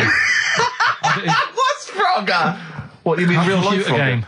Well, just a computer game brings back memories, doesn't it? And I can't do that. What's Frogger? Does Frogger get run over? Yeah. It's a little frog. It has to run across a busy road. Do you know who he reminded me of? Apart from Hamburglar and Zippy and all that. When he was munching those grapes, because the shape of his head, it looked like a game of Pac-Man. Yeah. It did, as he was getting to him, it looked like... We should have had that music. It looked just like it. Oh, God. Do you remember there was a board game version of Pac-Man? Was there? I mean, the only thing that Pac-Man had was the fact that it was on a computer and it was a little face eating things. But imagine that as a board game. But there's board games of, like, things that you don't need board games for. Yeah. It's like there's board games of charades. Do you know what? You don't need that. It's like parlour games. Board games of let's watch the telly. Yeah. Let's play sit around. And it's all like 1999. You don't need it. New from Mattel, a stick. Simply run along, clanking it against a fence or a metal grate. It's fence stick. And a picture of it. Like, oh, Nan, that's my stick. I'll tell you That's what. my fence stick. Do you know I saw in a shop recently the board game of Cold Feet, the TV show. That is a winner. You are John Thompson. Yeah. Go back. Yeah. It's a good game. Drink 8 pints. Go on. Songs of phrase. Songs of phrase, nicely done. Right, we'll get this going. How do you feel, Carl? Yeah, all Again, right, disappointment. Disappointment probably to your family and friends. Well, I don't think they'll be that gutted, to be honest. Right, songs of phrase. Well, Carl, why don't we both we'll come up with songs of phrase, because it's a big tease. People love that. Yeah. It's one of the hot new radio We've got quizzes. one more thing for you to eat. No, I'm not doing any more of that, seriously. Play a song? Right, songs of phrase next, right? That was rubbish, that half hour. Rubbish. That's great. Roots. The Seed, XFM 104.9. I bet that is a record. I've eaten grapes whilst DJing. Possibly. I'm assuming if there's any listeners out there that have a record-breaking attempt they'd like to see Carl undertake in future weeks, they should email in. I think Jono's got that one. You know, we should give the prizes away. Yeah, well, this has been dreadful. This thing. We started off well with him trying to put force burgers in his mouth, and then he come up with this tapped. I mean, this is the end of this because it's. I mean, it was shoddy to start with. No little duo couple. Well, this is not only. Well, I'm just saying. This is what I was saying in the pub yesterday when you try to be sick on my leg. I was saying, come up with new ideas if you don't like them, but you diss them on air. Well, it's just disappointing, isn't it? And Right. What's that? I was disappointed when I was choking before. We were disappointed as well. Yeah, you didn't try. You didn't try with the grapes. You were just like chewing on that. You meant to just throw them in and swallow them. Oh no, you should be a weatherman because once again you've predicted wrongly. It's not a beautiful day at all, is it, Stephen? That was you two, XFM 104.9, Ricky Gervais, Steve Merchant, Claire Sturgis. Claire Sturgis in for Karl Pilkington. Karl Pilkington is on holiday as we speak. Where has he got? Mauritius, was it? Madeira. I think with his girlfriend's parents. You remember last week he was worried they'd never been abroad, and her dad was saying what's the way to pack tea bags. Yeah. Carl's going, you get him over there. He was going, I'll put him in a jar. He goes, put him in a jar. I phoned him up in the week just before he went. I think Friday. I said, have a nice time, and out Sunday, and he said. Guess what he's doing now? What he said? He's packing margarine. Oh, of course he is. Bless him. My dad does that. My parents always take tea bags wherever they're going. Really? You know, for fear of there being some kind of tea bag drought in France. Yeah. You know. Is it wrong? But I mean, I don't know. Is it because of maybe English breakfast tea you can't get over there? So you can. Can you though? I mean, you can get peach tips. You know, you tea can is probably the single most popular drink in the world. I know, but what about the fancy foreign teas, your Earl Greys and the like? Well, I don't know. Because I want good English breakfast. Don't bother me with Earl Grey. I don't know what that cup of tea is. It's not tea to me. It's laughable. It's weak. It's pathetic. It's do you know what? Earl Grey with a little bit of skimmed milk isn't so bad. Oh yeah, yeah. Oh, and is your husband a fan? We've started. It's all off already. All right, it's all banter. We'll go at each other. Sometimes sort of pretending, you know. Sometimes pretending we're not close mates. You know, and friends, you know, all that innuendo and that. Smutty. And I go freaky goggle-eyed thing. I go too far. I sometimes go too far. I do ruin it when I go too far. So let's be nice. Wow. Let's have a bit of Blur. Ooh. Well, Clever man. Blur, Out of Time, on XFM 104.9, Ricky Gervais, with me, Steve Merchant, Karl Pilkington. Steve's a bit quiet, he's got a bit of a sore throat. Oh, a bit of a sore throat. Murder, all week. It's been murder, Rick. We couldn't work all this week I've because been off, sick. Steve's been in Bristol. Karl, you're not impressed? It's just, I don't understand why having a sore throat sort of... Oh, he's done you. Right, what if the sore throat was so painful it was like you've got broken glass and razor blades in your throat? You can hear now that I'm not even speaking from down in the throat, I'm speaking from the very top of it like that, so it sounds a bit weird. But you're right. What? Your hands are all right, aren't they? Yeah, but we talk when we're writing, don't we? I can barely talk. It was agony. I couldn't sleep because it was so painful. Even when I was just lying there, motionless, it was hurting. I just was surprised because we got back off holiday and called Ricky and said, all right, is Steve all right? And he said, he's had to go back home or something, and he's stayed there because he's got a sore throat. Yeah. I didn't understand why you can't, just go home. I mean, how old are you? What? I don't understand why you've got to be at your mum and dad's when you're feeling I happened to be at my mum and dad's. Now I'm talking like you. When this sore throat really kicked in, so I thought I may as well stay and get a bit of the creature comforts of home. Do you know what I pictured though when he told me? See, my parents aren't like yours, Karl. Your father would have popped down to the phone box and maybe looked to see if there were any kind of throat lozenges. Strepsils. Yeah. Whereas my mum phones at the doctor first thing she can. I'm straight down there with my dad. They're snapping into action. They're trying to sort me out. It's a bit like that Ronnie Corbett thing, isn't it? Sorry. That sorry thing. You're right, Karl. Yes, you're absolutely right. He's just like that. Oh, no, dear. it's just because you just went on holiday with your parents. Well, not with mine. No, with right. Suzanne's, and it won't be happening again. So. Well, we'll have more about that a little bit later. Luckily we came in a few times, didn't we? We've been here since about 11:30, haven't we? Yeah, sorting stuff out. Doing a show. What, have you been squeezing his head, or? No, that's strictly between the hours of 1 and 3. We established that. Okay. And I've kept the rules, haven't I? I did practice the grip in the week, didn't I? Yeah, just to see what method he was going to use today. Yeah. I came in, I did my back on Tuesday. I was sparring and I pulled my back and I was in agony and I had to get an emergency chiropractor out and sort it out. And I was on painkillers and I couldn't walk the next day, but I still came in and did a voiceover that was booked at 4:30, didn't I? I got Johnny to walk me in because I couldn't sit down, so I couldn't take a cab, but I could be upright and I had to got him to walk me in because I was scared someone was going to bump into me. And I did the voiceover. That's dedication, isn't it? Yeah, but right, I got back off holiday on the Tuesday, right? First day back was going to be on the Wednesday, right? So I thought, well, I'll take it easy, because you do that, don't you, when you've been on holiday? The first day you just want to sort of... I don't, I'm straight back into it. Well, yeah, but it's nice to, do you know what I mean? Yeah. Just sort of look at your emails, go through all them, work out what people need and stuff. Sure. Doss around, yeah, sure. So I thought, I'll take it easy. As soon as I got in, I was told that Ricky had been booked in to do a voiceover. And I thought, can't handle that. Do you know what I mean? On the first day, him coming in annoying me, probably trying to get a week's worth of head squeezing in. So so I called him up and he said, I might not come in because I've got a bad back. I thought, well, that's all right, right? Then you just turned up, didn't you? He said, I managed to get in a cab. Yeah, Johnny walked me in, and that's what, yeah. And he did the stuff, which I haven't got it here at the moment, but I'll find it on the system and I'll play you what he did. That he's been paid to do as well. It's all right. Yeah. Well, it's not all right. I had to pretend it was all right when I played it to all my bosses to try and persuade. Well, look, let's play that a little bit later. But now, as we're all back together, Steve, would you say the boys are back in town? Yeah. Brilliant. Buy it in bottles. Richard Ashcroft on XFM 104.9. I'm Ricky Gervais, with me, Steve Merchant and Karl Pilkington. Now, listen up, right? It's the Sony Awards this Thursday. Now, for those who don't know, the Sony Awards are like the Oscars for radio presenters and producers and everything, right? So, and as you know, me and Steve, we love to win. We want to win this one. This is the last time the panel will be listening, so I want a good, clean, tight show, right? So no swearing, joking aside, no swearing, nothing controversial and nothing in bad taste, all right? Good luck out there. Aren't we a little bit buggered then? Well, yeah. So, all right, Karl? Yeah, that's all right. It's just when you say things like, make it a good one. Sometimes it sort of puts a bit of pressure on and things slip out that you shouldn't say and stuff like that. Do you know what I mean? Have you ever had that? What, when you can't?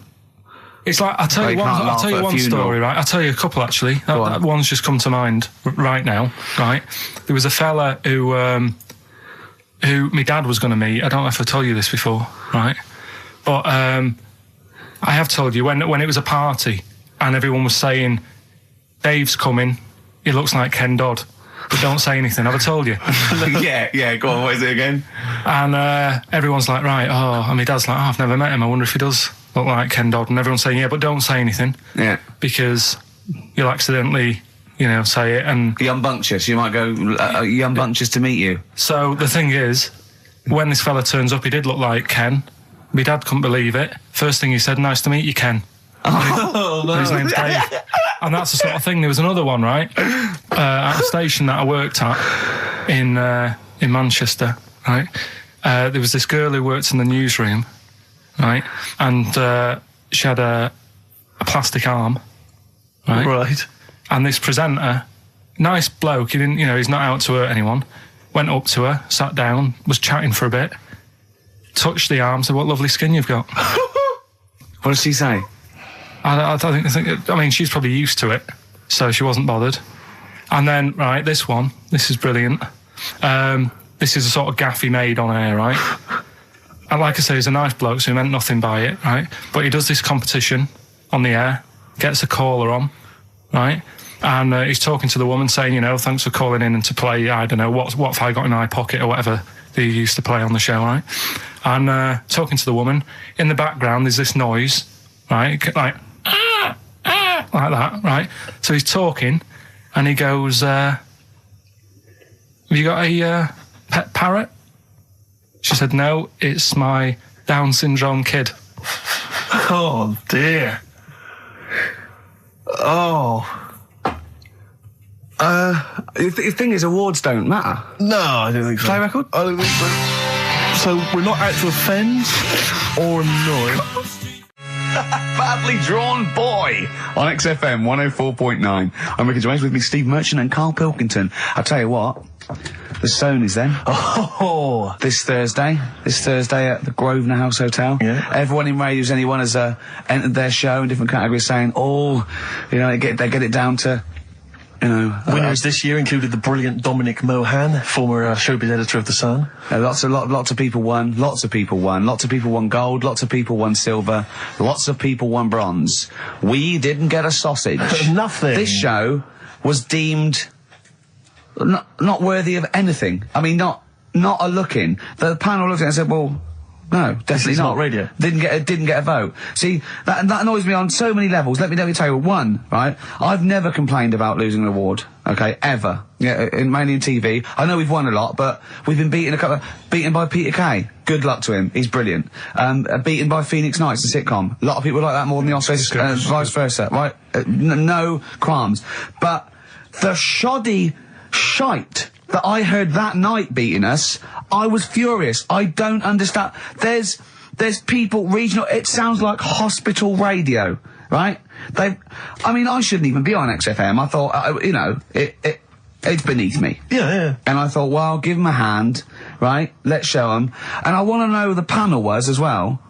I do not believe it. How can they I was looking back over some of the shows, right, before I go, Karl, and I've just done a little excerpt of, a trailer of what we do, what we're about, and I don't know how the panel could overlook this. Play a bit, Karl, please. Shaking her muff, minge and tits around does not make her a hoe, then what does? These kids at school with big heads. Karl, what are you talking about? Shut! Oh, my name is Holy Fuck. Right, Yeah. It's this monkey that was on a train station. Right. What if you mean cock to mean penis? It was my Down syndrome son. Oh, chimpanzee, that monkey news. So we've still got monkey news coming up. You're an idiot! You know what I mean? That's, to me, quality broadcasting. I don't know how they can say that isn't worthy. That's what we sent in to the Sony people. They listened to that. How they didn't think that was dynamite stuff. It doesn't make sense. Actually, I've been thinking about this since Thursday, because I've been a little bit down in the dumps. Yeah. What I think it is that with the TV show, the TV stuff we've done, Rick, we put a lot of work into that. Yeah. We get the script, we got the script, we spend a lot of time on it. What this show is about, it's very much about spontaneity, it's about our personalities, and I don't think we're ever going to win an award for our personalities. I think that's where we're going. Do you know wrong. what I think? I think that when we're together, with the auteurs of The Office and, and we're strong on it, and we're just two, we write it, we direct it, we cast it, we even worry about the font and stuff on the, we do everything. There's a weak link in our midst, I think. On the radio show? Yeah. Right, well, I'm just trying to think what the common factor is, because on the award-winning TV show, it's Bliss You and I. Yeah, I don't know. Well, I'll tell you what, can we play a record and let me think about this, because there must be something. There's got to be a factor. That isn't in The Office that's in this, that means that The Office is award-winning, and this is a pile of shite. Blur and Out of Time. They're joking, there's 2 hours to go. On XFM 104.9, I'm Ricky Gervais, with me Steve Merchant and Karl Pilkington. A new leaf, bit of a blow at the Sonys. Not like that. I mean, we were taken aback. Speak for yourself. Yeah. We've got guests. Jonathan Ross won, and he has guests, so we're going to have guests in. One of which is sort of a tie-in. He's going to explain himself. It's Dr. Neil Fox.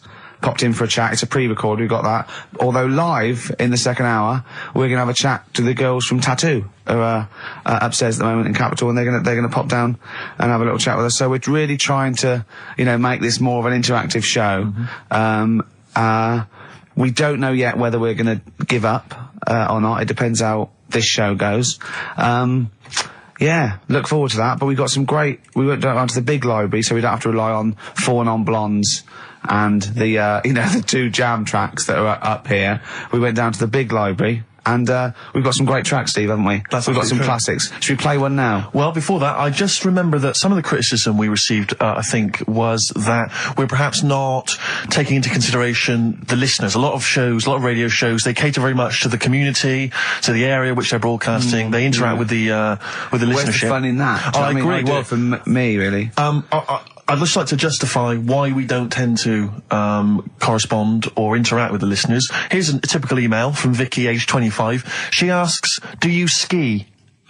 Rick, that's her question. No, I Do you don't. ski, yes or no? No, I don't. No, you don't. Right, there you are. Thanks, Vic. Brilliant. Keep those coming in. See, he's turned him against us, Carl. What do you think, Carl? What do you think of Steve's attitude there? It's alright. More insight like that coming later.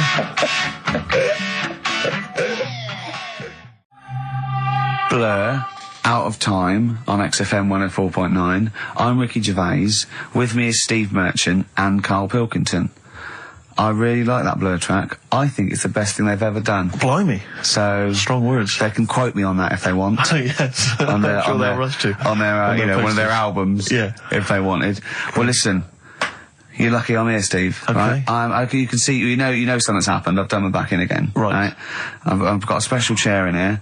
I'm in agony, and I'm on the strongest painkillers I can get. Right? Okay. I feel a bit. Carl, I had to call Carl up today and say, look, I don't know if I can make it in. Can you come and get me? He came over to my house. We got in a cab and he got me here. Right.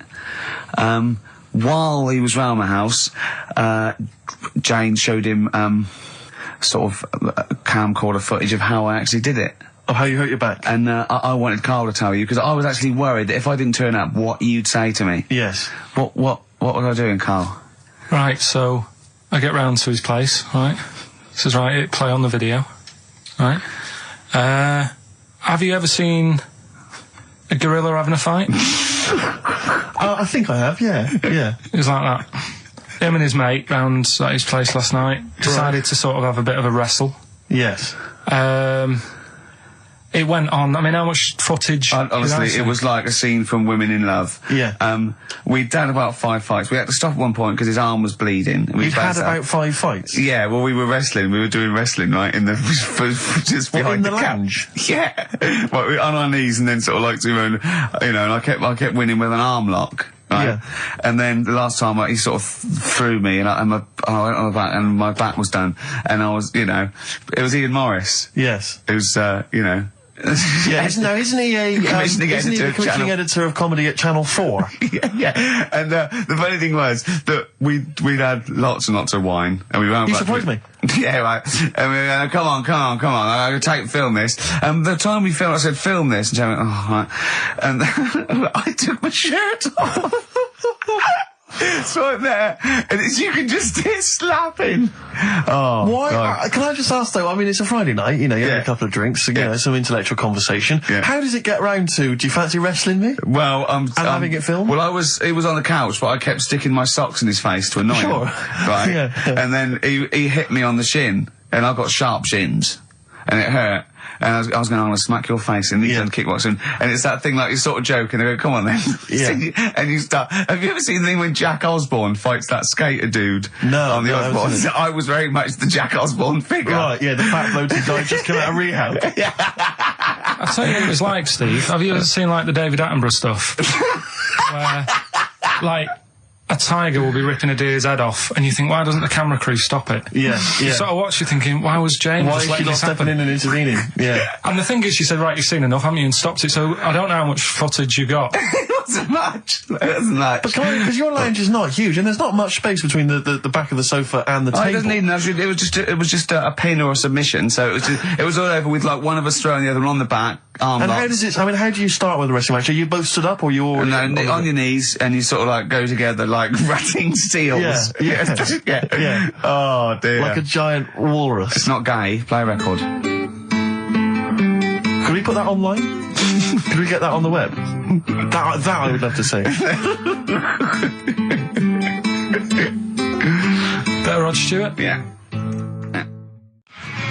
Just because.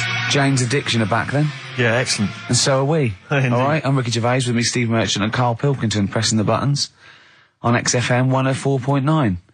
Well, I'm looking forward to today. Because not only have I got, a bit of Bowie, a bit of Springsteen, Mock the Hoople, Pretenders, R.E.M., an Elton John classic, don't laugh, right? But we've taken Dr. Fox's advice and prepared the show, and I've got a big list here of amusing observations. Coming up after the next record, a funny observation about describing your looks. Brilliant. All right? Oh, before, I just to say, Rick, I just had an email. Beach Buggy, your last chance to see them on Thursday, 5th of June, alright? So don't miss out. The Garage, 9:45. It's your last chance. Beach Buggy. Well, I know that must be some people's favourite record, Steve. Well, it's certainly one of mine. Thunder Road, Bruce Springsteen. I won't hear a bad word said against the boss. A lot of people dismiss him, as we said in the past, as being some kind of stadium rocker, but you can't listen to a song like that and not be moved. Surely, Karl. It's alright, yeah. Brilliant. A passionate man. Yeah. What? So, Karl. No, it's right. So, there's certain songs like that was alright. It didn't sound anything. If it wasn't Bruce Springsteen, if someone new came out saying like that, I'd go, yeah, it's alright. Sure. Do you know what I mean? Yeah. You're a regular Simon Cowell, aren't you? I don't know if I like music as much as I used to now. That's what happens when you work in it, isn't it? Because Danny Minogue was on the telly in the week. Is it like when you work in a sweet factory and you don't nick the Mars bars after a couple of months? Yeah. Yeah. Danny Minogue was on the telly in the week, right? Yeah. And she was doing a medley. Yeah. Why do people do them? Well, to try and get all the hits. I know what you mean, yeah. Well, who's that busy that they haven't got time to listen to a full album or... Well, it was it's like a meal in pill form. Yeah. Well, I like most of Danny Minogue's hits, but I don't like the whole song. Yeah, exactly. So if you want to just like pop the best bits down, 30 seconds, put them all together, yeah. Well, I've got a Stars on 45 record from the 70s. Do you remember those? Yeah. Stars on 45. But it's like you say, I mean, this one had it would be a snatch of Stevie Wonder, followed by the MASH theme, followed by Layla, just the intro. It was sort of, it's not music, it's just... Well, we do a bit of that, don't we? That's what DJing is, isn't it? It's a bit of everything. But we play the whole song, don't we, often? Mm. Yeah, we're better, aren't we, Karl? Oh. So what do you want to talk about today? Do you want to look at the list? Yeah, well, it's got describe looks. That's our list we've put. So this is a very amusing sort of link about describing your look. I don't know. What's this? I don't remember this. No, I just was thinking like, everyone's got an idea in their head, right? Of what well. Careful, Karl. Don't open yourself up to criticism. Go on, yeah. Everyone's got an idea. Do you know what I mean? Everyone's got an idea of what they look like and stuff. If someone wanted to know what I look like, or what Ricky looked like, or what you look like, Steve, if that... Yeah. What would you use to describe yourself? Do you know what I mean? Words. Not really. I don't understand. What do you mean? Well, like... someone who doesn't know us, we've got to describe, and what's the game to hopefully get some sort of interpersonal language going, so you know they've got the same image as you, to a certain extent. I'm just thinking, if I was to meet Steve in a restaurant, yeah, right, nothing untoward going on. We're just hanging out. No, just having a chat, just having a normal night out. Yeah. Who's paying? Because I mean, is it expensive? Go Dutch.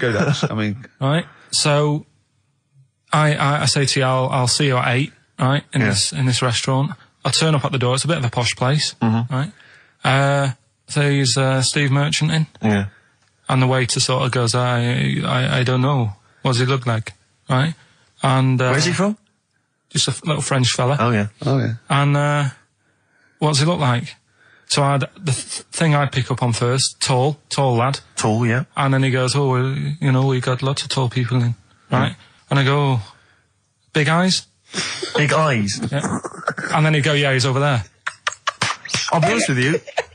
I mean, you can have dinner and you can buy me dinner. I'm not sure you're going to get anywhere with me. If you're slagging me off. No, I'm not slagging you off, though. That's what I'm saying. Yeah. I'm just using what comes to mind when tall and big eyes. Can I assume that they know, like, could I say, like, easiest for me I'd say, looks like Reg Varney from On the Buses. Would they understand that? Can I use sort of like kick references? He's 30 odd, this waiter, so he'll... Yeah, so I go, right. Oh yes, it's Reg Varney is sitting over there. Yeah. So he went German towards the end. See, I describe you more, Rick, I think, as... I would imagine, I'd say, have you ever seen that Johnny Vegas on the telly? Yeah. Imagine he was inflatable and he just let out a little bit of air. All right, well, at least that's nice. What Ricky would look like. As opposed to, like, pumping harder. Yeah. Okay, well, that's right. Karl I'd describe as, those little red monkeys that you see on wildlife programs, they're in the trees and they scream when they see a leopard or something. I think so. Shave that. Just shave one of those little red monkeys and put some sort of, old sort of Manchester gear on it, maybe. Yeah, you know what I mean? Yeah. An anorak and some baggy jeans. I'd like to see how the waiter would react to that. He's got a picture of a monkey, then he's got a picture of shaved. It's like he's got no hair, and then dressed like some kind of Manx scally. There go, he's over there. Yeah, he's over there, Carl's over there. That's what I do. Brilliant. So, now coming up, the Verve, after that, an amusing link about gay handkerchiefs. Oh, really? I'm looking forward to this. The darkness growing on me on XFM 104.9. Oh, it's all going well already, isn't it? The microphones fell apart. Carl's shouting because he got headphones on. His music's turned up too loud. Canfield level. God, it got pre-out. Look at him giggling. Look at him laughing. That's so funny because I got a letter here from who is it from? Mike Heel, who sent me a little picture of a little Japanese fella from a film who said looks like me, and he does a little bit. But he says, please can you make Carl laugh? I've never heard him utter as much as a snigger, and I'm worried he may have a genetic disorder. Well, I mean, he has got a genetic disorder, obviously. But, he was giggling then. I hope, people heard you then. Look at his little face. It was a joy. I love the things that make him happy. But I love the fact just before the microphone came up and just before the record finished, he had his headphones on, the music was too loud and he was just shouting, Bauhaus is not working! Bauhaus is not working! I will play something else! I went and found Ziggy Stardust by Bauhaus and he said, why isn't it working? Look at him giggling, look, he's lost it! Is he going away? Are you on drugs, Carl? What have you done? He's tickled, look at his little, he looks like one of those shaved monkeys. Look at his little, oh my god, I've never seen a forehead glow. I know, it's extraordinary. Oh. And he's got that red shirt on as well, so the whole of him is just a big glowing... Carl, what are you trying? What are you putting in? I'm going to see if I can get this to work. Go on then. Hang on. Brilliant radio. I hope Dr. Fox is listening because I think he's eating his words right now, Steve. Right, I think I've done it. Well done. That's excellent. Right, what let's play Bauhaus now and let's try and compose ourselves. This is Ziggy Stardust by Bauhaus. Well, there's the darkness. They believe in a thing called love. Carl, do you? This is XFM 104.9. That is my favourite band at the moment. You love them? I absolutely love them. I think they're funny. I think they're straight down the line with a little bit of tongue-in-cheek. Brilliant. Did you see them on Jules Holland last night? I didn't, sadly, no. Brilliant. Were they good? Yeah, absolutely jumped. Oh, I mean, Jules didn't know what to do. was he playing some Boogie Woogie? They wouldn't let him play Boogie Woogie over their song. That's what I mean. That's why he stayed back. But I can't imagine it was very good. Then. He shook the. I'm surprised you say they were good. Jules wasn't thinking. I thought. Hold on, this is missing something. Yeah. This is missing someone from Squeeze vamping over them. Exactly. But they did well without him. Extraordinary. Yeah. Well, here we are. Then we're back. XFM 104.9. Carl had to leave early last week, but you stay to the end this week, mate? Or yeah. Yeah, you don't need another holiday. Oh, he started already. I mean, Steve's made you look like a bit of a twat already, and it's only 1:05. But the only reason you don't go on holiday is because you have to spend money. Oh, and he's gone straight back. Well, he's gone straight back. I can't come back to that. Oh, it's just dynamite. It's just absolute. That was searing. The last holiday Steve had, he sort of found a third world country so he could live like a king for a week. It was Cuba, wasn't it? Going to Cuba, amazing. We can almost rule the place. If it weren't for Castro, I'd have been in charge. Kind of cash I was flashing around. They do anything for $1 over there. It's extraordinary, literally. I mean, it's amazing. Yeah. Oh, definitely. And I went to Kenya before that. So he thought, the prostitute said no. You were going. Yeah, well, it was $2. I mean, I'm not made of money. Did you have a good holiday, Carl? Yeah, it was all right. It's all right. Went down to Cornwall. Now you're going to the monkey some odd people down there, Steve. Well, don't look at me. I'm not from Cornwall. Well, you're from that sort of area. Well, not really, but never genetically he means. Right. They're weird. Well, you must have slotted right in. What are they weird? What do they look like? Just all sort of odd people. A lot of old people, but not just old, sort of messed up old. What do you mean messed up old? You can't just say that. There was a woman with a funny neck. Okay, in what way was it funny? Why did she have a funny neck? If you were writing an essay, you wouldn't say there was this woman with a funny neck. How would you describe it? She sort of had her head, like, pointed down all the time. Like Don't do it, it's his radio. No, but just for you, I do like that. Yeah. About that. Yeah, okay, right. So, brilliant. I don't know. I was saying to Suzanne, what happened, what do you think? Because Suzanne knows everything. That's the good thing about her being with you. You just ask her, what happened to her? And Suzanne goes, Carl, I don't know. Yeah. I haven't been here before.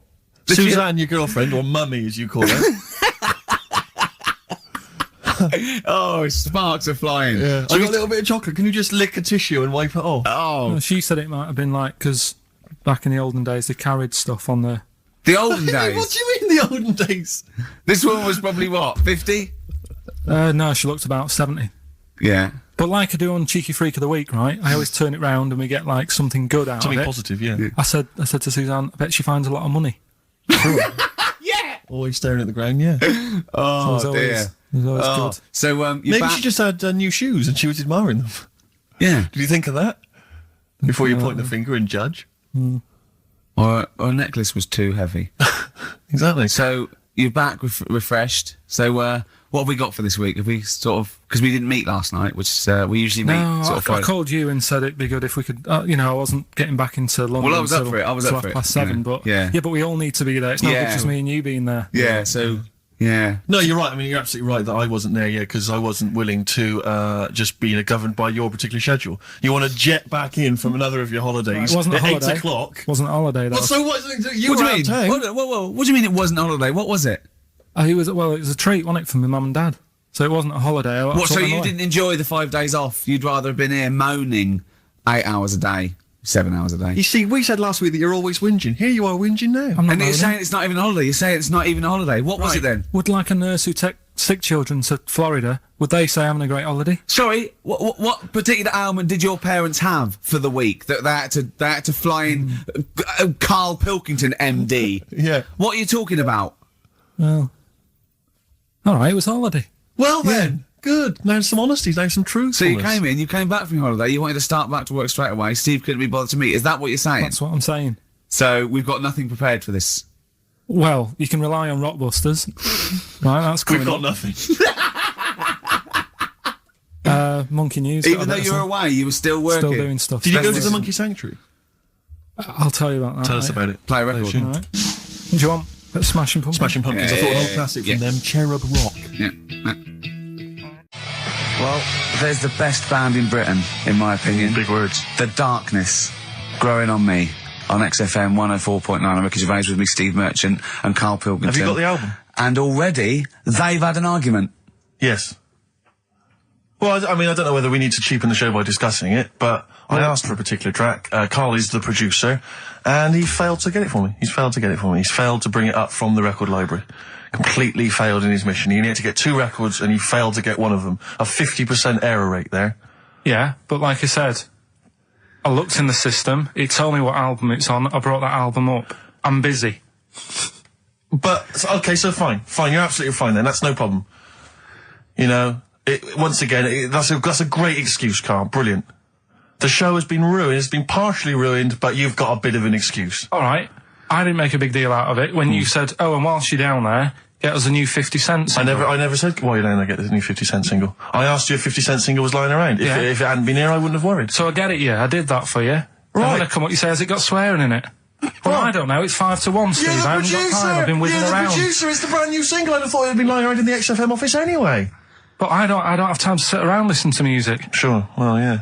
Right? I know that you have. Now you've got an iPod that can hold 7,500 songs. I don't know when you're going to get round to loading all them on, but I haven't got the time. Sure. Busy. Yeah.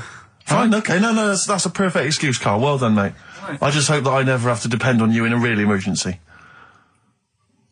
I had a bit of bad luck as well. I wanted to play REM, and maybe the listener can help me here. Can you email in ricky.gervais@xfm.co.uk if you know what song I'm thinking of? It's an REM song. I think it's on the album of the last one before. And he says Mulholland Drive and I'm Steve McQueen. That's all I know. I'm sorry, I can't think of the title, so I need the title to look it up, if you know what I mean. I can't put in like that. I can't put in Mulholland Drive. The system goes, what are you talking about? So I need the actual title of the song to look up to find it down in the library. Oh, well, I'd go down yourself if you're going to go down to the library and get that.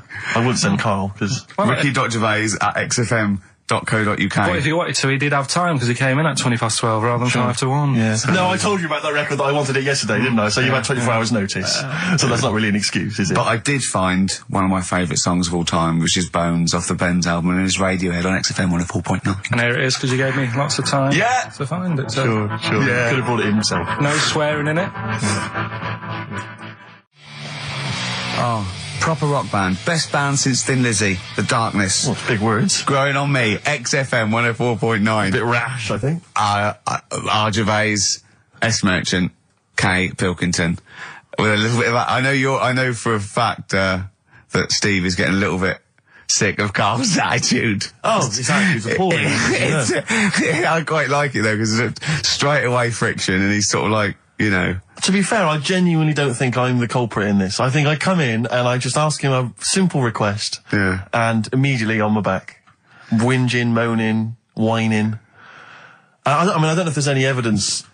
Well, it's funny you say that actually, because in a survey, it came up this week. It's quite extensive. Mancunians take more sick days than anyone else. Mancunians take more sick days than workers in any other city in Britain and Ireland, according to Manchester-based employment firm. Survey by Peninsula found employees in Manchester take 11 sick days per year, whereas closest rivals Edinburgh and Dublin take an average of 9. Liverpool, Newcastle, Birmingham, and Cardiff only 8. Is Reading mentioned there? Or no, Bristol? it's not even in there. They don't take days off.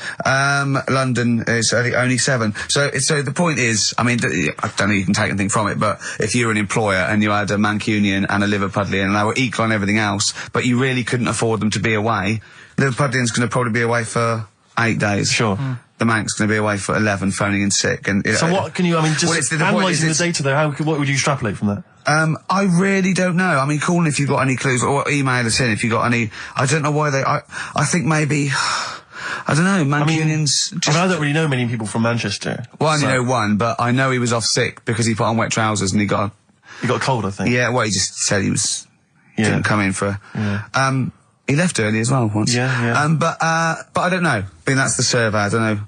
I mean, it's evidence because it's statistics. So there you go. It's guaranteed evidence that's proof. Any thoughts on that, Ricky Gervais at xfm.co.uk? I mean, oddly enough, you're from Manchester, Karl. Yeah, I am, yeah. What are your thoughts on that? On what, sorry? On the survey. Wasn't really listening. Sure. Well, Mancunians take off more sick days. They call in sick. I mean, presumably spuriously. Yeah. I mean, because they've got the same body. They're biologically the same, so...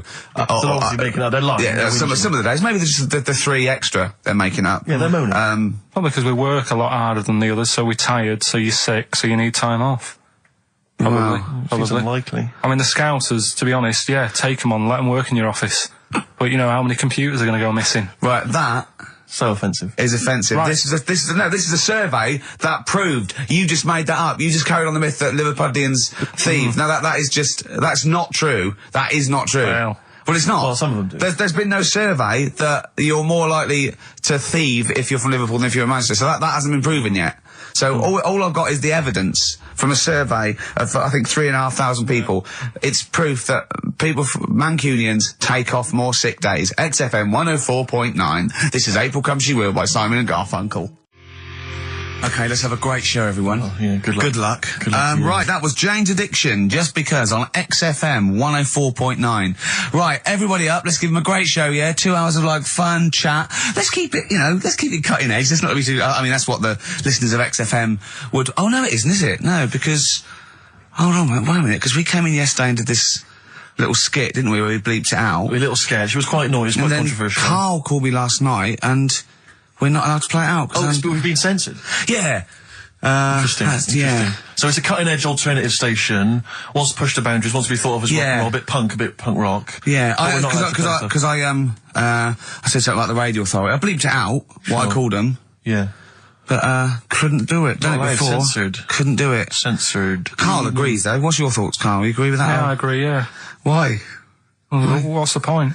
Well, it was funny, wasn't it? And it wasn't offensive. Not really. It's not some of the best stuff that would have ever gone out on this show, but, you know. Right, what are you putting up against, exactly? Cheeky Freak of the Week? Well, that springs to mind. Yeah. Rockbusters? But I mean, the thing is, the things that you have put out there, I mean, we better be really careful. Who's worried about complaints? I mean, it's not just swearing, is it? It's taste and decency and everything. Yeah. So, we can't laugh about the disabled anymore in the Cheeky Freak of the Week. Can't do stories about elderly relatives with genitals looking like a split tennis ball. Can't do your dad putting a child with learning difficulties in a bin. So, what should we just play music? I think that's all it's going to have to be, yeah. Play a record. Accidents Will Happen by Elvis Costello on XFM 104.9. Karl's a little bit stressed, but it's not his fault. It was the boss that overruled him. He came along. What did he do? He heard you listening to it. Yeah. What did he say? He says, what's that? I said, it's what Ricky wants to play out tomorrow. Yeah. And he said, well, Can't go out like that. Too many... But they're all bleeped. We bleeped the swear words. Yeah, but he didn't want it to go out. I mean, you got to remember, right, you came in yesterday to have a chat about what we're going to do. Yeah. One of the topics that I said, let's talk about, which I came up with, was... Let's talk about swearing. No, you said you never had a problem with swearing, which is normally... Yeah, that's right. And then we did the thing about, isn't it funny that you can... the thing about you can bleep a swear word by taking out the vowel. So we're going, so it's the vowel that's offensive, and we did a little sketch around that, and then ended, he wanted to completely obliterate the word in the end, didn't want to put the thing in that we said about the radio authority, which I think it was valid, and wouldn't have got a complaint. Yeah, but at the end of the day, he's the boss, and what he says goes, doesn't it? Sure. So, I was just going to say, right. But what you got to remember is what he also said is if you want to pay the 70 grand fine, then go ahead and do it, Steve. There wouldn't be a 70 grand fine, would there? Well, you don't know what it'd be. But will you pay it? Will you pay for my mortgage? Will you pay for his mortgage? Will you feed his kids? He wouldn't be fired. What do you mean? Well, I tell you what, if it's not a fine, we'd lose the licence, then we'd all be fired. Right. When you're sat at home. Do you seriously think you'd lose the licence for that sketch? Well, does he really seriously think you'd lose the licence for it? It is not the worst thing we've ever put out or done or ever will do. Yeah, but it's the fact that he said don't put it out, and you're like, throwing your toys out the pram. I want to say it. How old are you? But you still want to put swearing out. It's a discussion about the radio authority and the way people are interested. Yeah, but leave it. Let's Don't move get on. annoyed. Yeah, but I'm annoyed because you've been at it since about 12:30. I know. Well, I like to get in early to plan the show. Yeah, but there's been no planning. So, to be honest, I'd turn off today, anyone listening, because there's nothing. Carl, there's never anything. There is. There's sometimes some good things, but today, seriously, I'd leave it. Something half decent that's been on this show. Loads of little interesting topics. Go on, I can't remember any. Right, gays in toilets. Yeah. Not particularly interesting. Fascinating to you, perhaps. Right, well, I'd prefer to hear that than just a load of swear words. Well, we wouldn't have heard any swear words. We'd have heard some bleeping. Right then, so that's entertaining, isn't it? Load of bleeps. It's just because you don't want to stand up to your boss or say anything. Don't get annoyed with us. I'd stand up to her if I agree with what I'm arguing about, but I'm not falling out with him over some crappy thing you want to play out. Don't say crappy. Well, it doesn't matter, because I'm not here next week, I tell you that. I've canned this in. Don't say so crappy. if Andrew is listening, don't someone else can be here next crappy. week. Play a record. We apologise for the word crap. That's out of order. We should be. Tom Petty and the Heartbreakers, Breakdown, and that's for Karl's behaviour last week. Karl, you seem to be a little bit happier. Last week, I mean, we were worried about you.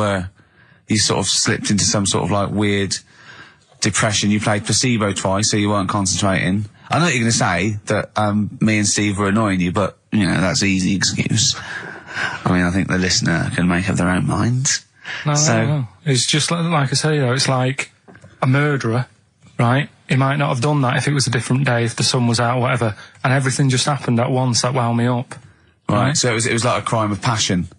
You'd be let off because those sort of circumstances. You'd never put yourself, say, in a position again where you'd have two people trying to wind you up for, the sake of fun and laughter for the public on a tin pot radio station between 1 and 3 every Saturday. Yeah, but you'd never do that again, would you? Last week it wasn't just for the listeners, it was for you as well between 12 and 1. Before we were even on the air. Why? You were winding me up then. Do you know what I mean? Having a discussion. It's alright. I'm used to it, so it doesn't matter. But I found out that I can't do this job anymore. I can't do these sort of jobs where you've got to be happy all the time. Well, you don't have to be happy all the time. No, you do, You really. forget that for the... Yeah, but I can't. Do you know what I mean? I've got things going on in my head. And do you think when Bobby Davros had a bad day that he doesn't go on stage and give 100%? No, but that's... Do you think Les Dennis let all that stuff get in his way when he did that theatre tour to the people in front? Sometimes he had audiences of 7, 15 people. Yeah, and he just went, it's them. It's not a private life. Forget that. Bang. Yeah, but good on him. Yeah. He can do that. But what I'm saying is I can't. He's a professional. So I was talking to Suzanne about it because, it did get me down last week. Suzanne's your therapist? Minder. Yeah. Saying to her, I can't do this sort of job. Normally what I do in the week, I'm tucked away in a studio. If I'm annoyed, no one knows about it. I get my head down, I get on with it. I do, you tell them. Go on, next. You know what I mean? Next. Right, but what's your point here? So every Saturday you've got to come here, you've got to... be happy, we've got to go, oh, Karl, are you alright? Oh, you're right, your hair looks nice. No, but you know what I mean? That's the first time, innit? Normally people listening go, he's a happy fella, do you know what I mean? They never think you're a happy fella, Karl. Well. They've never heard you laugh. No one has ever... seriously, we get emails all the time, no one's ever heard you laugh. Yeah, but I'm still happy, you don't have to... Well, are you? Yeah. You don't look happy. But anyway, that's the problem with this job. And I was thinking about it. If do you know, like if you're a doctor, Sure. and you're on a plane and something happens, Yeah. even though you're on holiday, You might have to save someone's life just because you can. Next. and I'd be thinking, I'll keep quiet. Sure. I love that. Yeah. See, that's one of the reasons why you didn't actually qualify. as a surgeon. I mean, you can still do your consultancy stuff. Oh, sure, But, you know, you don't actually want the knife in your hand anymore. Brilliant. So you're giving this up, are you?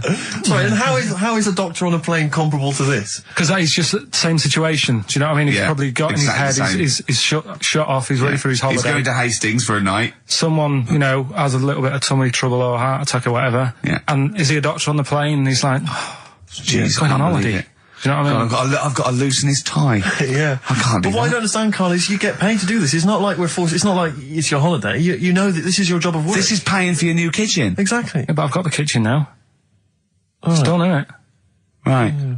So when are you stopping? When you're quitting? Well, you're finishing, aren't you, in a couple of weeks for a bit? No, so. about four. Yeah, we finished on the 16th of August, yeah. But, you know, we're only going away for like 6 or 7 weeks again, aren't we? Well, you don't know, do you? Well, we'll give up if you give up. Tell your managing directors that. Well, that's a bit annoying. Why? Because you've just passed the book, haven't you? I haven't passed the buck. This is three-way. You know, you get your name in heat. You're in the title now. It's Ricky Gervais, Steve Merchant, and Karl Pilkington. And now you want to go, I don't want to do it anymore. Carl, think about it. I don't know whether you've noticed, but we don't provide anything on this show. So if you leave, we have to go. Well, let's put a song on. Now just think, don't be so selfish. Don't be so selfish. We need you. We've got nothing. Think of the... Jane's Addiction, Just Because on XFM 104.9. I'm Ricky Gervais, with me Steve Merchant and Karl Pilkington. We're all here then. Oi. About 1:05. Yeah. Got 2 hours to go. I imagine you've got all kinds of treats lined up, Rick. Well, there's lots of things on the show. Great music, you know. Nirvana, Radiohead, The Darkness, to name but 3. Can I play something from Led Zeppelin later? Yeah, please do, and maybe some Neil Young. Now, coming up also on the show, we're continuing a thing we started. We've only got 4 weeks to go before maybe we either give it all together or go away for a couple of months. Is it 4 weeks or 3 weeks now? Is it 3 weeks? Oh, I don't know. I think it's the 16th of August, isn't it? Cannot end soon enough. Wow. Might be that. It'd be a shame to end it forever, but it's all up to Karl. So, again, he's in a grumpy mood. We've told him to try and up his attitude, and it's them. It's the listener that counts, Karl, not us. We may be feeling bad, but you, the listener, counts. You come first, yeah? Okay, up, yeah? Big 'em up. Big up London. Big up you, the listener. Karl, leave yourself at home for a little while. Yeah? We're going to continue that thing we started last week. We're doing the list of the most hated people in Britain. It's not us, it's the listener. So we're, keep coming with those suggestions of people you just, obviously, you don't hate them. We don't want a list of mass murderers, dictators and politicians. You can't have them, but mass murderers and politicians, what's the difference? Good point. Good point. Satire, yeah. No, we're doing some jokes like that as well, aren't we? Satire like that. We're trying to get onto Radio 4. Trying to get on there, yeah. And if there's any kind of amusing show that perhaps takes a sideways look at the week's news, and they need new people. If there are any Radio 4 producers who have been knocking around for about 12 years with the same old hacks and they're desperately trying to get on telly, they want to give us a call. We're not interested. No. We've got bigger fish to fry. So if people that you hate, minor celebrities, people on TV, pop stars you don't like, email in ricky.gervais@xfm.co.uk. And I'll tell you what, then we'll do like the Channel 4 do, then we'll give you the sort of list of the top 10 at the end, and you can vote within that top 10. I'll tell you the ones out in front could we wire up some kind of premium rate phone line so that we make a fortune? We can't afford it, but when you email in, if you could also maybe send us a lottery ticket, then, you know, we make something out of this. The ones in the lead, I'll do in no particular order, but these are the ones way out in front at the moment. It's Chris Moyles, Robbie Williams, Chris Tarrant, Davina McCall. Interesting. I'm sort of surprised at, but I know that it's probably just I think she's just been on TV too much lately. Yeah, that T-shirt annoys me. Big Mother. Sure. That annoys me. We don't care. We don't care whether you're pregnant or not.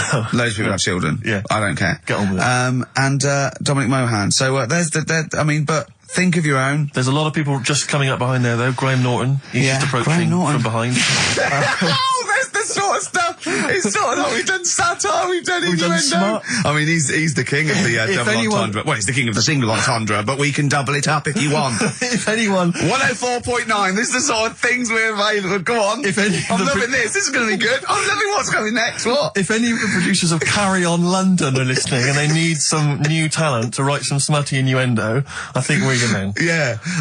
Anyway. Carl, you better press the knob, right, to start the record. Spunk.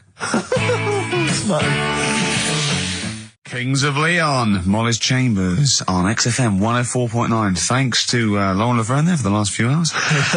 Coming up, we have got some great music, Steve. We've got Kings of Leon, as you heard. We've got Alba, we've got The Darks, we've got Coldplay, Coral, Rolling Stones, we've got some Springsteen, The Smiths. Do you know what I mean? Do you need any more? And with all that, we've still got Pete Skinner with his wacky weather report. Excellent, good old Pete. Nice to have him back. Good news, Steve. Got some here brought in. It's just a normal soup. It's Rooster's Pride. What flavour soup's that, Steve? Oh, I know you brought that. And it's all it's a genuine article, and it's cock soup. Can I have a close look at that? Maybe there's some more humour I can draw. What, you want a closer look at my cock soup? Just a cock soup. It says here delicious, appetising. 3 to 4 servings. You know what I'm thinking of when you're talking about the soup? I'm thinking of innuendo. I'm just thinking of a man's cock. Penises, yeah. Let me just say. It's the darkness. Use Rooster's Pride cock soup as a snack with crackers or toast. Still thinking of a normal knob. An appetiser, again, or a soup base. That doesn't really work as an innuendo. No, that's disappointing. We'll work on that, though. The darkness growing on me on XFM 104.9. Going well, isn't it? I've enjoyed it so far. It's been a bit naughty and everything. Yeah, a bit smart. Nothing wrong with that. No. Carl. All right. Having a good day? Not bad. Yeah. What mood are you in this week? What we always mood is trying to assess each week. You know, it's a bit edgy. He's got a red head. What's all that? You've got a red head all around the side and the front. What's that? Sunburn? No, I think I'm allergic to having my head rubbed. Right. Right. Now, who would rub your head? That sounds a bizarre thing. Your girlfriend? Weird, isn't it? Yeah. Well, I was rubbing your head. Well, yeah, but I was squeezing his head, fair enough, and he was screaming in agony. And then he went and made me a cup of coffee. And as he came over, just spilled boiling hot coffee on my legs. I'm all wearing shorts, and he went, "Sorry," just like that. It's like a series of Jackass out there this morning. I mean, my legs are burnt. Your head's a little bit red. But apart from that, having a good day. Not bad. I was on the way in today, right, Steve? Walking in, always walking in. I get left early and stuff. I like to get in early, get some bits done, that. Yeah. Monkey News, Songs of Phrase. That sort of thing. And living in London, right, there's a lot of shops that open early and stuff. Do you know what I mean? People say that's a good thing about London. Yeah. It's almost like 24-hour city and stuff, right? I'm walking in and there's like, you've got your news agents open. Obviously. Selling newspapers and that. That's good. They've got to be open early. Yeah. Then you've got your coffee shops, your Starbucks. Have a cup of coffee in the morning. Do you know what I mean? They're doing well in the morning. Yeah. Then you see like the odd restaurant and you think, well, maybe they sort of got the doors open, but they're preparing for lunch. So you think, fair enough. Yeah. I'll let that pass. Yeah. Carrying on walking down the road. Bondage shop. Open. Sure. About 10:30. Yeah. Busy, was it? There's a couple in. Really? Some good offers. 10:30 for a bondage shop. I'm assuming if you're into bondage, though, you stock up at any time, day or night. I mean, you don't... Yeah? Well, I assume it... I suppose you get up and you go, I've got nothing on, I need to be a bit tied down. Yeah. I need some rope. These clothes are too baggy, I need more belts. Oh, God. I need more straps. Yeah, get some rubber on my face. Weird, though, isn't it? What were you doing in there? So, just having a browse. But, so a bit worried, really, because the things that I've noticed this week, like that's probably a little bit smutty. You've brought your soup in. I just found it out there. Sorry, yeah. It is Rooster's Pride, cock soup, noodle soup mix, chicken flavour. But, I mean, do they not know that is obviously just going to be used on the Graham Norton show and Chris Tarrant when he's doing his show abroad? Yeah. I mean, do you know what I mean? How could they call it cock soup in this day and age? Don't keep saying it. Well, no, it's fine, because you can say cock as long as it means the male, we've done this. Oh, do you mean the chicken? Yeah, look, it's a picture of a chicken. Yeah, sorry. What did you think it meant? No, I don't know, I thought it was in my head. Okay. Sorry. Yeah. But, there's something else that's a bit sort of... A bit blue? A little bit blue, but then it's real as well, do you know what I mean? Well, it's a that problem. excuses it. Go on. There's a programme. We couldn't have said the cock soup if we'd made it up, but because it's real, it's fine. We also couldn't have said the cock soup if we'd have meant a male penis. Thankfully, we don't. So. We mean a little chicken. You go on.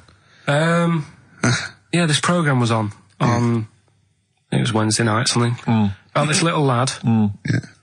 It was a fella and a woman. At the same time. What do you mean? Like a cartoon with a secret identity. by night. What do you mean? He had both by day a sex? boy, by night a woman. He had it all. What you? Sorry, wait. So he had male and female genitalia. So what do you call someone that's born like that? Weird. Now, what's the term for it? Go on. You know it. We've talked about it before. Aphrodite. Really? So close. Hermaphrodite. Yeah, hermaphrodite. Yeah. That's weird, though, isn't it? Yeah. And he had the ball. Yeah. And he had the... Well, what happened was he was born, right? Obviously. And the doctor said, there you go. Lovely little boy and girl. So the mum was like, what? So he said... No, I don't think the doctor was sarcastic. I don't think the doctor was sort of dissing them. Yeah. There you go. What do you mean, doctor? I'm gonna have a look. Exactly. There's the cock, there's the minch. All right, see you later. What are you going to call hit? But doctor, what do you mean? Have a look. He wasn't sarcastic. He didn't give Doctor, clues. tell me what you mean. Give me a straight answer. He probably went, oh shit, she's got a cock. He didn't go... He wasn't sarky to the parents. No, but I'm just getting across. Do you know what I mean? I always had a little bit just to... Yeah, I know you do. Yeah. You should be a newsreader. Be brilliant. So there's a little kid lying there. Yeah. And the mum says, you know, what am I going to do then? So the doctor... I mean, I'm condensing this. It was like an hour long. Sure. Yeah. So he says, she said, what will I do? And the doctor said, well, he's not sort of well hung. Right. Oh, so he's not sort of well hung. This doctor I assume has been struck off since for saying these things. It was a real doctor. It wasn't Dr. Fox. Yeah. Right. So the doctor said, I recommend that we make it a woman. Right. So they sort of do a little bit of jiggery pokery. Yeah, a little bit of work. I don't think that's true, Carl. No, it is. It was on the programme. But I think they can tell really what they were meant to be from their chromosomes, can't they? They can tell whether they're X, Y, Y, or yeah, not just, it's not very well hung. No, I tell you what, because back then, when this was going on... Yeah, no, I'm just thinking they might not have had it. The doctors then thought if you had a kid, right, and you thought, it's a bit ugly, maybe it'll have a better life if it was a fella. If it was a girl and it's a bit ugly and you think it's going to get hard time. Right, don't talk shite. What? What, that a doctor would go, right, you've had a young girl, I'll tell you what, she's a pig, let's pop a cock on her. Don't talk shite. I'm not saying that. What I'm saying is, say if you have like I say, a girl, I just think it's harder if a girl's ugly and she's growing up, she has a harder time. Yeah. Don't you agree with that? Possibly, but you don't change someone when they don't... You don't change their gender because they're I'm just saying what I'm saying is the Elephant Man would have had a harder time if it was Elephant Woman, is what I'm saying. But listen to me, listen. What the doctor was saying is, if you get a baby before it's 2, back then they thought you could sort of say, well, instead of giving it a go-kart, give it dolls to play with. Right, back when? What are we talking about? The Middle Ages? We put a song on, come back to this. Yeah, it's Bruce Springsteen, Atlantic City. Elbow. Alright? Fallen Angel on XFM 104.9. Well, we're back. I'm Ricky Gervais, with me Steve Merchant, and Karl Pilkington. Karl's all a little bit, I don't know, he's a bit frustrated, he's sort of a bit sweaty and fed up today, aren't you, because of the heat. It's too much, though, isn't it? He was taken out, he was sort of wanted to fight. You know, he doesn't usually like to fight, I sort of like lead on him and try and rub his head. Yeah. But today he was sort of leading it, he was sort of like getting a little bit, if I didn't know better, I'd have said it was sexual frustration. Well, I was watching, Rick, if you don't mind me saying, I was watching, not in that way, just watching. It was sort of like, he was going, I want to hit you, and I was thinking, does he want to hit me, or does he want to do something else to me? Exactly. What were your thoughts, Karl? Exactly. I mean, I saw him sort of wrestling with you on the floor, and you clearly weren't enjoying it, but he was really what was that going on? What's the change? Why are you suddenly sort of... Well, what are you trying to say? No, I'm not. I'm just saying it was weird that you suddenly... It was like you were, You're saying a bit gay? No. Is that what you're saying? No, but what was... Suzanne accused me of that in the week. Why? For being a bit gay. So I'm sure you're gay. Why? Just because I was moaning about stuff. She said, "Oh, you're a drama queen."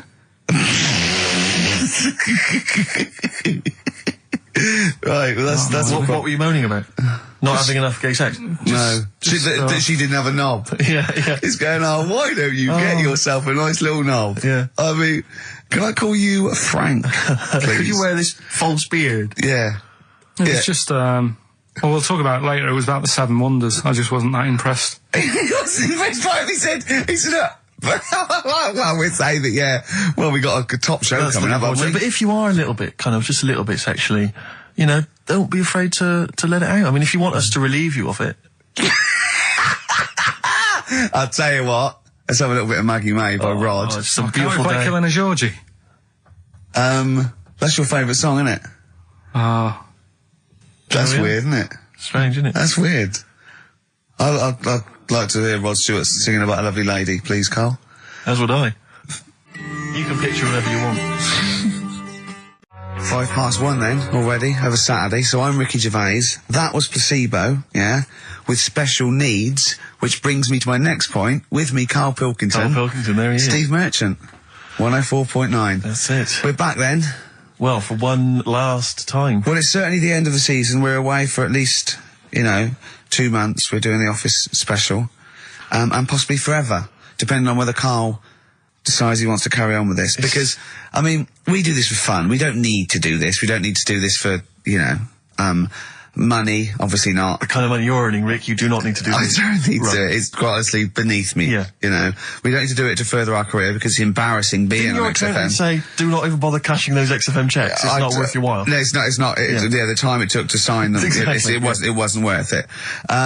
So we do this basically to ridicule Karl on a large sort of platform. I say large platform. Yeah. XFM. No other radio station will have us. It's roughly the same as standing up in McDonald's. I imagine so. But of a lunchtime though. Yeah. Or when it's just the cleaning staff mopping up. Yeah. So, and if Karl doesn't come back, he's breaking up the three-way partnership. He's very much forever. Sting, isn't he? Yeah. Like, 1986, 87? Exactly. He's going to go off and sort of make some quite poor, sort of jazz-inflected white man soul. Yeah. And leaving us to go about our business. Play pizza places. Exactly, yeah. Yeah, well, I'm going to go into sort of maybe writing Dad, tracks. why can't I be in the CIA? Yeah. You don't know anything about it. You're a drummer. Yeah. So we'll have to see. I mean, do you think anyone cares? I wouldn't have thought so. Because I think if someone was interested in having some good chat and some great laughs, they'd spend more time with their friends. Yeah. Or listen to another radio station. Or listen to a decent radio show. I think something like that, yeah. they listen to XFM for some music to have on in the background that's loud enough so they can hear it while they're hoovering. Yeah. I don't think our fans hoover. Well, true. I think you've got to have... Or shoot up, whatever. I think you've got to have a house to hoover. I'll tell you what I do want, though. Some great music. They do indeed. They'll be saying, "Since You've Been Gone." See that? That's the sort of link I can do if we stay If you together. could cut out all the other drivel you speak, you'd be great on Magic. I know, yeah. You've got to have... Come on. I know, you've got a rainbow something, haven't you? Rainbow. You got a rainbow something. Oh, it's rainbow.